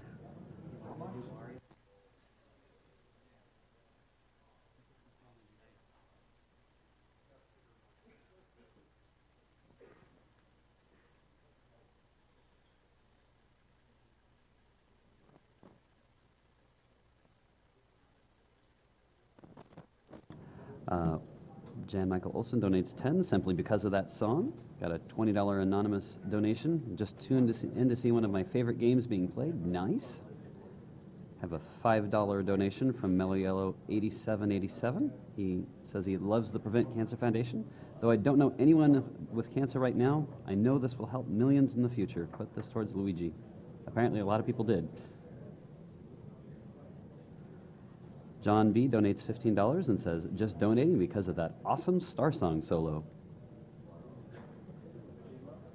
$10 from Hugh Lewis. Super Mario Land 2 was one of my favorite Game Boy games. Love seeing it run. Good job, Laplacier. A $50 anonymous donation. Keep fighting the good fight, Agdq. Here's $50 toward the blindfolded Mike Tyson's Punch-Out.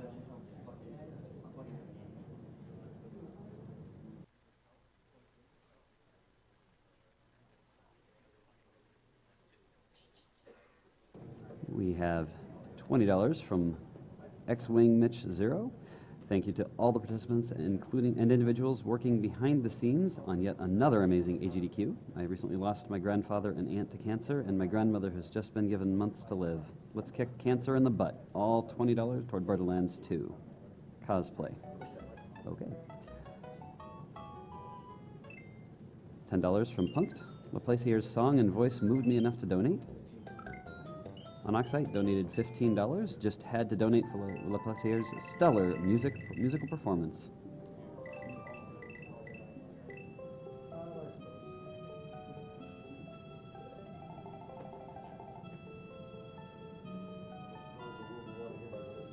Nick and Pachi donated $50. I'm glad you guys are doing this. I've always loved Super Mario Land 2, and playing it to prevent cancer is awesome. $25 anonymous donation. Hail from the Netherlands. Good luck with the run, enjoying the streams, and all for a good cause. Also, what is up with Mario and 2 controllers?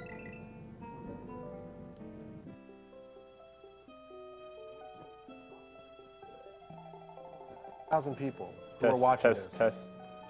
Oh, yep.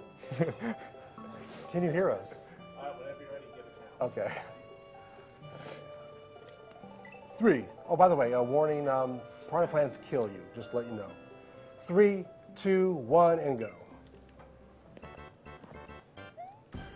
Super Mario World Lost Levels. I love this game.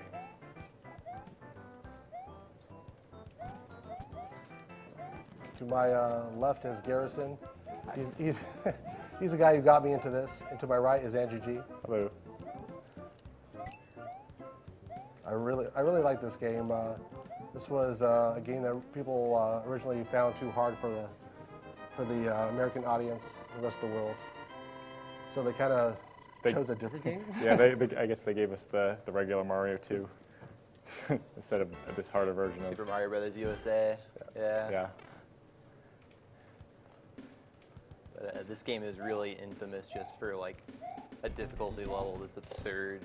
Like almost ROM hackish. A lot of people just consider it a ROM hack of Super Mario Brothers 1, even though it's a little bit more complicated than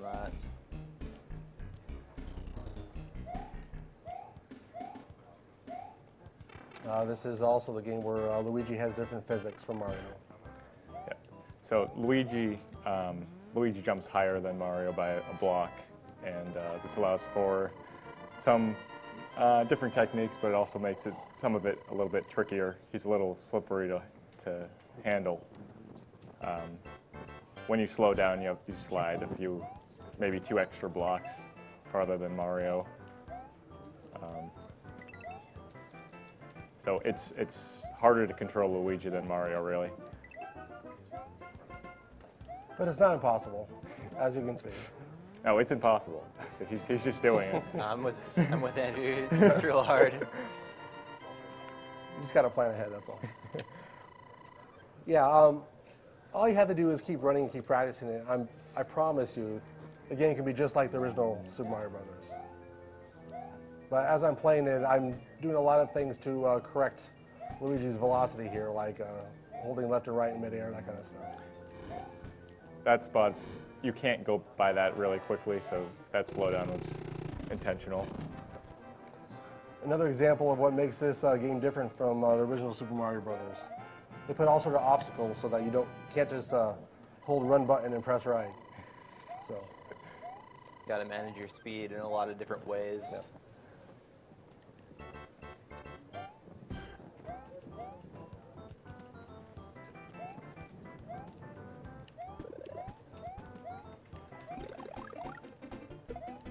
Mostly getting the star there because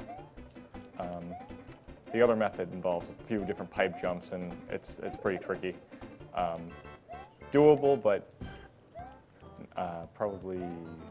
definitely not marathon Yeah, safe. exactly. Hoppity, hoppity, hop. You are listening to or watching Awesome Games Done Quick 2014 for the Prevent Cancer Foundation. We are currently watching a warpless run of Super Mario Bros. Lost Levels. If you would like to see the warp run, please donate for the 80% warps run of Super Mario Brothers. We are currently at a donation total of $586 toward a $2,000 goal. There's another pipe jump that it's just very difficult for a marathon run.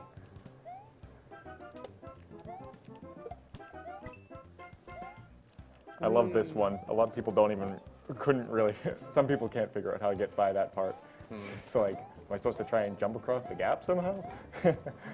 There's a lot of places in this game where they try to sort of trick the player, and you got to think beyond that. You just jump around, hit some blocks.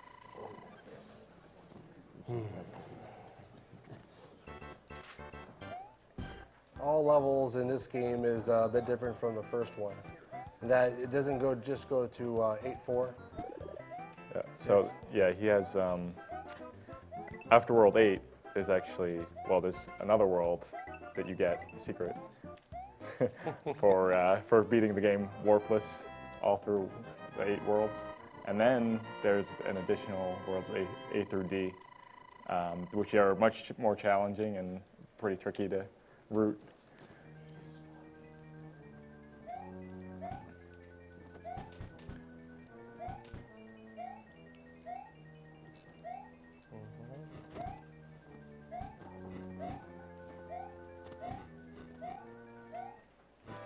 Bowser?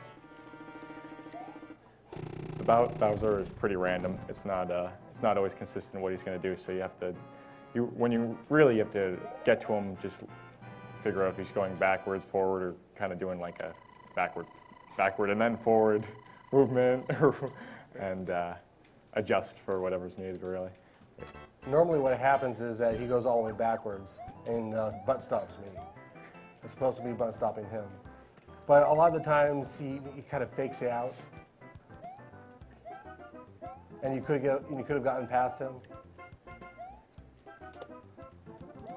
So a lot of times you just have to guess that he's going to fake you out and just hope he doesn't kill you in a speed run. Yeah, unfortunately, the RNG factor is very high in this game. Just a lot of, you got to react to what's going on because there's just so many variables. The water stages, like this water stage, is especially tricky just because most of the enemy spawns are random, and you just have to basically go with the flow. These pits suck you down. You can see he kind of slows down, but it's not him slowing down, it's the game pulling him down. And it happens in this level like a bunch of times, right here. And it almost feels random. It's just like, it's hard to memorize exactly where each one is, so it really trips you up. Yeah, there's so much, like you can get in such bad positions just because of spawns in combination with those pits. The water stages are very sort of nerve-wracking. Yep.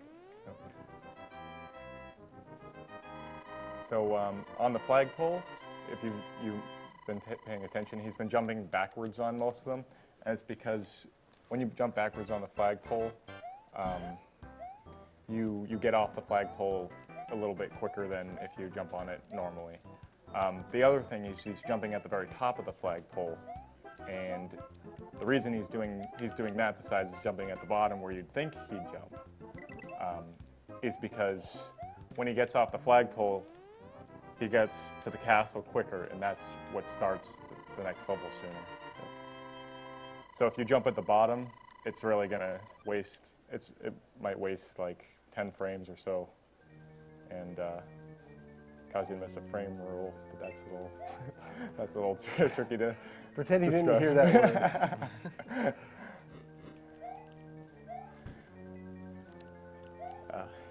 Hey, more invisible blocks. It's going to be a recurring theme. Oops. So this level is actually a maze, and he accidentally went past the maze point, so he has to go through it again. But it wasn't too bad.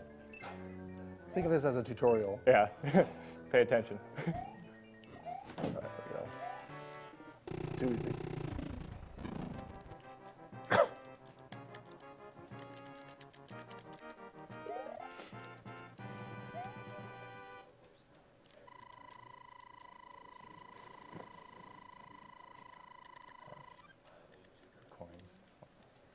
Sure. Oh, yeah. So while he's running, I know that I've done the warps of this, and for this level, if you finish in a perfect time, you end with a 7 at the last digit on the clock, and you can't have that match. Okay. You can't have that match the last digit on the coins. So it's, see how it says 48 on the coins? If his last digit on the timer was an 8, he would have gotten fireworks, and that would have slowed down his time. So constantly throughout the run, he has to check up, look at the coins and say, is it going to match? If so, I better slow down or speed up to avoid it.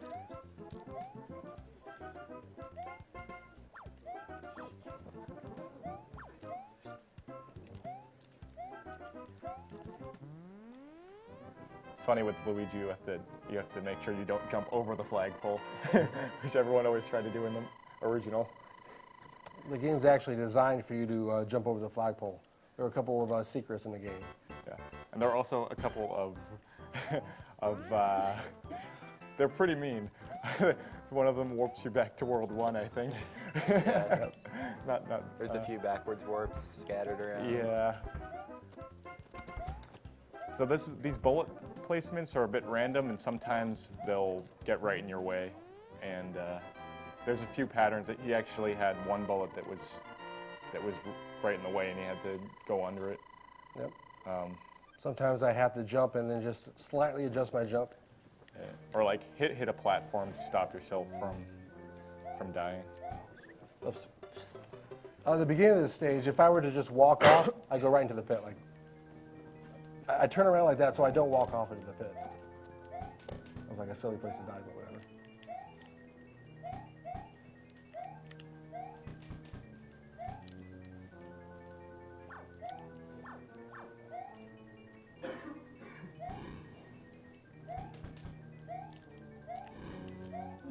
That's not gonna be good. That's okay. Well, the other thing is Bowser's fireballs are random also. So towards the end here, he has to adjust for that.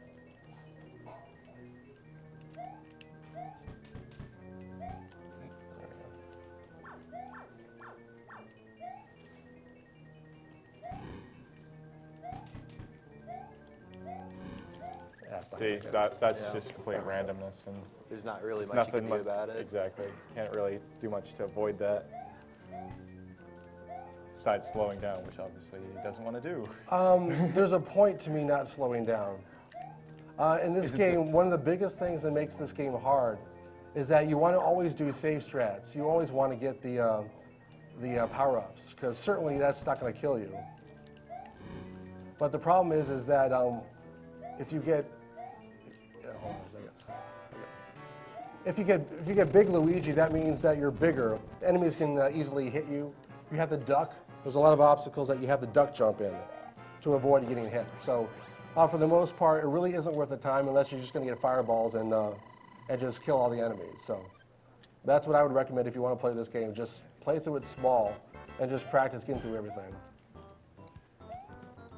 Yeah, really, I mean, the tricky thing is there's just, they designed it to put everything in your way and just stop you. I've heard rumors that Miyamoto was in a bad mood when he made this. I don't know if that's true or not, but very might well be. It is now a good time to read donations. That's not going to happen. Yeah, go ahead and read donations throughout the whole thing. All right. $40 from PC Guy. Thanks for doing these runs. Watching the stream has helped me to get through the workday. $50 from Christian Bodnar. My dad was just diagnosed with malignant melanoma, and it's been somewhat jarring. Thank you for using one of our favorite pastimes to help minimize this problem. $100 from Asmaria. Hello from France. It's Asmaria. Despite the problems to follow you, thank you to Germany for their kindness, and especially thank you to speedrunners that give us always want to break our joysticks so that they give us good show. $100 from Pappy Sam. My MV is DDoS, but the French are here. We love Agdq.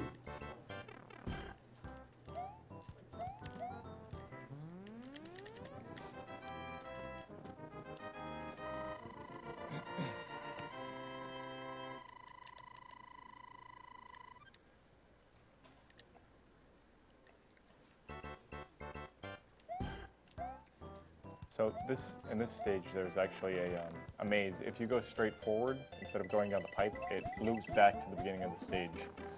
All right, here's a little bit of randomness in the game. There's a bullet bill right here. Oh yeah, you got to slow down right here. So the only way to really manage it is to learn how to react to him. He's going to try one more hit. Okay, he didn't do it. So in practicing for this game, basically you just have to keep on playing, and the game will give you different random positions, and you just have to get used to everything and get used to maneuvering around things.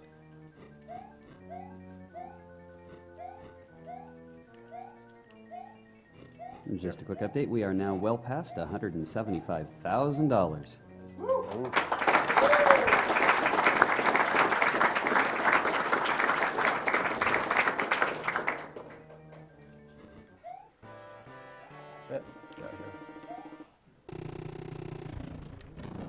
I have a $10 anonymous donation, a little contribution from a poor Norwegian student.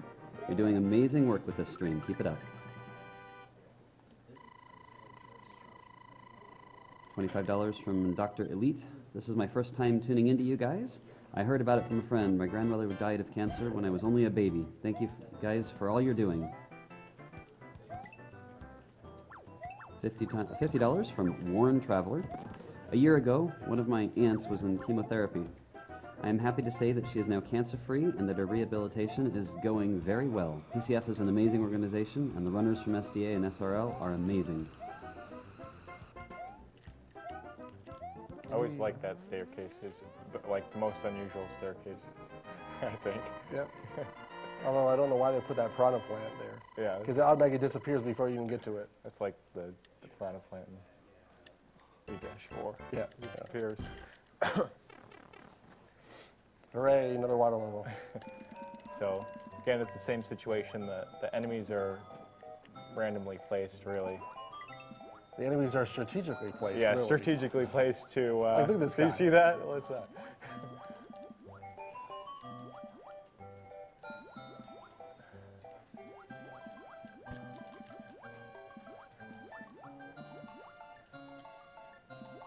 also features Koopas who can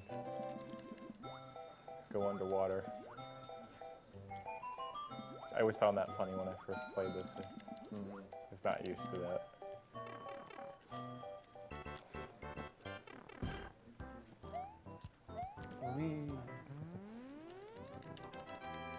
Yeah, you saw how he just hopped off of the flagpole.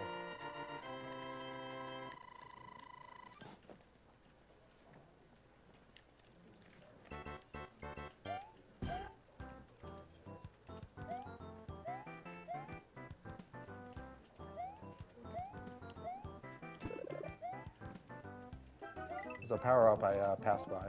There's another one. Don't kill me. Oh, okay, he killed me. I passed by the midway point anyway. I'll stop right here. Don't kill me. Okay. The fish spawns they're pretty much random. There are some certain patterns that they follow. But if you slow down, then who knows what's going to happen, really. Yeah. Honestly, that's exactly what happened. Well, you slow down, and then you have to just dodge all of them. And they slow down when you slow down, too, to try and match you. That's true. I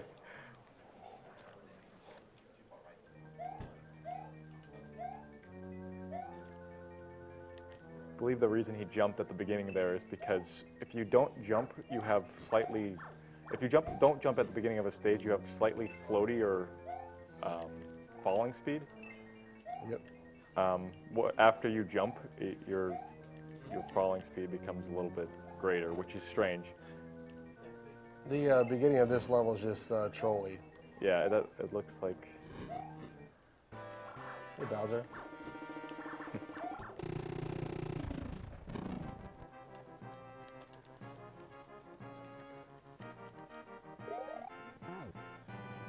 Yeah, at this stage it's a little bit tougher with Mario because of the large gaps that he has to cross. But with Luigi, it's a little bit easier. Just a little bit, though. And this is one of my favorite worlds right here.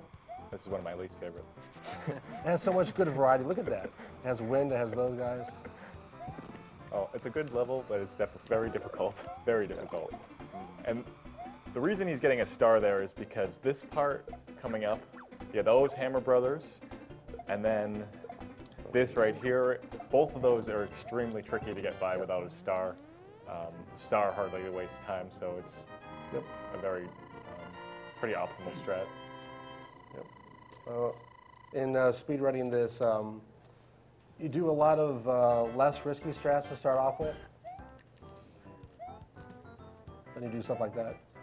But yeah, you do a lot of less risky strats until you can until you can actually get through the game consistently, and then you can just try more complicated things. I like this Lakitu. He just does nothing. Oh, I didn't know you could make that. Scared me. Yeah, even Mario can make that. 7-3. This may be people's worst stage right here. Oh.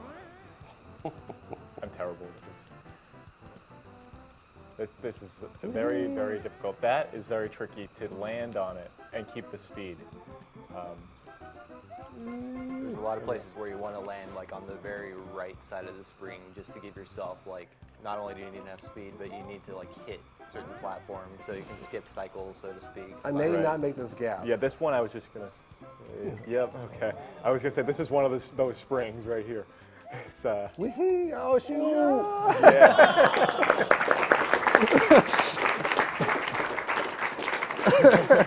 Very nice. Why are you clapping at that? I get fireworks for my for me completing the level.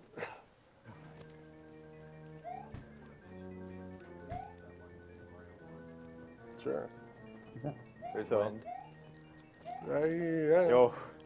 Yeah, so the wind is an added element of this game, as is the red piranha plants. I kind of messed that one up, so I have to do the noob strat here. But so all I have to do is just do light jumps. That's all you got to do to complete that.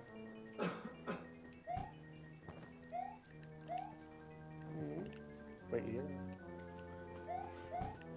The thing about this level is this level is repeated in the later levels. It's like it's the same type of level, so it's the same challenge.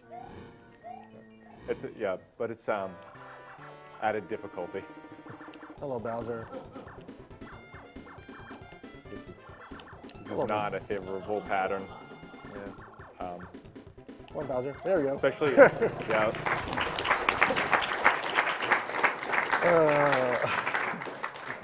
The fire bar was really in the way there. Yeah, the fire bar is the worst part about that because not only do you have Bowser walking towards you most of the time, he's throwing the hammers, you got the fire bar in the one place where you can run under him, so it's just like you gotta wait it out for the first safe opportunity. Hello, 8-1. 8-1 is one of the harder stages in the game. I'm going to try risky first. Oh, I'm not going to try risky first. Oh, very close. The problem is that once you stop, then the RNG takes over. But what you can do is, if you can do that without stopping, then this is what happens.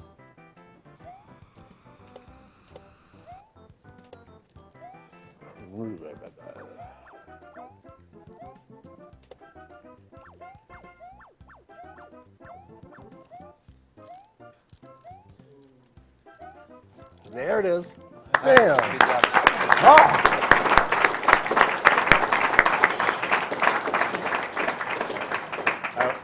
That was absolutely flawless run of 8-1, which is in the top 5, I'd say, of the hardest levels in the game. It's also one of the favorite levels because yeah, it's a of fun the skill level. needed. It's a fun level. Speaking of fun levels. Wow. Oh. What? Okay. That's one of the lesser known glitches. Yeah, I've done that at 7.4 as well. The game thought I was inside the block, and so I just got killed by him. Oops. Okay. I won't do that trick again, but basically, right there, he's trying to jump on the Koopa, hit the block, and then land back on the Koopa so that he can get to the vine even quicker than normally possible. Yeah. But here's the alternate way of doing it. Just go like that. I was going to get you. And jump on that again. It's another one of those levels that if you didn't catch that, then you would have just gone forward past a Hammer Brother, which would probably have killed you. And then there's even a secret star there to make you think that you're supposed to get it, to get past that Hammer Brother. So it's very troll level. So 8-3 is also a very trolly level. Yeah. Well, for people who haven't played it before. Yeah, definitely casual because there are certain enemies that are in very awkward places. So one thing to mention here is he's jumping right next to these Hammer Brothers, and between each one there's Hey, no, you're not doing that. Let's try this again. They have poison mushrooms scattered in between to make those jumps even harder than they already are. Yeah, so that one, you go through the level and you're just running, and then you realize you're supposed to actually balance that thing out. What's it called? What are those called? The lifts? I don't know. Elevator lifts? Scales? Scale lifts. Ah, shoot. I was trying to let that by before commentating on it. So you have to play this fast. There's nothing to do about it. You got to do this fast. There we go. Sheesh.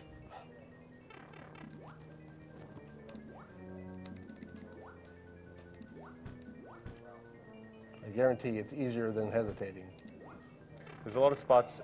It starts you off and it's really hard to accelerate, so it looks slow, but it looks like he's going slow, but he's actually doing it optimally. It's like this spot right here.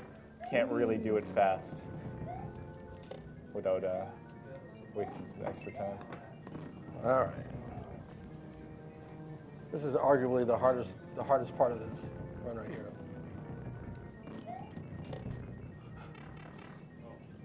Really, if I were to take that fast, it's likely I would actually get dumped into that little one block pit. They crafted this game pretty well.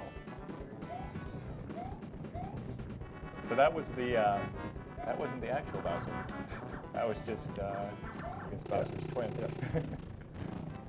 And that's the end of Act 1 in this game. I get a little intermission. I get a little kiss here, thankfully. Good time to read donations? Time to read donations. All right, $50 from Doppler. Hello, every awesome one present there for Agdq. 2014, donations for the PCF is something I want to do as I cross the path of the cancer as much in my radio technician work as in my personal life, as my stepmother is fighting incredibly well against it. I dedicate my little drop of money in this ocean of donations to every people fighting it, and hopefully to the ones that will find one day a cure to spare us.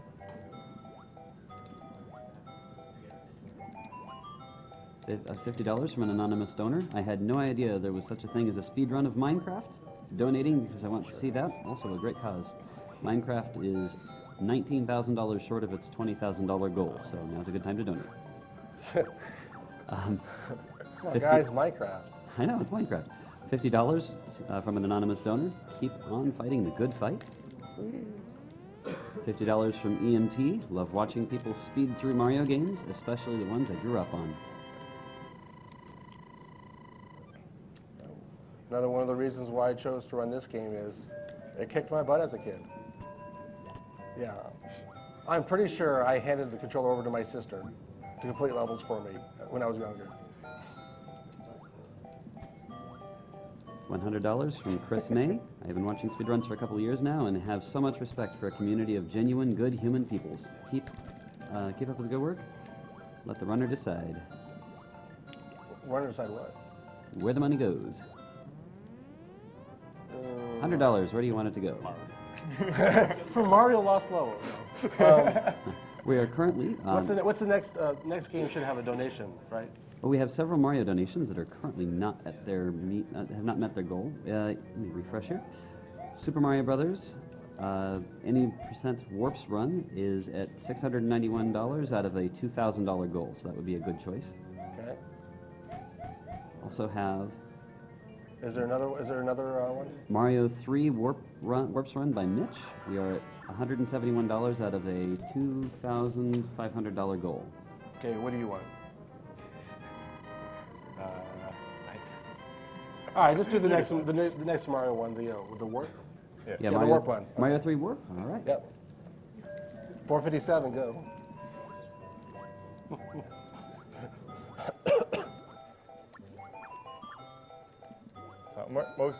I'm sure that most people who played this game never saw this screen, which is because the only way to get to World 9 is to beat the game warpless. If you use the warps, then World 9 doesn't appear. Yeah.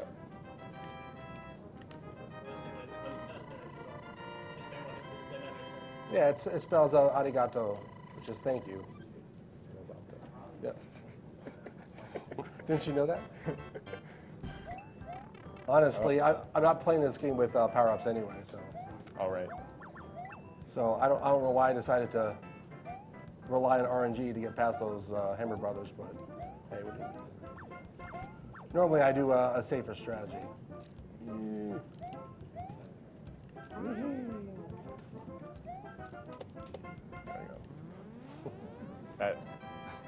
Yeah, so this is where it starts to get a little trickier because World A and D. Yeah. Well, if it wasn't tricky enough, wait for World D. $20 from Librizzi.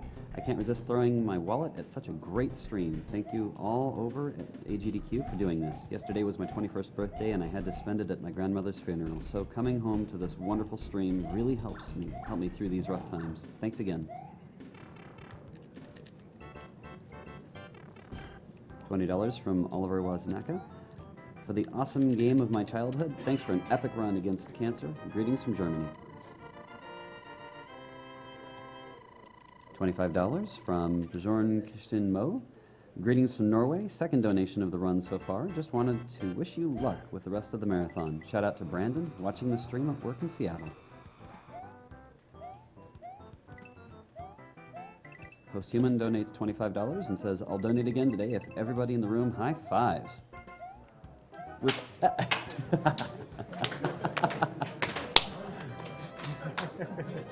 Oh, where's the camera? Where it is. Where is the camera anyway? We got, what do we got? 2. I think that was good enough. $25 from Daniel Hollick. Nothing says charity. Get up the stairs, get up the stairs. Nothing says charity like selflessly sacrificing sleep and sanity for the entertainment of others. Get out of here. Forward, oh, come on. See, there. You see, he was going to pull backward, and then he pulls forward, defying gravity in the process.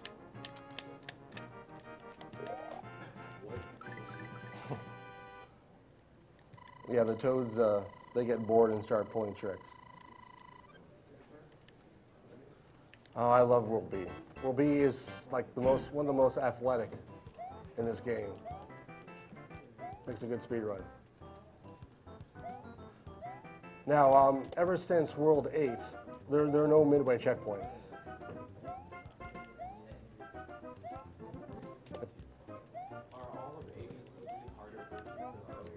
They are not, no. This is completely unique. There are some levels that are familiar, like you'll see C. World C3 and C4 will look a lot like World 7. Yeah. $10 from Liquid Flood. Good luck, TJP, and those frame-perfect Piranha Plant pipe jumps still get me every time. Sparhawk donates 10. He says, this is for all the dungeons in Twilight Princess. I lost 3 grandparents, 1 uncle, and several family friends to cancer, so happy to join the fight.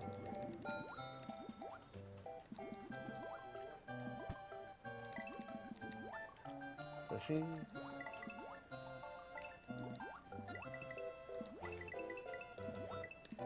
I like these extremely long fire bars. Not seen in the original. The original had them. What are you talking about? Well, I don't know, maybe they did. World 5, 5-4. You're right. You do run the game, right?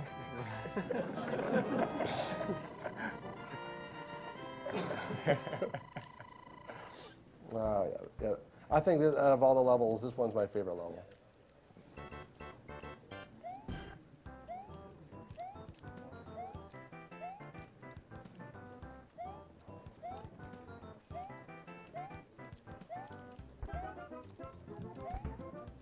$20 from BSS, making another donation. Yay.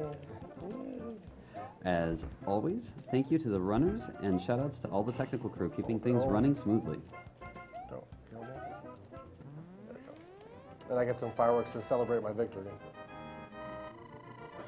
In this game, I haven't really tested it, but you get like 3 fireworks or 6 fireworks, but most of it seems to be like 6 fireworks.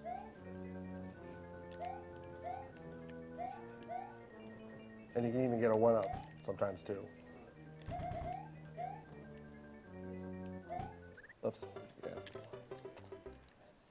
You'll see that this is one of those levels that looks like a maze, but it's actually not a maze until you enter a pipe. It's not a maze, just amazing. It's amazing. There we go.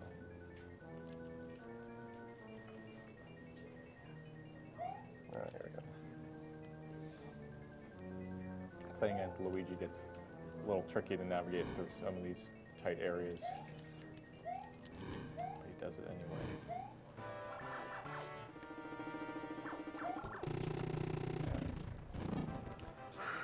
You can't stop.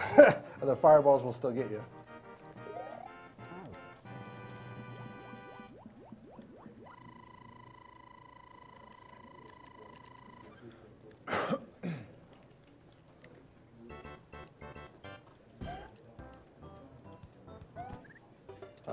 Okay. That's fine. Is that first game over or second? Second. DJ Dak donates $20 and says, "Hi everyone, my grandfather died of cancer when I was little. I really appreciate what you are doing to help other people avoid that fate." $100 from Beachren. "We need to get this small SMW run, Mario Run incentive, people. It's amazing to watch."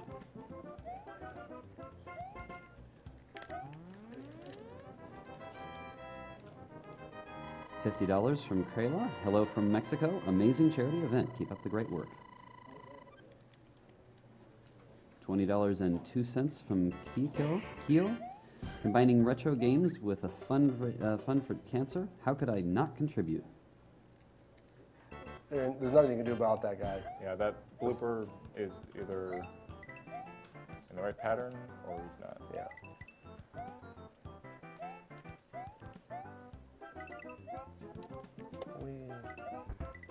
Then you have that guy right there, yeah.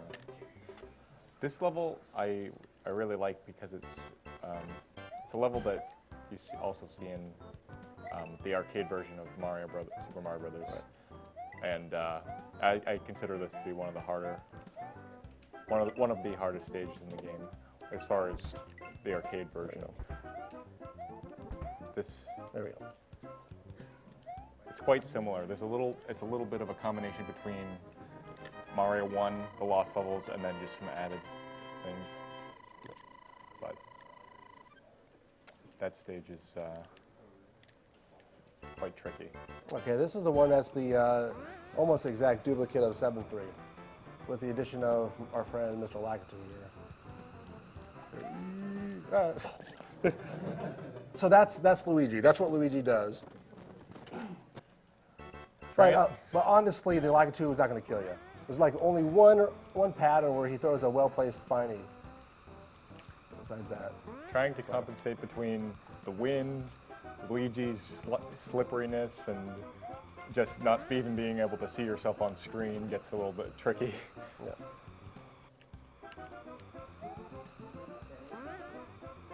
I might pass this gap, maybe. We'll see. This is where I have to stop, because that fire bar may just be in the wrong position and kill me. Unlike 7-3, where I can just safely always get past him with skill.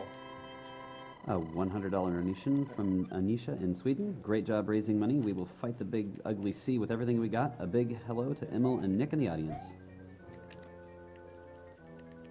And this is almost identical to 7-4.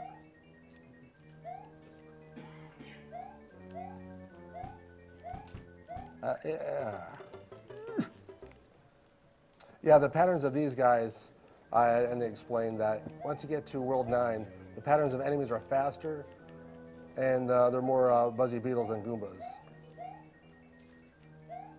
It's essentially equivalent of Second Quest as far as the enemy speeds on Super Mario Brothers 1. That's right. He's coming for me? Okay.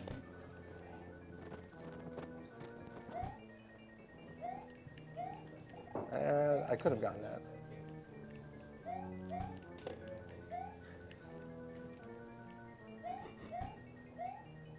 Have to be careful. It's the same deal as before. Please. Nope. Well, Bowser. I got it this time, though. That was a lot easier than last time.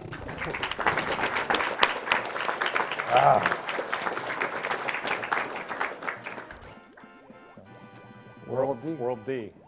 Considered, these are the hardest levels of the game. Especially, well, D1 and D3, this one. $10 from Bradley N. "Great work on the lost levels and the stream in general. Nice to see the ending of a game I never got very far in." Sveen donates $10. "Keep up the great work." That's on purpose. That's just to tank past this. Get rid of the RNG, the positioning of those Hammer Brothers. So at the beginning, TJP developed this strategy to get right through two hammers at the start. If you saw it, it was it's a very precise trick, and he nailed it. And only because in Super Mario Brothers 3, I did the same exact thing. The other thing is the Koopa floating in the air. He managed to to get by that gap, which is sometimes very tricky.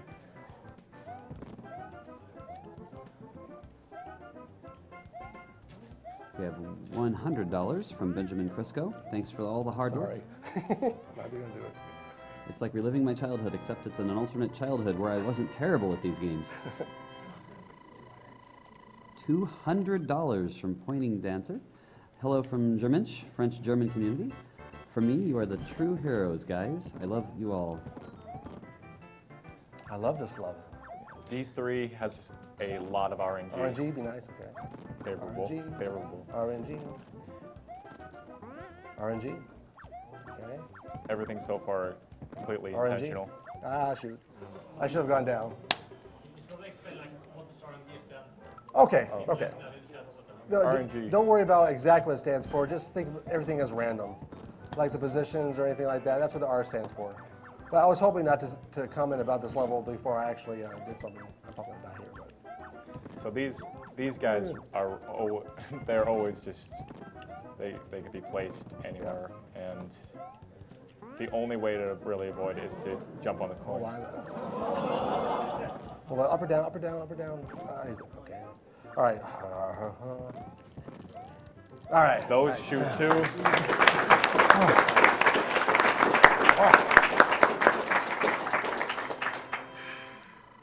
Yes, those guys. That was very. Man, that's taken me like 10 times before. So we have to stop for that long fire bar because there's no way to get by it otherwise.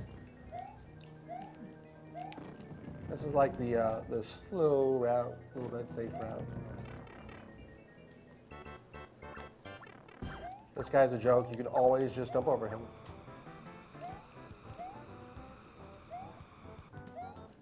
Wait a little bit here, just jump the gap. You have to make a slight hesitation because otherwise the piranha plant across the gap will be up, and you'll have to jump off the edge of the pipe to live.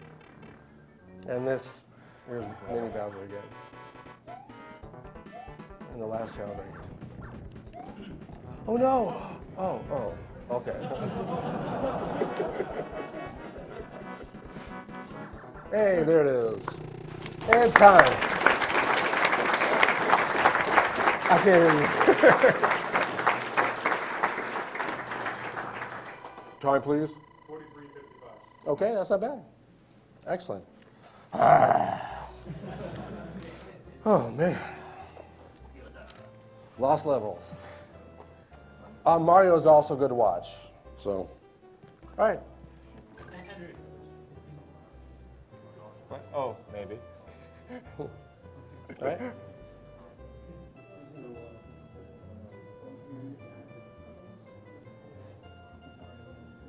All right. Well, right now we have $911.99 toward the 2,000 goal to see Super Mario Brothers Warp's run. Next up on the schedule is Andrew G. running Super Mario Brothers Warpless. We're going to go to commercial, and we'll be right back here at Awesome Games Done Quick 2014.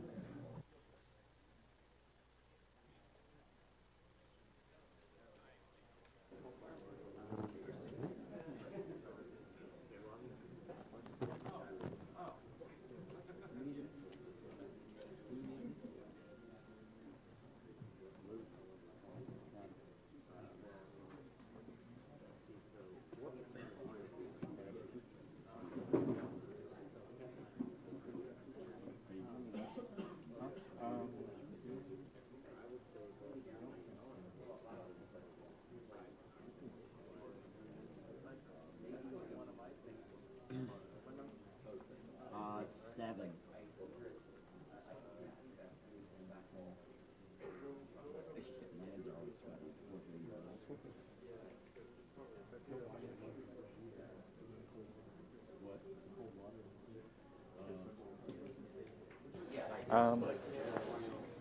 Could we grab that? What? The NES. I can't grab it, really. Well, well, I don't know. Well,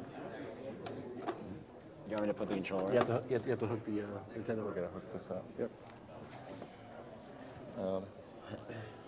You got it? Yeah, okay. Yeah, just put it in the table.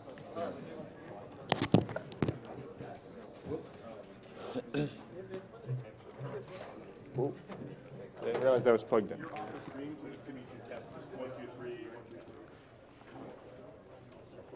Would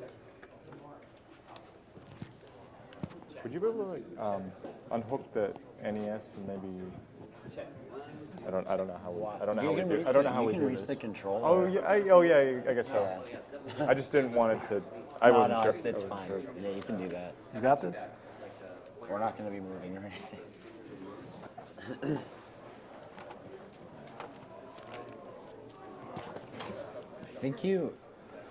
I think you might want a top loader. Yeah, I was thinking maybe. Is it hooked?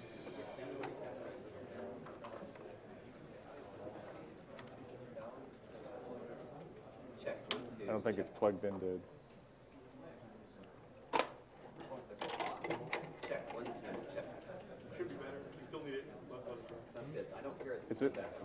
Is it hooked into a? I don't know which one. Is there an NES hooked up?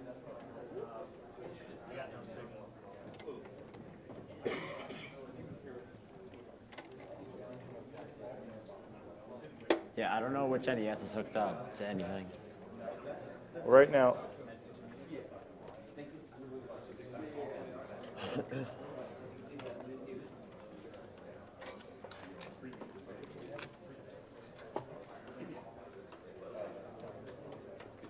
We're gonna use this one. Very good job. Okay, yeah, take the card out of that. I wish it was Mario. I'm gonna need to tour to get used to it. I need to go on a tour to get used to it. That's a good idea. Let's tour.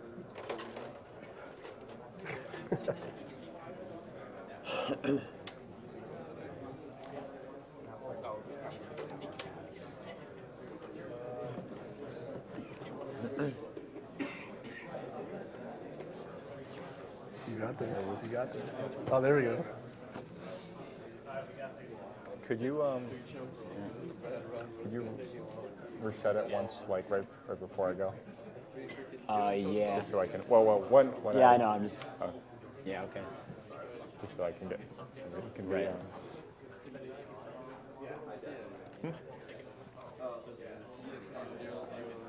Wait, do what?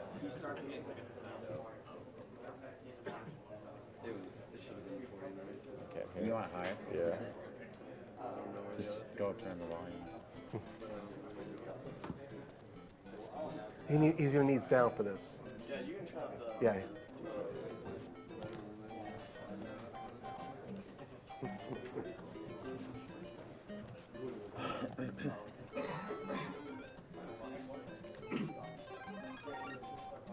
Quick, do a trick. I know, I'm like, what should I do?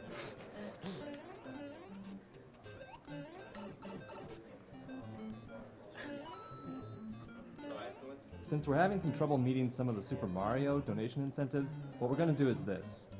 At the end of Super Mario World, we are going to see if any of them have been met, and if they are, we'll do them all at once then.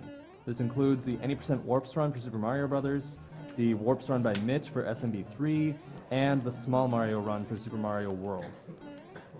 So please get donating for those. Thanks. We want some wall jumps.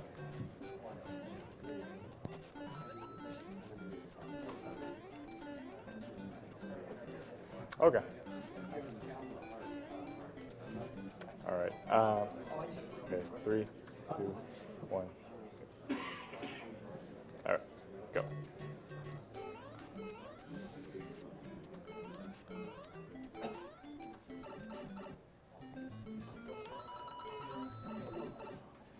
Hey, I got V1. This is Super Mario Bros. Can't see the timer very well. You want He got 380 going out of the pipe in that underground area. The run can continue.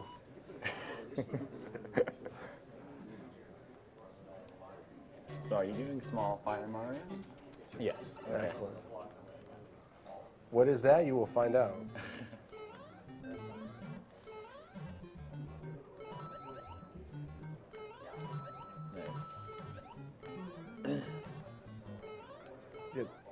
that little jump he did with the Goombas. It's so hard when you first learn this. It's very difficult.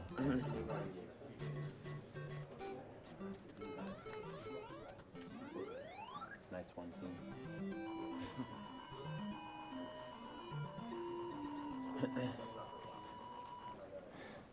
You might be able to notice that piranha hitboxes are a little different in this compared to what you were just seeing from TJP.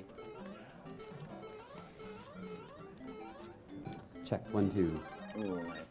So you can kind of grab the mushroom, or there's a firefly, or you can grab that early, depending on like if you jump a little into the box. It's like a weird thing with hitboxes and items that are spawning from them.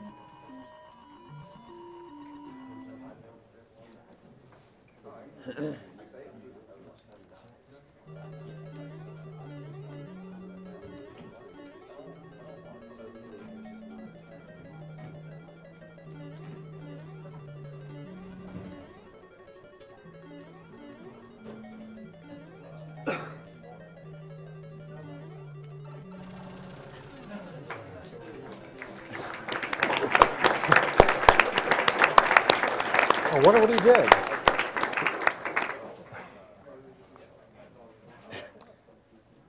So I'm going to get the fire flower to be safe. What?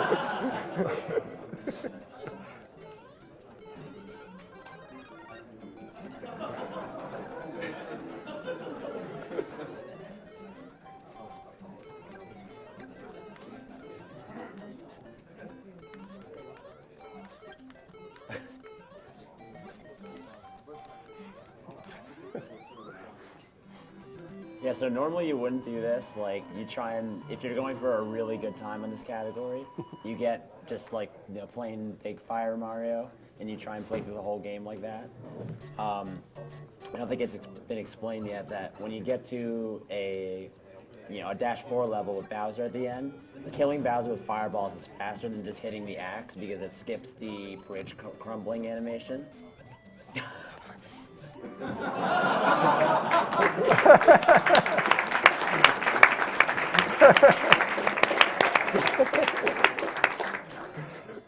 I didn't think you'd actually do it.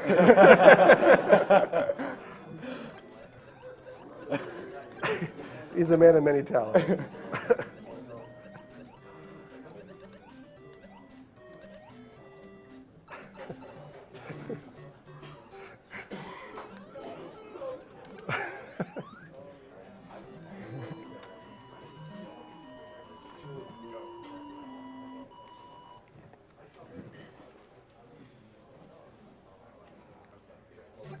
Mario also learned how to ice skate during this run.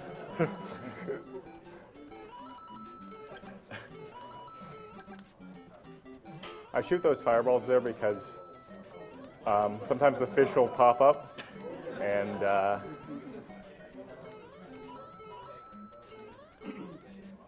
sometimes the fish will pop up, and there's one that will get in your way, a certain pattern, and if you shoot the fireballs, the fish will get hit. How are you hitting the fish above you? So the reason I can hit the fish above me is because the fireball is slightly over Mario when I shoot it when it's starting out. You can see the sprite change to Big Mario for like a split second. That would be cool if we all jumped there. Almost. I tried.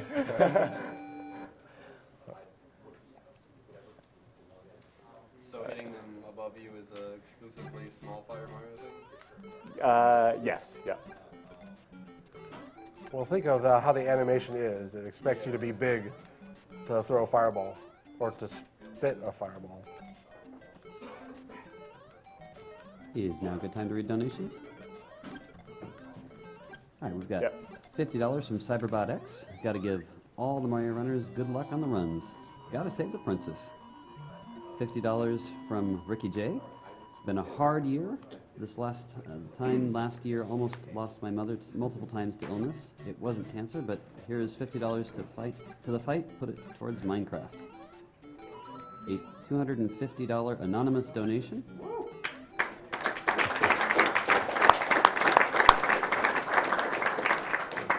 This is somewhat self-serving. It says, "Hey, Dwango AC." That's me, by the way. I might not see you before I leave, but it was a pleasure meeting you. Like I say, a little self-serving. $50 donation from Trev1776. This is a great thing you guys are doing. I donated 25 last year, 50 this year. Next year, I'll be at 100. $50 anonymous donation just to say the French and German community are supporting you guys. Keep up the hard work. $30 from Mr. Magloy. DDoS have strike the French stream, but a new land community is born. Grimminch. Thanks to Grimminch Friends.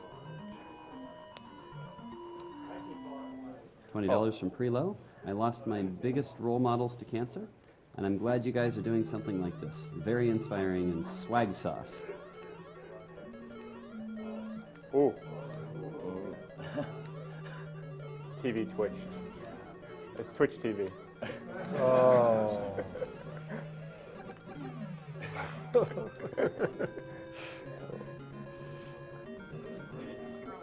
Yeah. Yeah.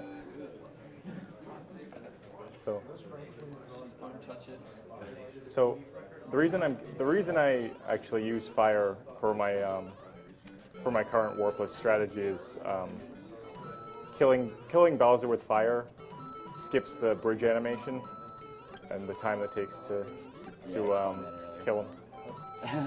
Don't worry about it. Oh, you did? Yeah. Oh, I missed it. I was concentrating. In case you forgot. Opposed to the lost levels, jumping on the flagpole facing to the left isn't faster, but for lost levels it is. Still, the top of the flagpole is the fastest. Because I know someone's asking that right now. Right now in chat.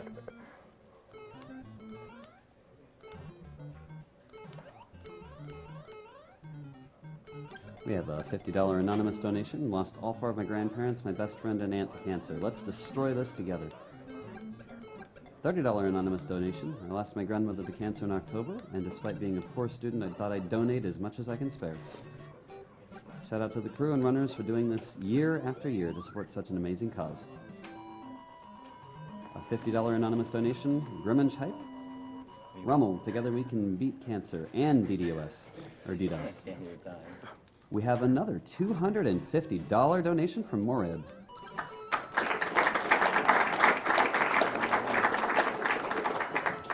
I discovered Agdq last year and was amazed by the great entertainment you guys provide. This year, I discovered the fantastic German restream. Thanks for the interviews with the SDA staff and the runners on the site. I can't see. I can't see. Back. It's back. Can you pause the timer anyway? Can you pause it? Yeah.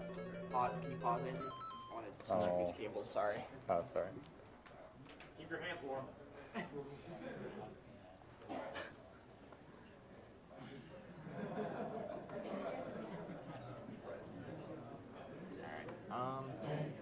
don't know. Yeah, I'm trying to figure out what it is. All right. Say when you're ready to go. Okay, you can start it. I'm trying to adjust to how much it took for him to stop it. It's alright, we can get a frame count later.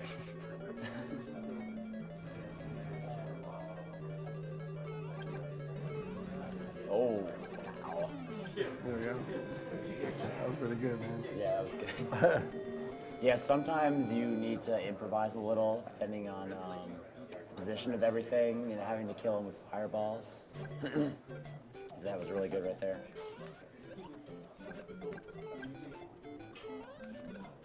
Soy donates $25. It feels great to donate to such an awesome cause. My mother is a 3-time cancer survivor, and with any luck, we can prevent anyone from having to go through such an ordeal again. Have another $50 anonymous donation.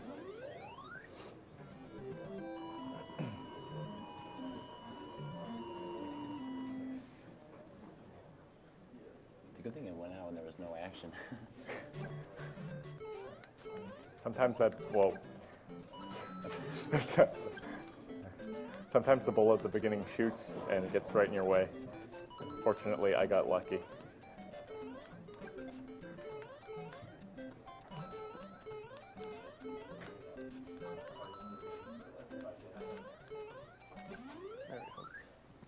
I don't know if that's a 5 or a 6 on the clock. I couldn't figure it out, so hopefully I don't get fireworks, because there's a little line in the way. This is a hard pattern, I can already tell you, for the bullets.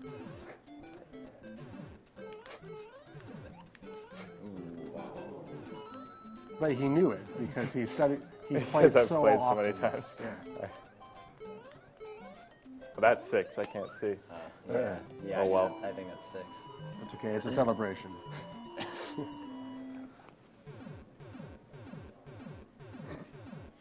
By 3 seconds. Alright. There's a long fire bar.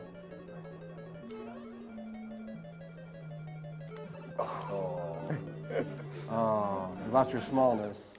Screen. The screen is... We can blame that on the screen.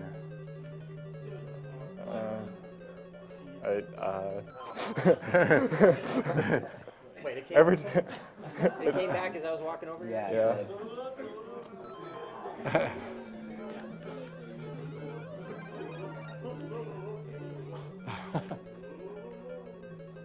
How high does that jump at the end there? It's just marathon one.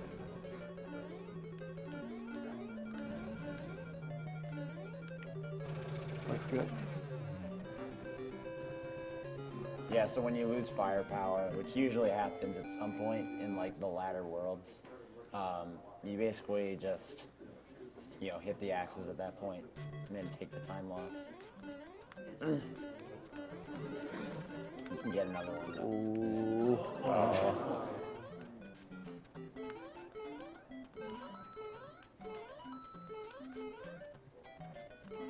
Some donation incentive updates. For the 80% warps run of Super Mario Brothers, we are at a goal of $1,536 toward a $2,000 goal. For the warps run by Mitch of Super Mario Brothers 3, we're at $331 out of $2,500. So we have a long way to go on that one.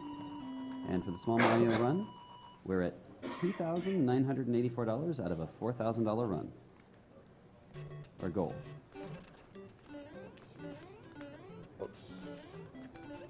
Oh. Got it.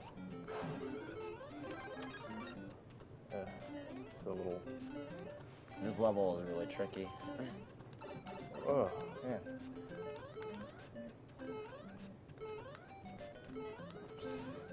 Also, a quick note, we do have a Legend of Zelda A Link to the Past 4-character limit file name. The winner at the moment, and the person in the lead, is Hat. Feel free to get your donation in toward that goal.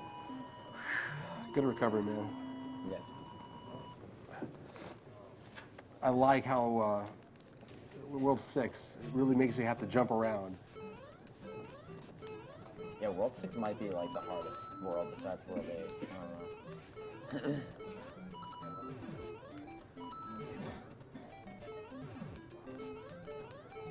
If you finish this stage perfectly, you end with a 6 on the clock. So I slow down a little bit intentionally to get the 5. Yeah, if you don't know, if you end with 1 as your single digit on the timer, you get 1 firework. If you end with 3, you get 3 fireworks. And ending with 6 gets you 6 fireworks. That happens half the time. Ooh.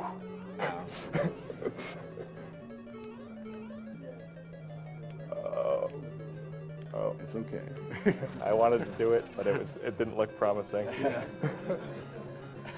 Especially with the lift there. Yeah, that was a good decision. Annihilator donates $100, donating toward the Super Mario Brothers Warps run so we can see Andrew G get the 4:57 in the middle of this fantastic marathon. That might be a little optimistic. No pressure. We believe in you, Andrew. $50 from Zero DPX. Super Mario World's Small Mario run is amazing and needs to happen. That's the worst pattern you can get.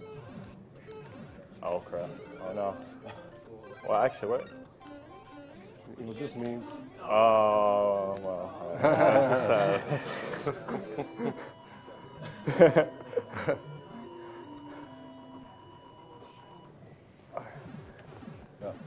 Congratulations. So this is a little tricky situation because I'm big in a level that's pretty difficult to navigate. And no fireball. With no fire. You can explain the ducking you did there. All he did was duck underwater. Yeah, I didn't do anything special.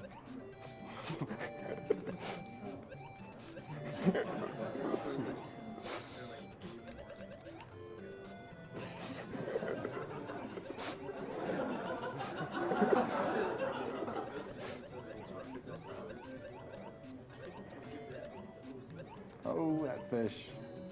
He's not impressed. Good job. That was awesome. So what I did there is, if you touch the ground and you duck, you can be ducking underwater, but it doesn't show it. So the top half of Mario is safe. The bottom half is vulnerable.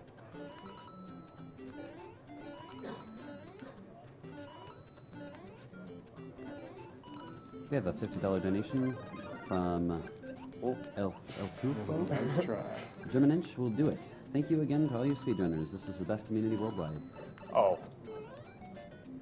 $30 from Lazur Beam. This is my second donation. I really appreciate the time and energy it takes to accomplish everything I Getting have fireworks. seen so far today. I can't see though. Yeah, So there's a V1 on the screen and It's right covering over the Yeah, timer. it's right over the timer. It like hasn't affected anyone up to this point probably, except us. Down, middle, top. It's top, middle, top. Otherwise it loops.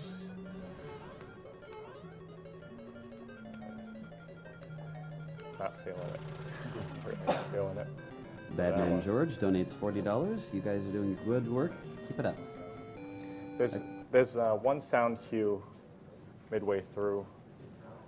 So if I can see if I can get this.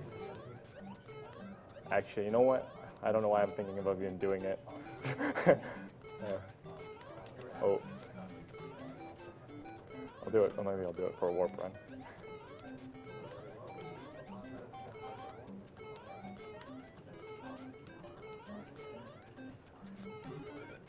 There's a star in case anyone needs it.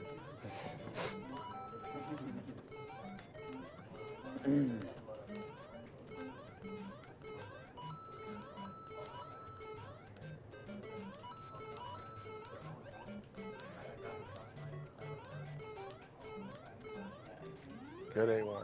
Good A1. Solid A1. Yeah. Okay. We have Is $50 this your from favorite? I like this Akira stage.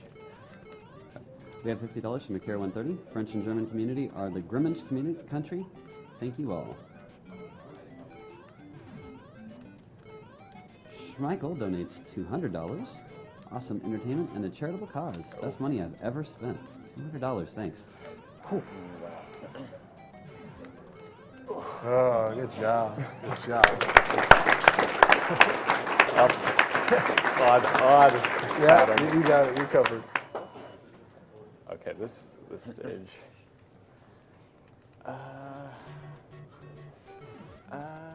What do I do? You know what to do.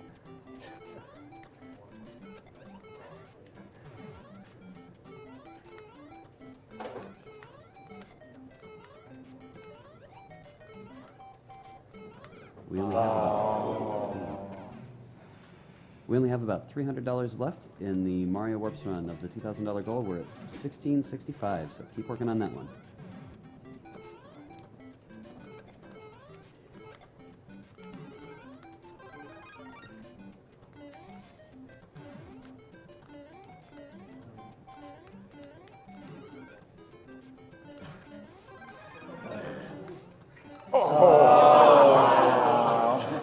Denied.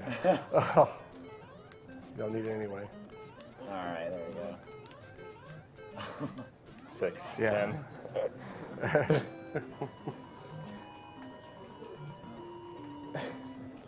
You're All gonna play right, risky. now to do this level flawlessly. 316 income. Doubt it. It's 316.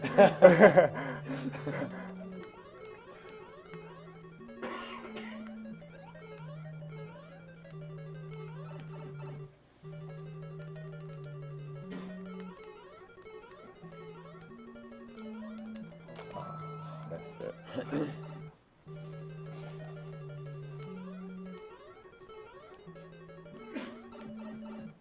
Mike, I never know what the edge of each TV screen looks like, so I. Oh. There we go.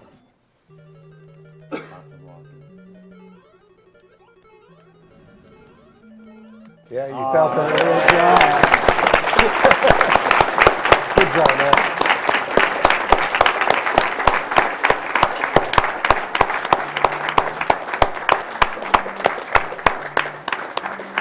Excellent. 2110. All right, and that's with some bugs in there. That's pretty good though. All right, so am I doing a warp run or what? I think that's after the whole Mario normal block. Okay. Oh yeah, I didn't really hear what. I didn't really hear what they said exactly. Pretty happy with that. Yeah, solid. Solid. Good job. What? Almost. Not yet. Okay. So ahead. So we are moving to Mario Brothers 3 next. This is Awesome Games Thanks, everyone. Done Quick 2014. We're going to take a quick commercial break and we'll be right back.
Well, we're transitioning to Super Mario Brothers 3. Here are a few more donations that have come in.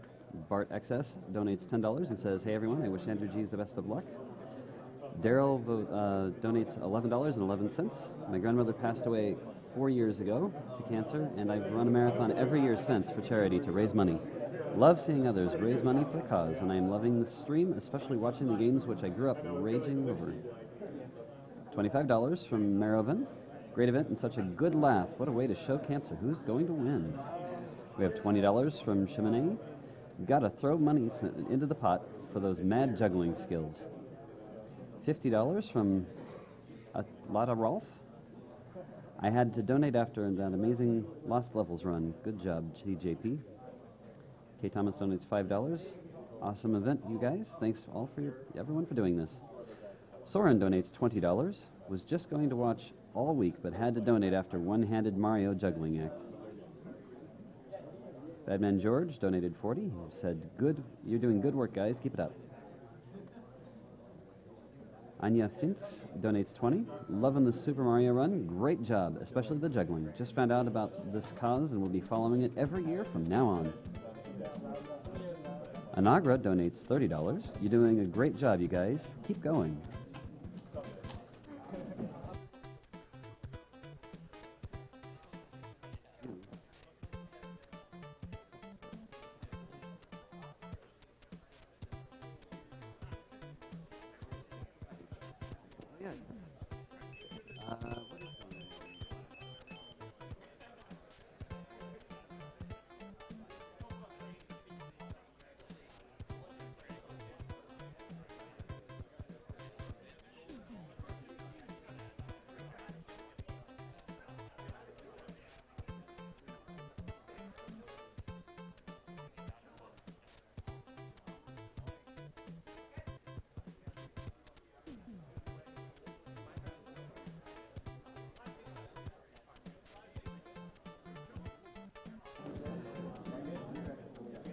If you donate right now, you are eligible for a Super Mario Bros. 3 Famicom cart for a $5 minimum donation.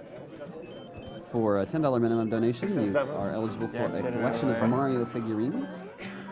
For a $15 minimum donation, for a Koopa Kids print set. For a $10 donation, a Rickshaw Kart Geesey print. For a $5 minimum donation, a Super Mario 3 Run Sun print. $5 minimum donation, a Super Mario World Super Famicom card. And finally, for a minimum of a $5 donation during the Super Mario World Block, from now until the end of that, you will also be eligible for a Super Mario World Brothers. WR strats. You can fly in this game? Oh.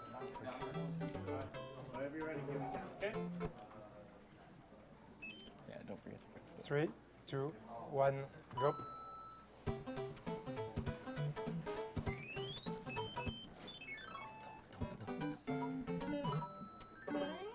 Oh.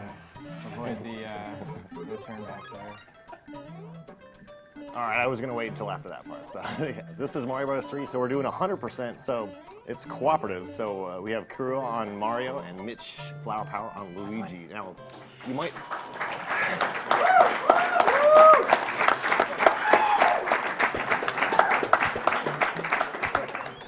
So you might think, okay, it's going to be the same as just single player 100%, but it actually, like, the items are going to be distributed between both of the players, so it's going to be hard to tell exactly what's going to happen throughout the rest of the run, because as you go from world to world, each player is going to end up with different items, and the turns are going to constantly alternate, so it's going to be, they're going to have to, as the run continues, you're going to have to collaborate and determine who plays which stage in order to go through it as fast as possible, given who has which item. Yeah.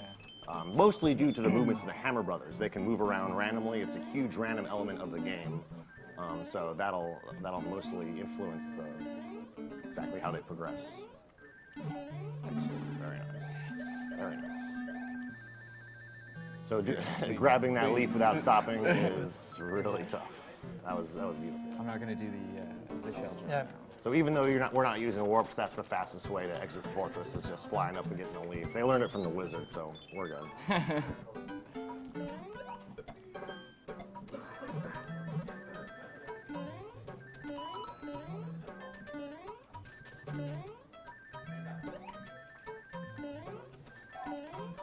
So something about World 1 is that it's really one of the most scariest worlds in this game when you speedrun, and it's part of the fact why we don't speak much yet, because 75% resets. Yeah, we don't reset all the time on World 1 because it's really, really annoying.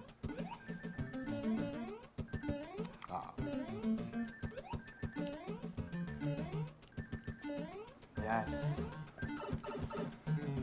So Mario 3 speedrunning is all about maintaining P speed. So you can look at the meter on the bottom of the screen and that little flashing P whenever you're running on the ground. Once you run in one direction for long enough, it builds the P meter maxes out, and at that point you're at maximum running speed. And when the P meter is full, you can usually keep it at full P as long as you jump in the air and control your jumps a lot. So the speed run is all about maintaining P speed as long as possible, and it's pretty tricky in many stages to do that. So of course this is 100%, so they're forced to play all these lovely auto scrollers, which yeah, there are a few of them. The best part of Mario. Yeah, if you get every coin in this stage, you get a white mushroom mouse with a P-wing, but it wastes more time to do so than it's worth it with the P-wing. And like 100% in this run doesn't include the mushroom houses and card games, because it's really pointless, really. Like, it adds time, but it doesn't bring anything. And also, it's impossible to get all of them in one run. So I think someone described to me, like, I guess a definition of 100% could be play every stage where it's possible to die. Yeah, pretty much. Like all the numbered stages, fortresses, castles, Hammer Brothers, Piranha Plant stages, the Hands stages. You can die in the pipe, too. Okay, you can clip through walls and like maybe the mushroom houses too. No, there's a timer on the pipe. The timer, okay, there's a timer on it. Tompa.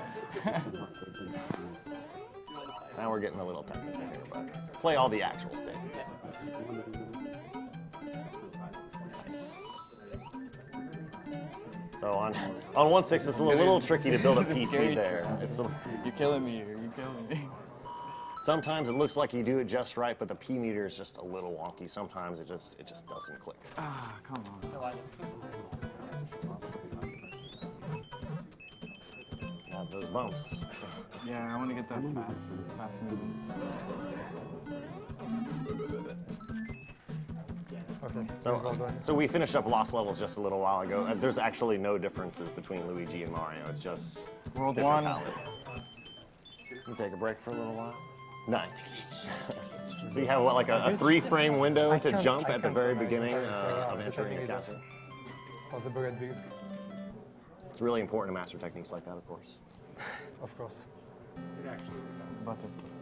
Oh yeah. So I'm going to grab a fire thrower in this airship, and actually, in this one, it's really important to keep the fire as much as possible because it saves a lot of time in various ways.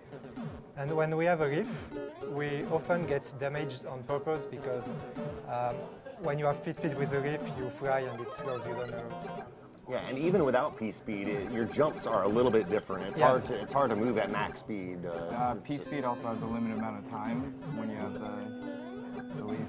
Yeah, as soon as you jump, it begins a timer, and it'll just end regardless of you moving fast. Good pattern, good pattern. What is this? Okay, so worst pattern. Normally I would try to do a fire kill, but with this pattern it's just pure suicide to do so yeah. It happened to us every time. This is for you, Tompa.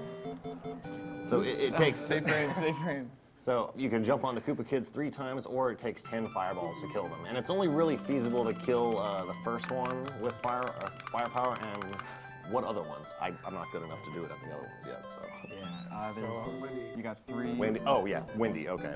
God, Wendy. Wendy, please. So actually, we don't switch after every castle, like I have to play again for some reason. I don't. We don't share items either? Yeah.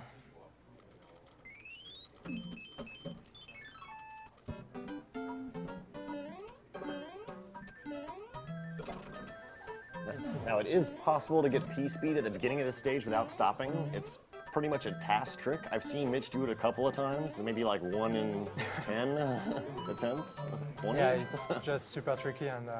this level I'm about to do is very, very difficult. And kind of random. I'm going to go for it. Go for it, man. Yeah. No, not the slide. Who's doing the P-speed? Guys, I think we're going to get time to show off prizes. Go quick, get out of there. Yeah, show prize.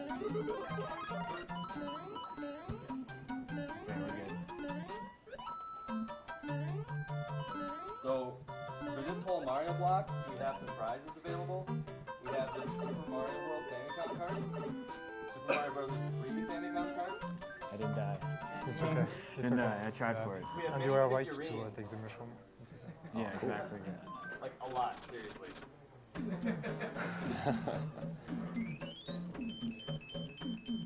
Getting P-speed at the beginning of this fortress is really easy for these guys.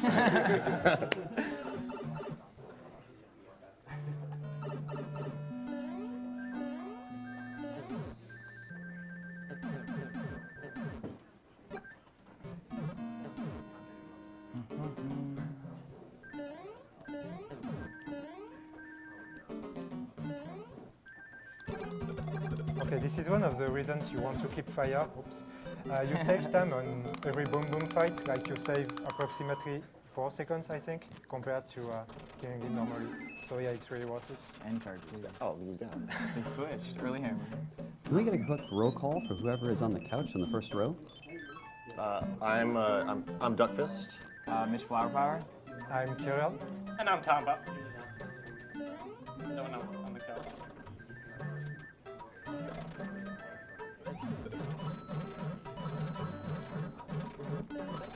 Very nice. There you go. Some quick donation updates. We have a $50 donation from Fox6888 for Rummel Hype, Germanich AGQ 2014. So you notice at the end of the numbered stages, there's an item box to get, and you get 3. Once you get 3 cards. Double bump.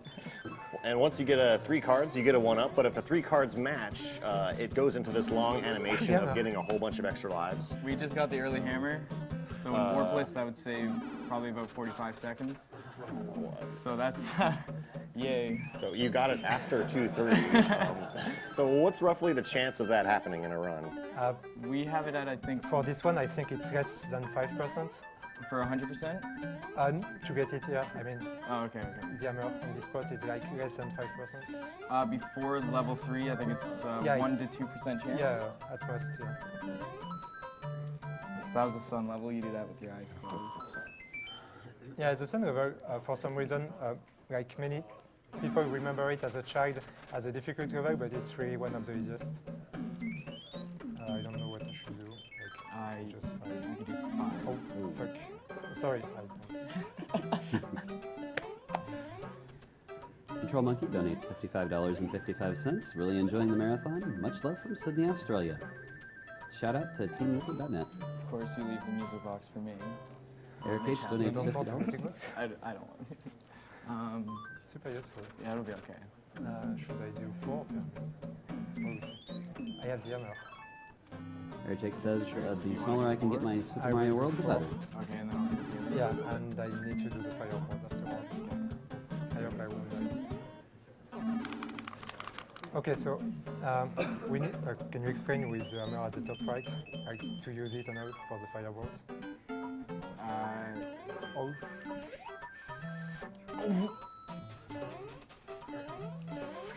Okay. Scariest moment. Oh my god. I just don't know what time. Okay, so it wasn't the intended way for this stage, but yeah, it's the hardest stage of War 2, and when you miss the first jump, it all goes to hell pretty much. So it's important to keep track of who gets what item, because for example, I got the hammer in War 2, and we have to use the hammer in War 2. So we have to decide on the stage order depending of who's the person who got it. Otherwise, we can run into situations where one of the players has to kill himself, so the other one can use some items. Nice. I've never done that before. That's really hard to do. I never do the pyramid big. The pyramid stage is horrible at going through quickly. Just those crouch jumps underneath the breakable blocks. One of my most common deaths in War 2 is actually the fireballs. So good luck with the small. And well, yeah, small Mario is kind of annoying for them. Fireballs, please. Oh man. For that reason exactly, because when they jump, the hitbox is really, really high, and yeah, it's. Are we gonna have to battle so you can do it so you can do the airship and get firepower? No, just fight them, I think. Yeah. Nice try. This pattern is better. Nice try.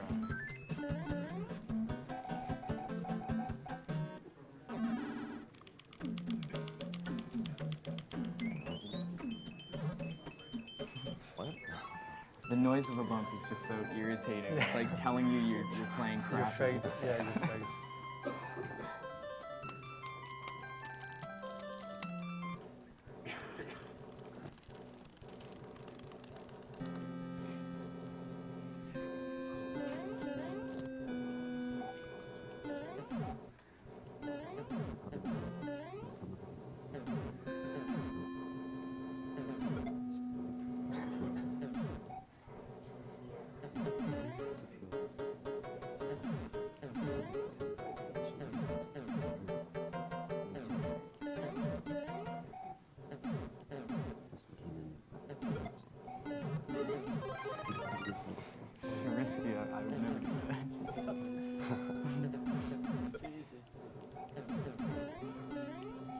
So the boss of this airship is actually a bit annoying because sometimes it gives you an early jump and oh yeah, the early jump. And yeah, it can really mess with you.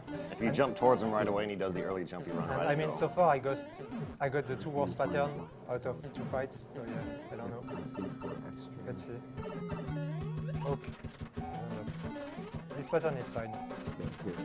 So something everybody did when they were a kid is jump up and grab the wand, all that swag, but it's okay. It's actually slightly faster if you stand on the ground and let the wand drop on you, because the time it takes for the wand to drop is the wand drops a little bit faster than Mario drops at the end of the screen, so you want to be low when you grab it. Save those frames. Frames. Dem frames. Right, frames. Frames.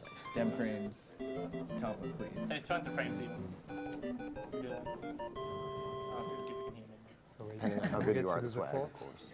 I do? Yes. 2, 3, yeah, 4. So I'm gonna try once. I hope I get it. I didn't get it in practice once. Too new-ish. So you can get an early jump when spawning at the very beginning of this stage, Yeah, right? you have 1 frame at the beginning, and it saves like a half second, I think, if you get it. It also applies to every other stage where you start in the air. You can do the same thing. Yeah. Even Hammer Bros, some of them. He didn't land on the ground with peace beams inside in the water. That's right. Save them frames. Those frames, they were lost out the door. I don't like this level. So 3-2. So I started learning speedrunning this game like 2 years ago, and then I got to 3-2 and couldn't figure it out. It made me give up. Just the positioning of these cheats is just absolutely terrible.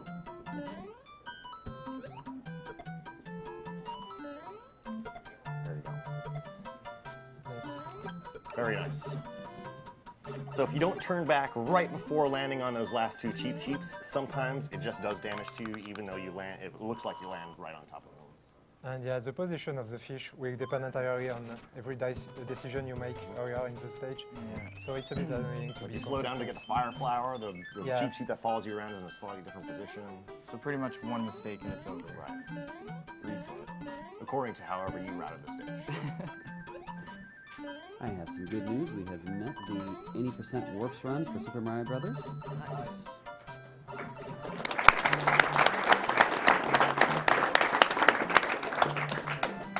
As of right now, for the small Mario run of Super Mario World, we are at $3,196.53 out of 4,000. So keep those coming. If we get that before the end of the Super Mario World block, we will run that with small Mario.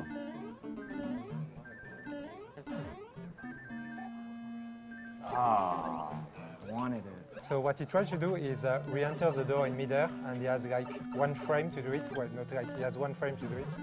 And if he manages to do it, he saves like 3.5 seconds because he goes into the boss room directly. Yes. This room. Any of those doors actually take you to the final area, but only one of them is on the ground.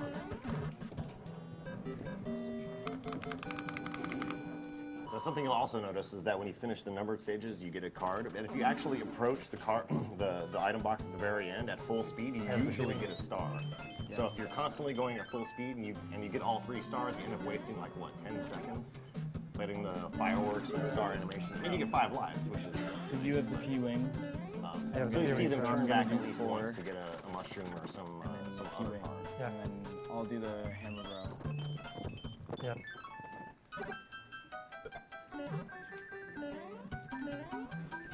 So the card doesn't really say lose 10 seconds. If you get 3 mushrooms, you lose 51 frames. If you get 3 fire flowers, you lose 52 frames. And if you get 3 stars, it's 149 frames. Okay, yeah. So 10 seconds is a little bit too much, but it does cost you time. Yeah, it's 2.5 seconds for a star fireworks, but in this game it makes quite a big difference. That's gonna so it's the first time we use a P-wing in this run. Because doing the swimming section of this stage takes a while, really, so you just fly over like if you were playing SMW, I guess. I don't know. If the Hammer Brother goes over, we're gonna have to battle, so you can get firepower. Because then I would have to do 6, right? Do you have a cloud? I do have a cloud.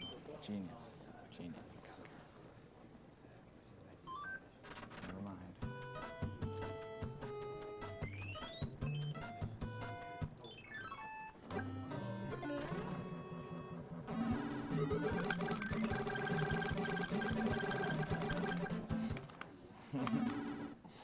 I love those shots.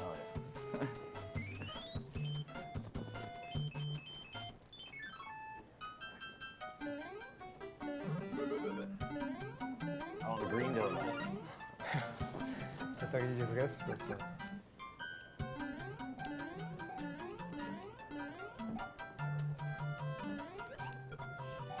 Now that we've met the Mario Brothers Warps run, Yeah. that'll be after Super Mario Brothers 3.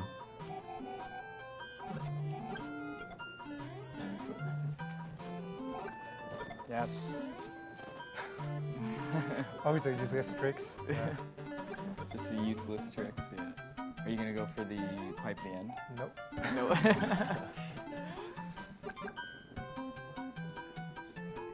Now remember, guys, after this, if we meet the goal, Mitch is going to do an any % attempt at Super Mario Bros. 3. So get those donations in, because that is going to be a good watch. No hands. No hands, Mitch has the record for any %. The fastest he has finished the game is 10 minutes and 49 seconds, and that's the fastest anybody has done on this game. Oh, flower. So sometimes you'll get a flower moving at it at P speed, and it's just kind of, I don't really know what causes Yeah. it. Tompa knows why. Tompa. Tompa, do your job. Well, there's a time for the cards, which is sometimes can manipulate, like depending on your movements and stuff, telling frames here and there. I don't really care for the beacons really, but yeah. Nice try, Big Bertha. Big Bertha. Nice try. So when you exit those horizontal pipes and you enter the pipe at P speed, you actually have like 1 frame to jump as soon as you exit the pipe, and you'll maintain P speed. Always say 1 frame. And this game runs at 60 frames per second, so yeah, it's pretty hard to hit frame perfect tricks. There's one that's pretty close. He's almost really good.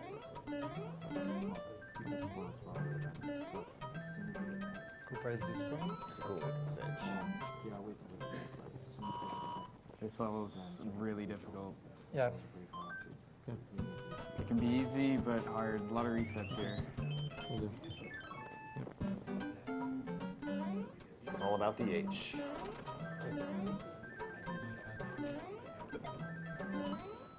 Very nice. There you go. So what he just did is really precise, and it makes it look way easier than it is. And if you don't manage to jump over this huge vertical section, you waste like I don't know 6 seconds maybe. Because landing in between both of those bombs just right without stopping is pretty precise. Yeah.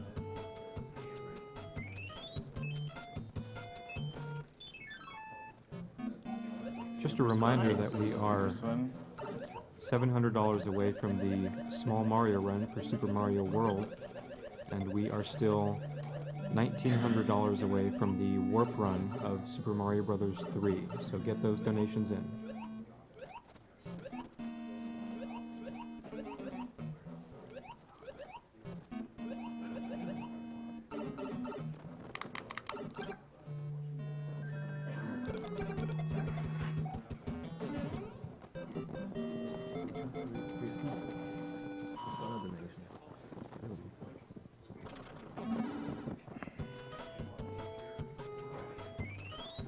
So when you play the game casually, Wendy, the boss of World 3, can be a bit annoying, and yeah, it's like typically you die on this boss a lot when you learn the game. And this is such a horrible world to die on because you have to re-enter that pipe, and it's such a huge map. Yeah. Especially if you use the cloud, you can't really go back over the level. You're gonna have to redo it. We've just received a $10,000 donation.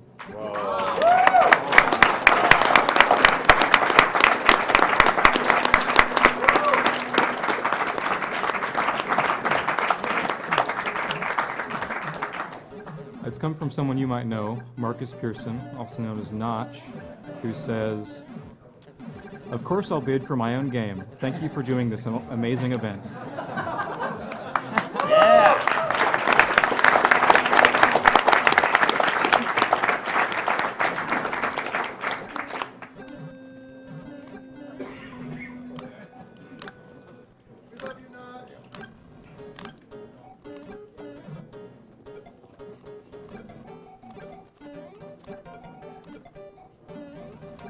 Here's Wendy. She's normally so difficult because she just randomly jumps really high, and she throws these rings which just continuously bounce around the stage.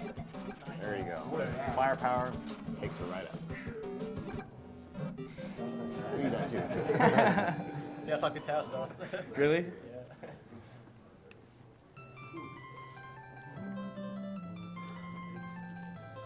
World 4 is many people's favorite world, I think. Yep. And Everyone's favorite world. yeah, World and 4 is even awesome, even during speedrun, it's really one of the most fun worlds to do.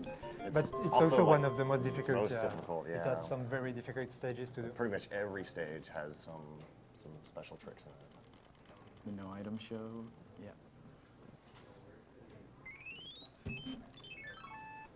Villagin The helped Speedo. get us to The the Speedo. warp run Looks of like a Super Mario Speedo. Brothers with a $310 donation. Never forget that.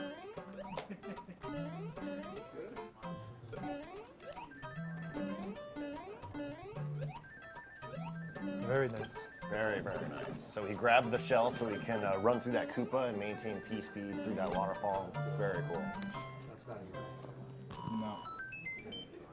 No, it's not. I like the rubber one. I can't modify it.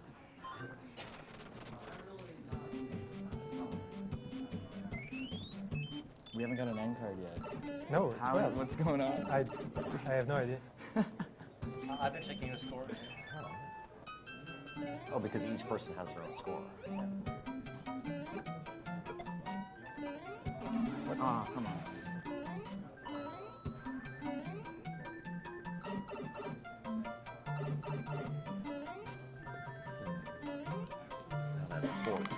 Just reset. Just reset. Get it over with. Reset. Did the Hammer Brother come by? Because I don't curious know. and go to the fort without.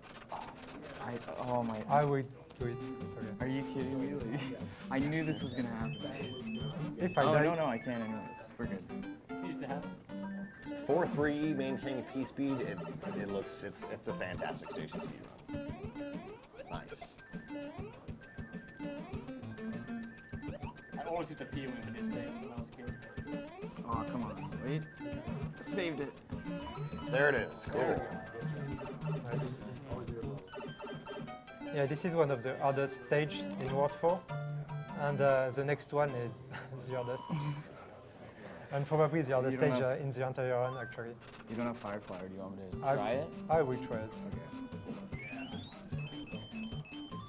Oh, I don't. You want to use the hammer if you want? Use Yeah, it, yeah. I'm gonna give you the stage. Okay, Yay, so yeah. yay. So Karu is manipulating the position of that lackey do at the very beginning by walking on the ground at the beginning, and ideally you want to build up P speed at that top platform, just to make a big jump, and he gets the super swim. As Big Mario running in like a one-tile tall water section, if you run to the end and crouch and swim right as you get to the very tip of the ledge, you have the running speed as you enter water. I didn't get to practice this sport once during practice, so hopefully it goes all right. Yeah, for some reason, I was always the one who got it. But, One of the hardest levels for sure.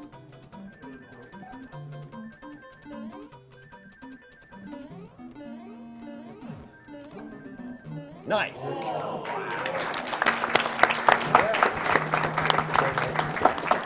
That is extremely difficult to do. Only took me 4,000 attempts. It can actually be done without star, but yeah, it's just It's even insane. harder. Oh yeah. Yay. Okay, so I don't have a choice. The Hammer Brothers really haven't paced a whole lot on this stage, surprisingly. They're not liking this right now. Okay, so P-Wing. Okay, good. So you're gonna do 5? Yeah. I gotta do 6. Can you? If you can get over there Can quick. you fight the one at the bottom so I can do 5? You want me to cloud? No. Oh, fight the one at the bottom. I'm going.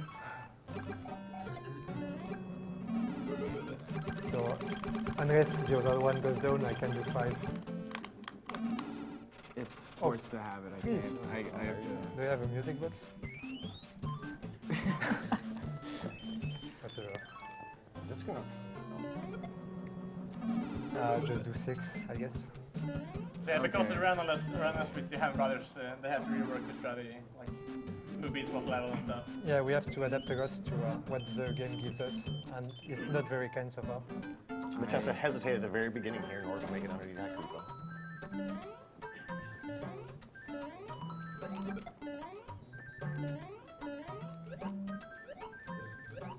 very nice. Ah, I tried for it.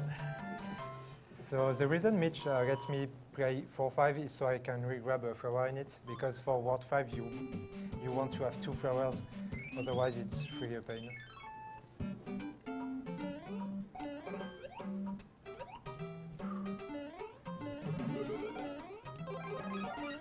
Thanks to Notch's donation, we are $4,000 away from reaching $200,000.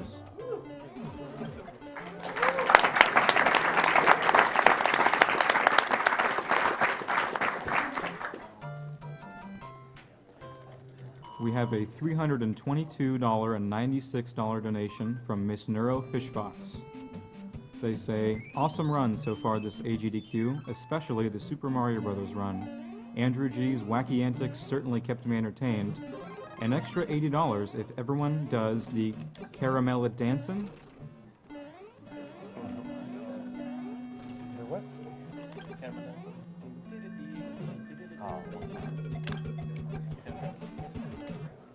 I got that fast 2 fireball in there. So you get They to, were close enough together. have a smoke break. Oh, yeah? Okay. You guys need me? I'm going to the bathroom, you know? So this is the slowest auto scroller in the game. It's what, like a little over 2 minutes long. Yeah, it's 2 minutes long, but what makes it particularly awful is that the speed of the autoscroller is just ridiculously slow, as you can see soon. It's the only one that goes this slow. And for no particular reason, it just has the screws and the fire spouts. I mean, it's not hard. It's just plain boring.